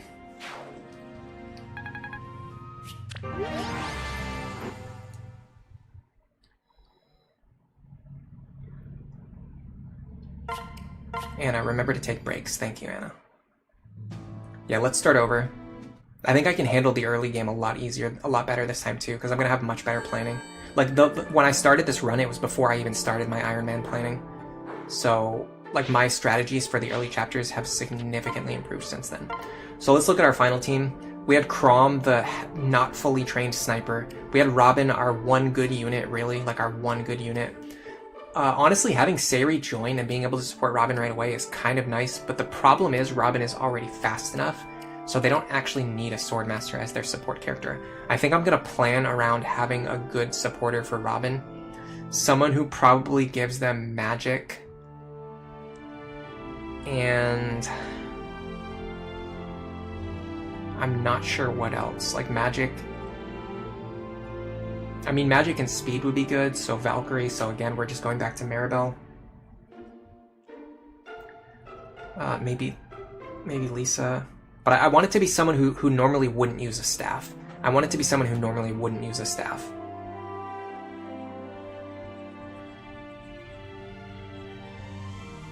I could see the value in Robin Muriel, but that takes like 2 good tome attackers and combines them into just 1 unit. And then also, like, Muriel could also be a staff user, so we're taking another staff user off the board. I'm just trying to think, like, what would Robin want?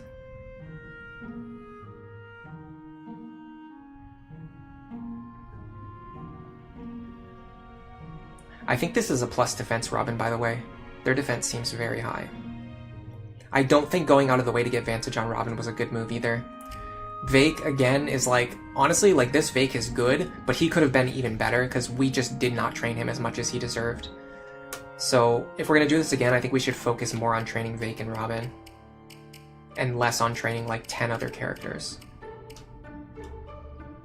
And then we need them each to have, like, 1 good partner, like a partner who actually supports their game plan.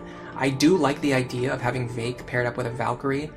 I don't know if Lisa is really the best choice. I think Lisa is actually a better staff user, and Maribel is a better support character.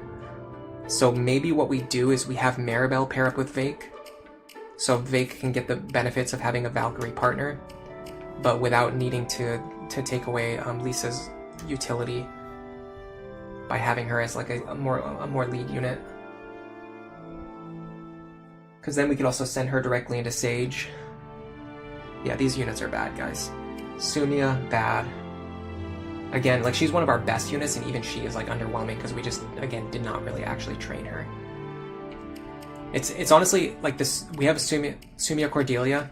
I had the same problem as Gaius Lonku. They're doing the same thing, but we trained both of them instead of training only one of them. So let's think, if we were going to actually plan this better. I don't, as much as I like the idea of using Stall, I just don't see how we can get value out of him as a character with 11 speed in chapter 16. Like I just don't see how, like I don't see how you make this character work for what we're trying to do. There are things I could do with him, but it would mostly be stuff like supporting like female Robin. Like he could be good at that.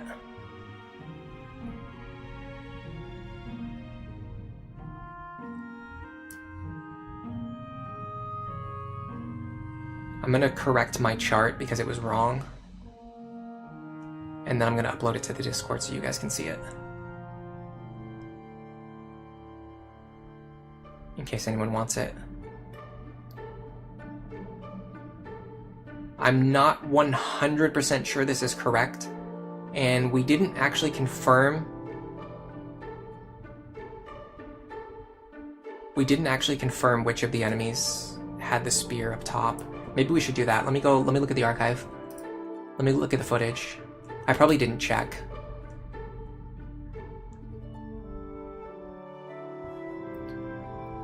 It looks like the enemy on the top is the one with the spear.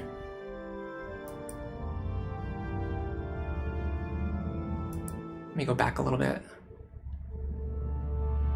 Silver lance. Yeah, the guy on the bottom had the silver lance. The guy on top had the spear. Let me go back to my map. So the guy on the bottom had the silver lance. The guy on the top had the spear. Honestly, I'm gonna leave this as is.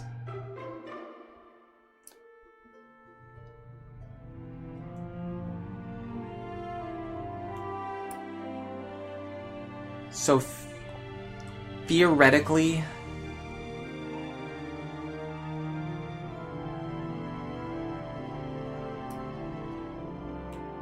I'm not 100% confident in this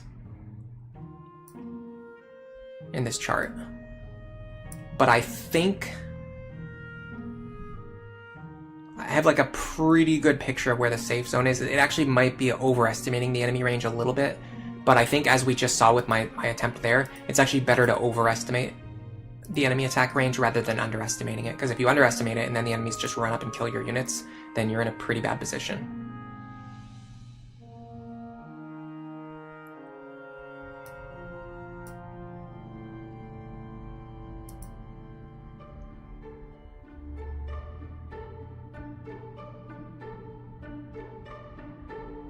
I'm actually just going to post it in the stream channel.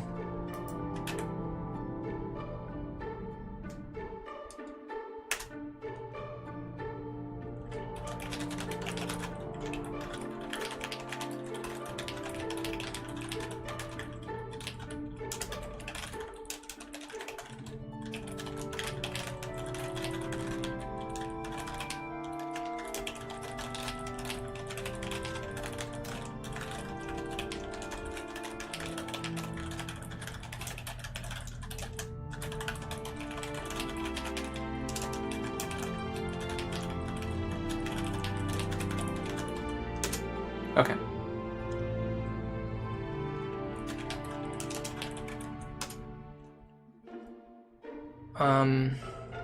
Since I'm doing that anyway, I'm also going to do this. If anyone is interested, there's the link to the Discord. I just posted the map there too if you want to see it. So, yeah, here's the thing. I don't think I can make any progress with this run the way that it is. Also, I'm going to be 100% honest. Coming from the perspective of a YouTuber, this stream has massively underperformed my expectations. The first Frederick only stream was one of the most popular streams that I've ever done, and this stream right now has like less than half of the viewers that I normally get. So if nobody is actually interested in watching this, then there's really not that big of an incentive to keep doing it. So I don't know. Definitely a little bit discouraging.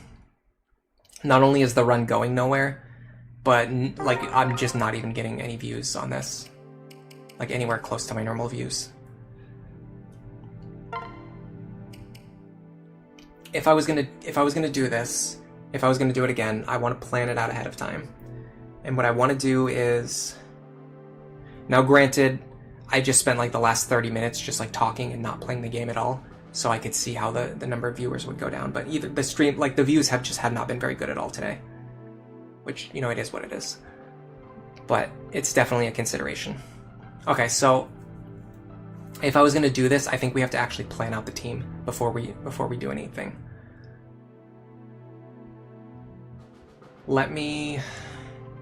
I know what I want to do. It's something I don't like doing.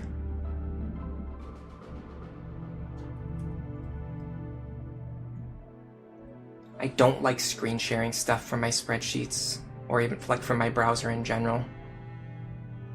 I just always feel like it's going to show it. Like, I'm always worried that it's going to show information that I don't want anyone to see. It's just too risky. But I feel like we're going to have to make a spreadsheet for this.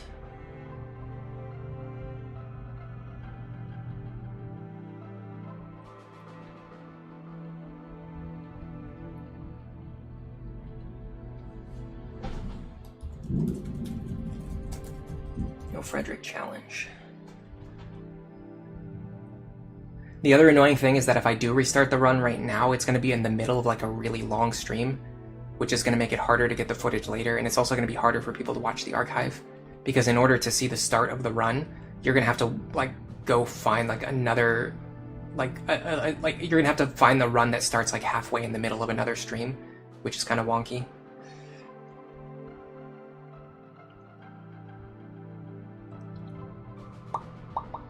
Okay, I think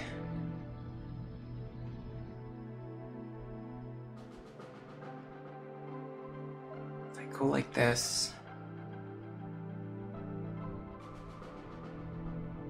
Okay, so it is already trimmed down to the point where you guys can't see a lot, which is nice, I guess. But it also means you can't really see a lot, so I'm a little worried about how to expand that without showing too much. Yeah, spreadsheet gaming is fun. Alright, let's think of this right now as a planning phase for the next Frederick only challenge. And then maybe, depending on how things go, maybe we start attempts. But if I'm gonna do that, I almost feel like I have to make like another, I have to like make another stream. Sully could also work instead of Stall, yeah, because she has a better opportunity to pair up with a character, like a male character. A male physical attacker, which is, most of them want like a female para partner and like don't have one. Okay, so you guys can see this right here. Let me scroll up so I can see what you guys can see. Okay. So how would I do this? We definitely want Robin, and we want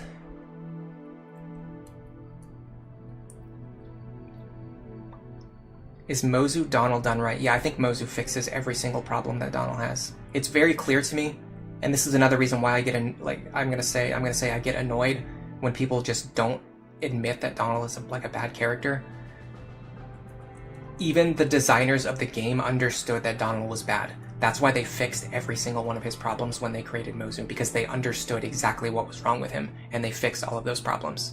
Like, it's very, very clear that Donald is a bad character. Everyone knows it, even the people who made the game. They realized it. They said, oh, we messed up with Donald. He was too weak. He wasn't as strong as he needed to be in order to be worth the effort. He took way too much effort, and he wasn't strong enough to be worth the effort. So they fixed Mozu. She doesn't take as much effort. She's not as weird and clunky to use. Like, the core mechanics of Mozu's villager class and how they work with the Fates mechanics are so much more convenient for building a character, a growth unit, compared to Donald's villager class and how it works with the Awakening mechanics.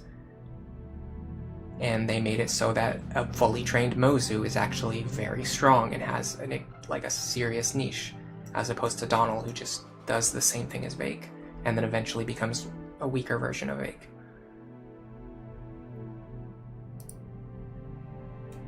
think I'm going to open the class sets page. I'm going to show you guys what page I'm looking at too while we're doing this. What about using female Robin with Henry as a support partner? Honestly, this might be the time to bring out female Robin. You guys might be onto something here. I'm going to show you guys what I'm looking at. This is the class set page. This is going to help me figure out how I want to do my pairings. I don't think I'm going to do anything stupid like trying to make Generation 2 characters work. I think that just takes too much effort, especially for a challenge run. So we know we're going to be using Robin. Chrom is like pretty mandatory.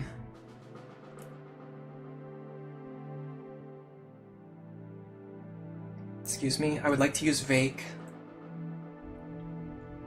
I think Vake is a good idea. I honestly wonder if maybe we just don't bother with Chrom. Because he just doesn't have many good partners. If we use Chrom, we have to, well...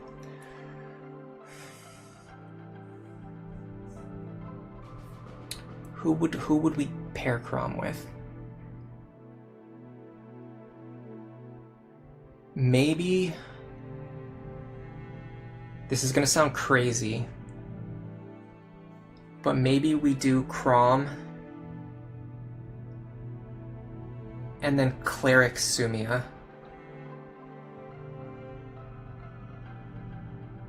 So the way it works is you don't really use Chrom or Sumia, because Chrom is a mandatory deployment slot. That's the big issue, is you have to deploy Chrom.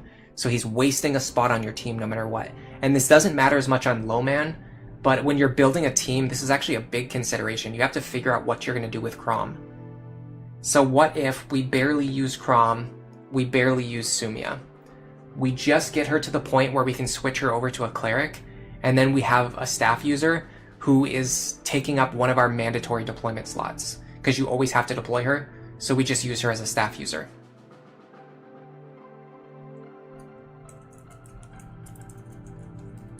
I'm not 100% sure. This is something I've never tried before. But in theory, she could then train using her staff up to Sage, and she would eventually be moderately useful. She would be a very fast Sage with good enough magic. The interesting thing about Sumia and Cynthia is that their physical caps and mods are actually bad, and their magical caps and mods are actually pretty neutral, but their physical growths are good and their magical growths are not as good. So they will eventually become better magical characters, but in the short term it's better to use them as physical characters, so it's really tough. The other idea is just promote her directly. Yeah, hold on, don't do Cleric, just do Falcon Knight. So just promote her directly to Falcon Knight and use her as a flying staff bot. But I think where we went wrong last time was trying to train her in Chrom. I don't think we're training her in Chrom. I think we're just using her as a staff bot. As a flying staff bot. And Chrom's stats don't really matter because he's just there because he's a mandatory deployment. So I think we just promote him right into Great Lord. And then later on we'll switch him over to Paladin. If it even gets to that point. But I don't think he'll even reach level 10 in Great Lord the way we're planning to use him. This is just the solution to the problem that Chrom is a mandatory deployment. And I don't want to give him one of the more high value support partners. So if we're doing this, let me see what chat says. Chrom Maribel is better if you're building Lucina for endgame potential, but we're not building Lucina for endgame potential. We're just trying to beat the game. Chrom female Robin is a hard no from me. It's a waste. It's a waste of Robin. It's a waste of Chrom. This is the aftermath of a fallen run, yeah. We realized that our team just sucked and we need to build a better team. What do I think of the Spot Pass character maps? I think they're really good endgame content. They're very good endgame content because they're actually challenging. Like they're about as difficult as the final map of the game, which means that instead of just getting to the end of the game and then beating it and then being done, you have like 10 other maps that you can play through and have fun challenging yourself to try and beat. I don't think the characters you get from them are particularly valuable.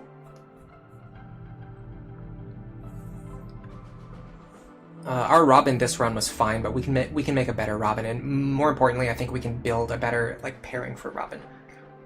But yeah, Crom with female Robin is pretty much always a hard no from me. It's just a waste of Robin's potential. You can make such a better Robin. What does Crom actually do? What does Crom actually do for female Robin? I would love for anyone to answer that question for me. What does Great Lord, Paladin, Great Knight, Sniper, or Bow Knight do for a sorcerer? Strength and defense. Why wouldn't you just use Hero, which gives strength, defense, and more speed? I mean, like Paladin and Hero are pretty comparable, so you maybe make it work with Paladin, but you just get a Hero partner instead. I just don't see it. I just don't see the value. And Crom is better in Sniper anyway, which is just not a good partner for a Sorcerer. Because Sorcerer wants a partner who's going to boost their speed and defense, which is basically Hero and Paladin. So I guess Paladin works, but it's just not worth it. It's just not worth it. It's actually tricky because you can't really get magic, speed, and defense, which are the 3 stats you would want.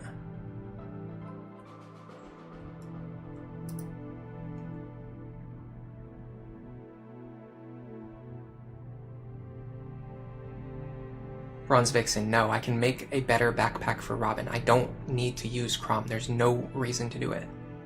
There's no reason to do it. It literally causes you to get fewer paralog maps. You're giving up a paralog map and then giving Robin a worse partner. It makes no sense. The only reason people do it is because everyone's done it for so long and just nobody just questions it because it's what everyone does, so you just do what everyone does without questioning anything. If you actually think about it, Crom really does not do anything for Robin, other than cause you to lose 1 paralog map. 2 paralog maps, even.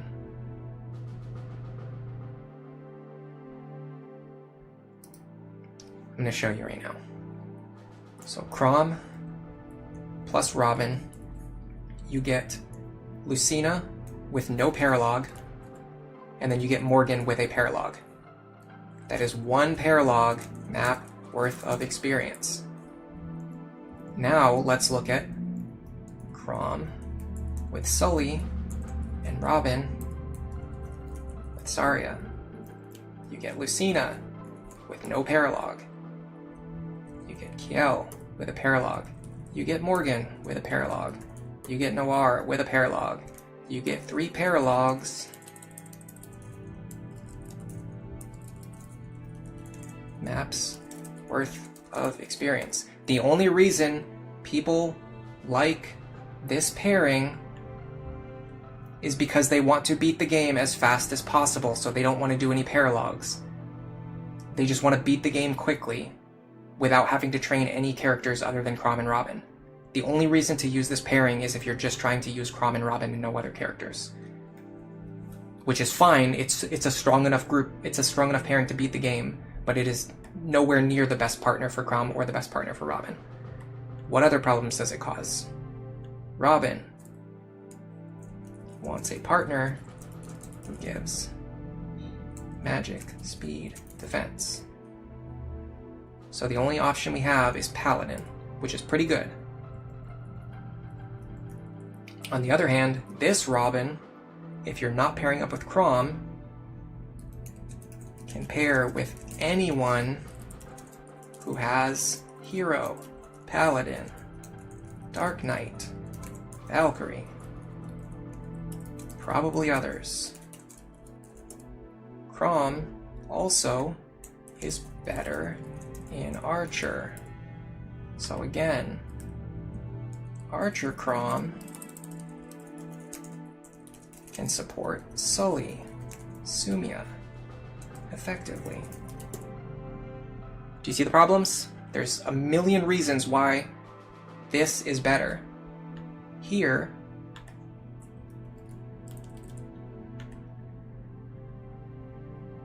you turn 2 good units into 1 good unit. Here, this is 1 unit. This is 1 unit right here. Crom and Robin, that's 1 unit. Here,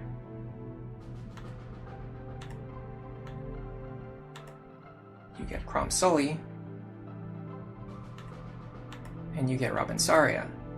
Now you have 2 good units. You turn 2 good units into 2 good units. I could go on and on for an hour about all of the reasons why Crom and Robin is just not that good. You can't see the full panel. That's because I'm trying to hide my part of my monitor so that you guys can't see all the stuff that I have on my browser, just in case, even though there's not even really anything there. But hold on, I can make it show a little bit more.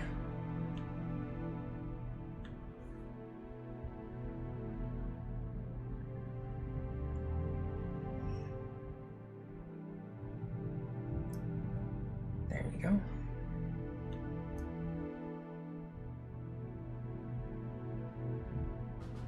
This is better too, because we can actually see more in for the planning.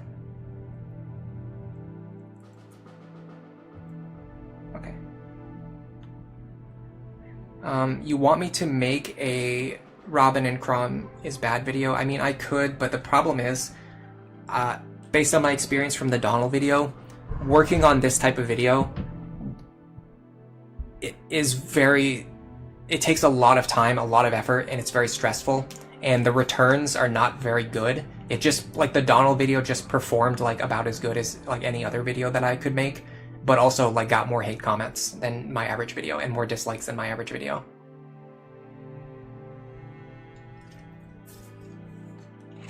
Whereas I could just make any other guide video for a character that I actually like and I actually want to promote. It would take less effort, it would get pretty much the same amount of views, and it would get less hate comments.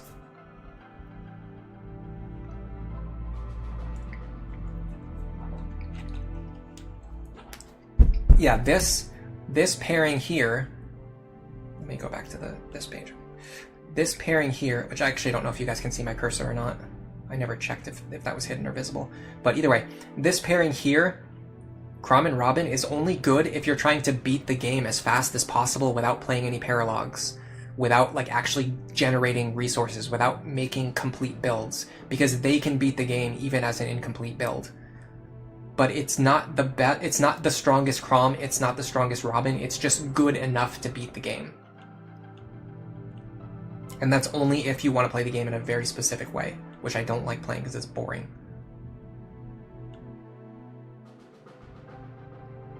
Were people hating on the Donald video? So it was actually very interesting.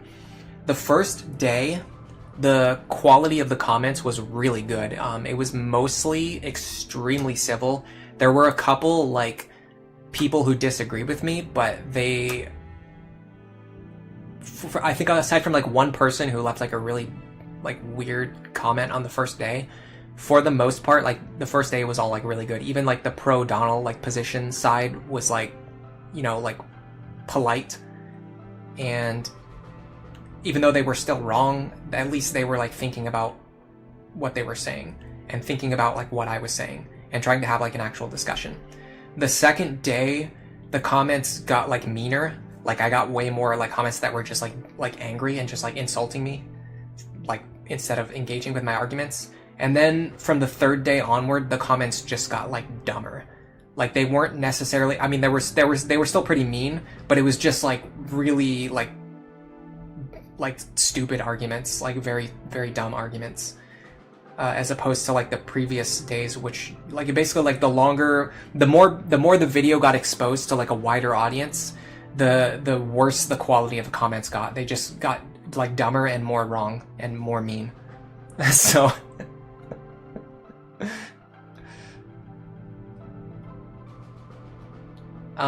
snow warning, you think if it got more hate comments it would have gotten more views? I don't know. not necessarily true from my experience. My most hated video is also the one that's gotten like the least amount of views, at least compared to what it should have gotten. But we talked about that during, I think, stream just like a couple weeks ago, so we don't need to talk about that again. Anyway, this is the whole thing. I just need you guys to understand, please. Crom Robin. I'm never gonna do Crom Robin. It's just totally pointless for the way that I play the game. You're just giving up resources to make a worse pairing compared to anything else that you can do. You could pair Robin and Crom with almost any other 2 characters. You would get more experience, more items in the long run, more weapon ranks, more support ranks on your team as a whole, because you're playing 3 times as many paralog maps from your partnerships, and you also end up with stronger units in Crom and Robin.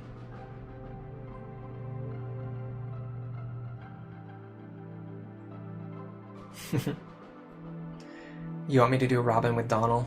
I just don't see the value. Even if I was going to use Donald, I wouldn't pair them with Robin. If I was going to pair, if I'm ever going to use Donald, you probably use them with Sully. I think Donald Sully would be the way to go, but I'm not sure. All right, so Robin in the long run, I kind of want them to have someone who doesn't join halfway through the game, but at the same time, we kind of saw that the Sayri pairing kind of worked out. I wonder if we do Robin Anna. I was just talking about how Robin Anna is like one of the best things to do. And we can get speed magic from her, which is going to help us with our sorcerer speed problem, and it's going to help us with doubling enemies. Now, unfortunately, it's not going to help our defense or resistance, which is a little bit of a problem. But the more levels we have, the more HP, defense, and resistance we're going to have. And as we saw from the previous thing, there were turns where we didn't even need our Nosferatu Tome to stay alive. So I'm thinking Robin Anna might be better. And Anna gets Thief, Archer, and Mage. So we could switch her from Trickster over to Sage if we really want to. Although I have a feeling Trickster is well, I'm actually not sure. No, Trickster's going to be better because Robin's going to need the speed. But then once Robin's speed gets high enough, then we could possibly send Anna over to Sage or even Dark Knight in order to boost Robin's magic and defense more. What does Mage even give? I mean, what does Sage even give? Does it just give magic or like what? Like, what does Sage give? It gives magic and skill. Yeah, Sage is bad as a support class, but it has Tome Fair. That's like the one thing that you get from Sage as a pair-up class is Tome Fair.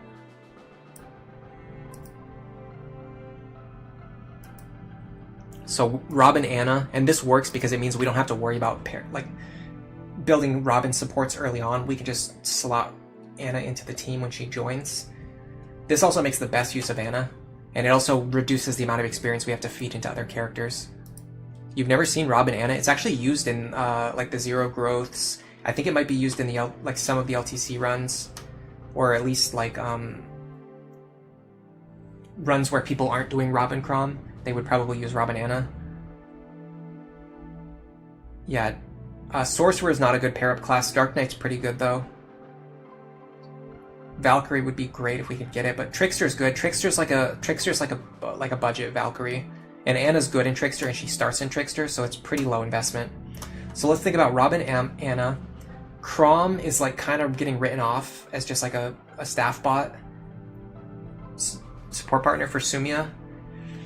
And then Vake, we really want either Maribel or Sully. I think... Okay, what is this team lacking? Bows. I think we need Virion. I've been so like Virion pilled, honestly, from my recent playthroughs, especially like Lunatic Plus planning and stuff. I'm realizing just like nobody else can do what Virion does. And if we do this, we can give Sully to Virion, and then Maribel to Vake.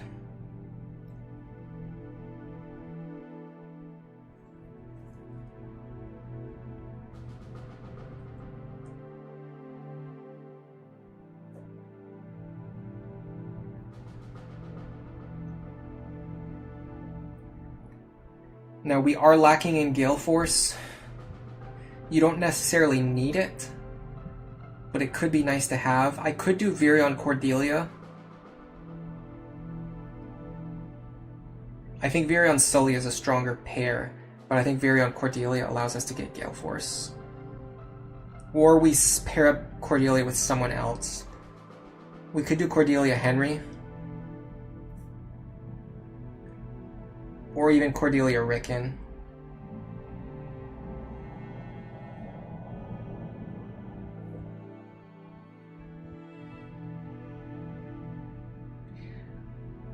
I suspect with this team composition, we're not going to have the experience that we need to also train a Gale Force unit. Like if we're training Robin, Vake, and Virion, we're not going to have the resources that we need to also train a Gale Force unit.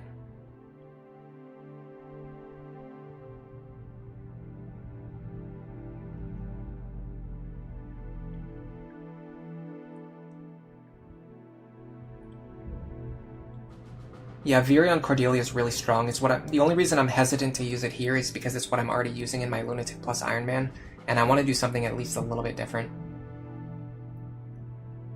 But I really think we could get away with Virion Sully or Virion Cordelia.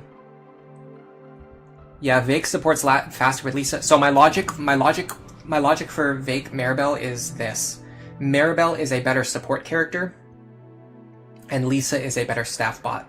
So if we do this. Hold on a second. This is going to annoy me. Okay, so if we do Vake, Lisa, and then Maribel over here, we get a worse support and a worse staff bot. If we do Vake, Maribel, and then Lisa over here on her own, we get a better support and a better staff bot. For my other staff bot, I'm going to use Libra. He's free. I think I would like one more staff character.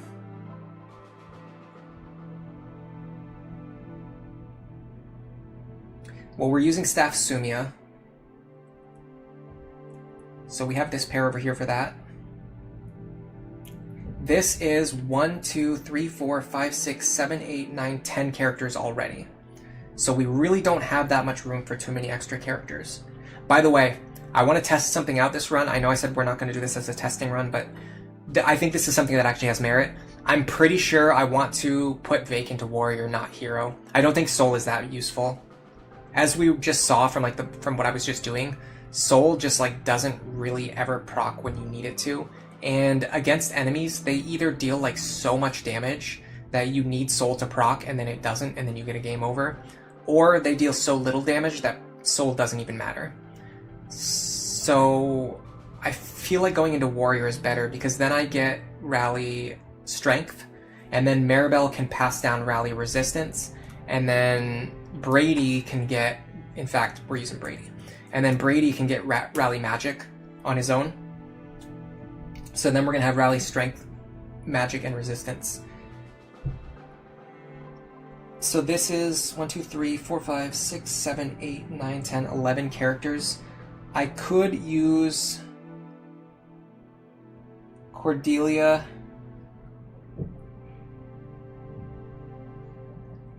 Stall,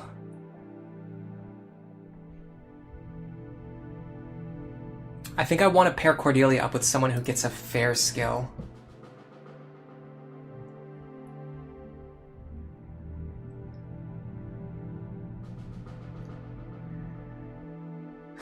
Which paladins can get fair skills?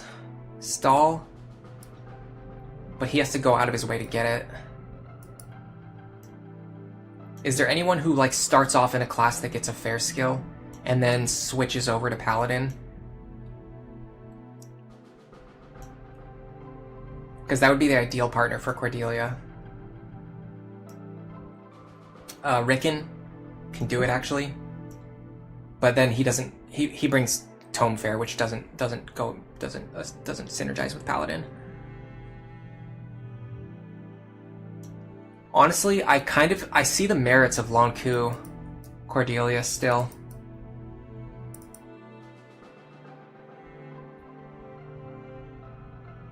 Because no, I'm not sure. I'm not sure. Can we do it with someone who joins later?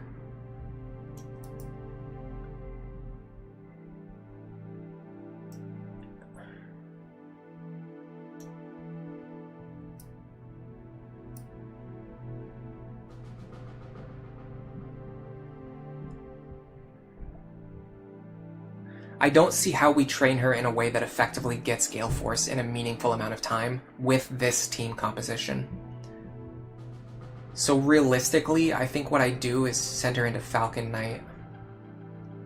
And for Falcon Knight, I think we want Henry or maybe Stahl. The advantage of Stahl is that we get him sooner. The advantage of Henry is that we don't have to train him as well. Whereas if we do Stahl, we have to also train him, and we're training a lot of characters already.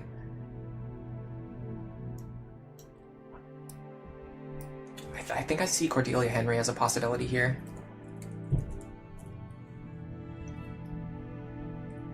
Now I'm going to mark all of the characters who need training.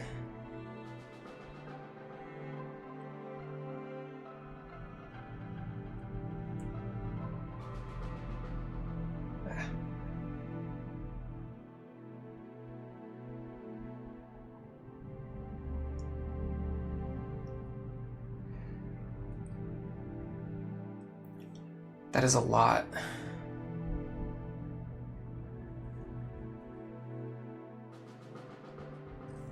We're basically using 5 free characters and 8 training characters. Can we cut this number down at all? Is there anything in here that can be shifted around?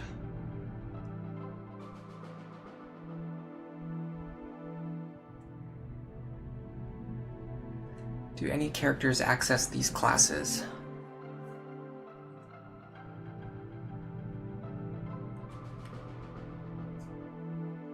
Characters that join later. It doesn't really seem like it.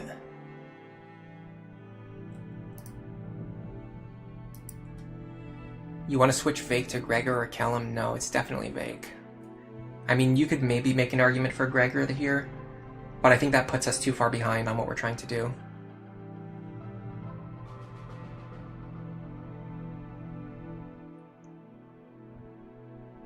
Is Robin and Lisa a good pairing? Sort of, yeah.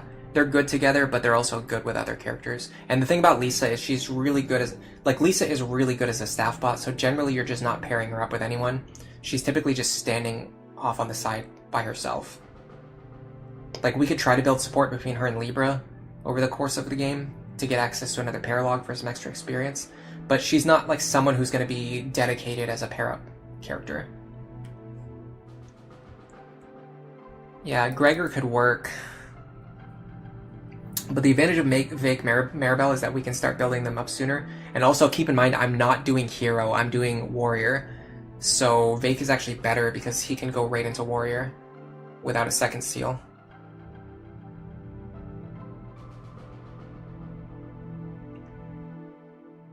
I think I'm willing to try out this composition and see if it works.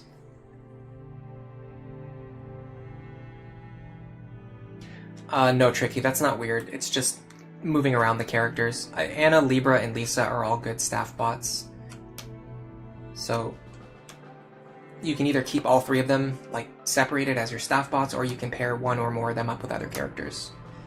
But the more of them you pair up with other characters, the less like good free staff bots you have.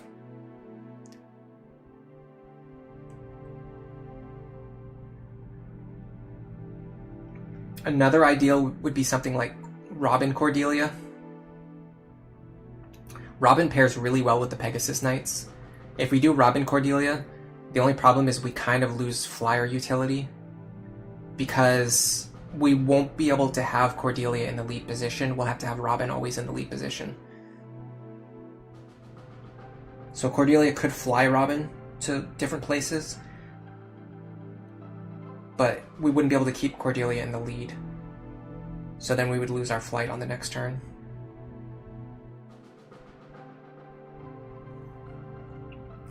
Lisa's thing isn't really that her bases or growths are that good, it's just that she gets a ton of free levels, so she just eventually like becomes strong. It's very good to be able to fly every turn, yes. Because you can just constantly have, it's not even just the flight but also the high movement. Because remember, Robin's going to be in Sorcerer. With the Trickster pair-up, we're getting +1 movement though, so yeah, the Anna pair-up's really good. I think this is fine because honestly, if we pair these two together, it's actually the same thing. We're still training two characters. So doing it this way, splitting them up, actually gives us a position on the team for two free characters. So this is actually better. This is actually better. If we're going to condense anything, it would be like over here. It would be like combining this group into just Vake Sully and then dropping Virion and Maribel. But I don't think we need to do that. I think this team can work. I think this team can work.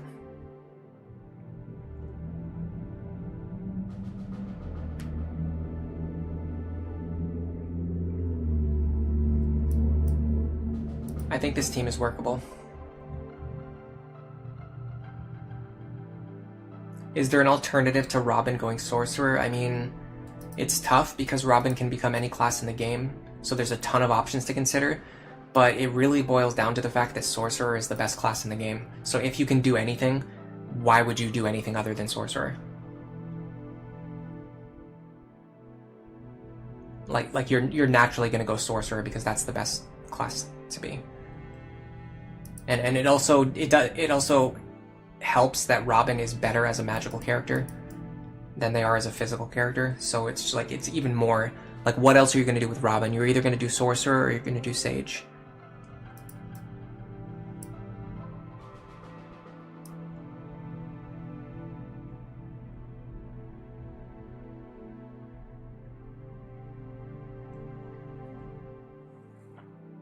I will say Morgan starting in Thief is not great, but I don't care about Morgan. We're not gonna use Morgan. I've already written Morgan off. We also get Cynthia as a free Falco Knight. Technically, yes, but when she joins, her magic is going to be worse than Brady, Lisa, and Libra, and probably worse than whatever Sumia already has. But I can bench Sumia and replace her with Cynthia later, maybe, if it comes to that.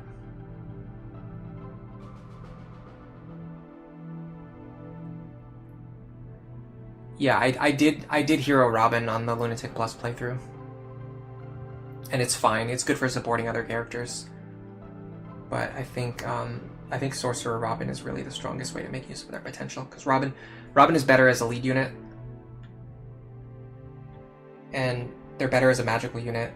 And so that just essentially just narrows your choices down to either Sorcerer or Mage. And like, if you can use Sorcerer and Mage, you always go Sorcerer. Like, the only reason to use Sage over Sorcerer is if you don't have Sorcerer access. So it's just like a logical conclusion that Robin always goes into Sorcerer. Having said that, we could go through Mage into Sage to get Tome Fair and then over to Sorcerer, but I don't think there's any particular reason to do that because Robin is already strong enough, like, without Tome Fair. But I don't know, it might be worth considering. Because we also get Magic +2. It's certainly better than going through Myrmidon just to get Vantage when you just don't need Vantage. We were in like the one situation out of like 100 chapters where Vantage would actually, like, you could actually take advantage. You could actually use Vantage, and then we ended up not being able to use it anyway because of the way things panned out. Give me a second. I just realized something.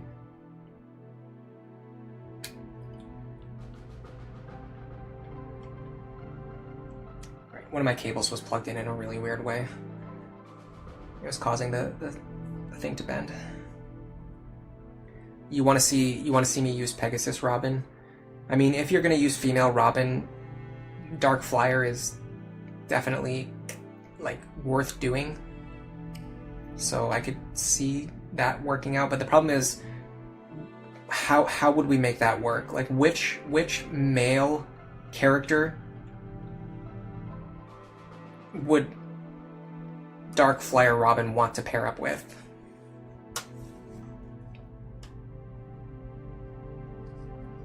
You can't pair up with Anna. You can't pair up with Saria.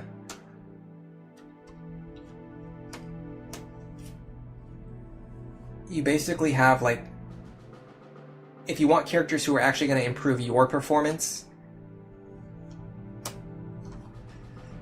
I mean, I think Robin Kellum is very strong. I'd probably do Robin Kellum.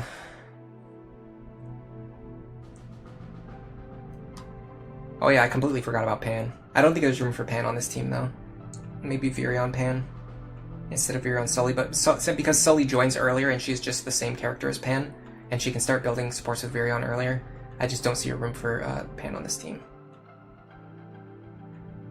But yeah, I think Robin. If you're gonna do female Robin, I think Kellum and maybe like Stahl and Frederick are like the best options.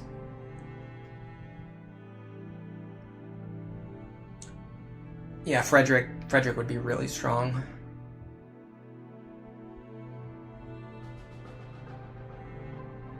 Alright, so I don't know. I want to play some more, but I don't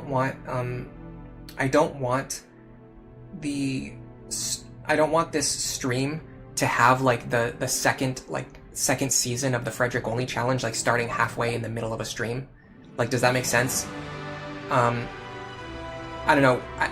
Maybe I'm just overthinking it, but do you guys think it would make more sense for me to just end the stream and then start another one? So that way, the attempts with the new playthrough are starting on like a fresh stream.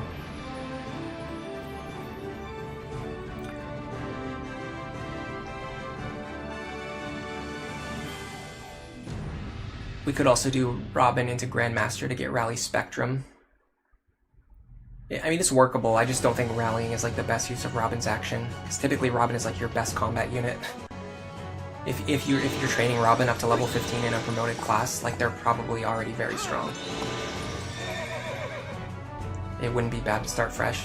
The only problem is I think if I end the stream and then start a new stream, I think that could negatively impact things. I'm not sure exactly how, but I suspect that it would cause problems. It's not too much effort now. Everyone is saying just make a new stream. Alright. I'm gonna do it. I'll be back in like 5 minutes, and I'm expecting like more than half of the viewers to disappear, but it is what it is. And the other problem is I think if you do like 2 streams in one day, like YouTube just completely stops recommending one of them. But I don't know, we'll find out. Anybody who wants to watch it is gonna be here, so. And I do want to continue playing today. So I think we're gonna continue playing for a bit. And I wanna test out this team and see how it works. Yeah, typically you would turn Morgan into the rally character. Let me just remake the new stream, and then we'll start on the attempts. I will be back in like 5 minutes. I promise.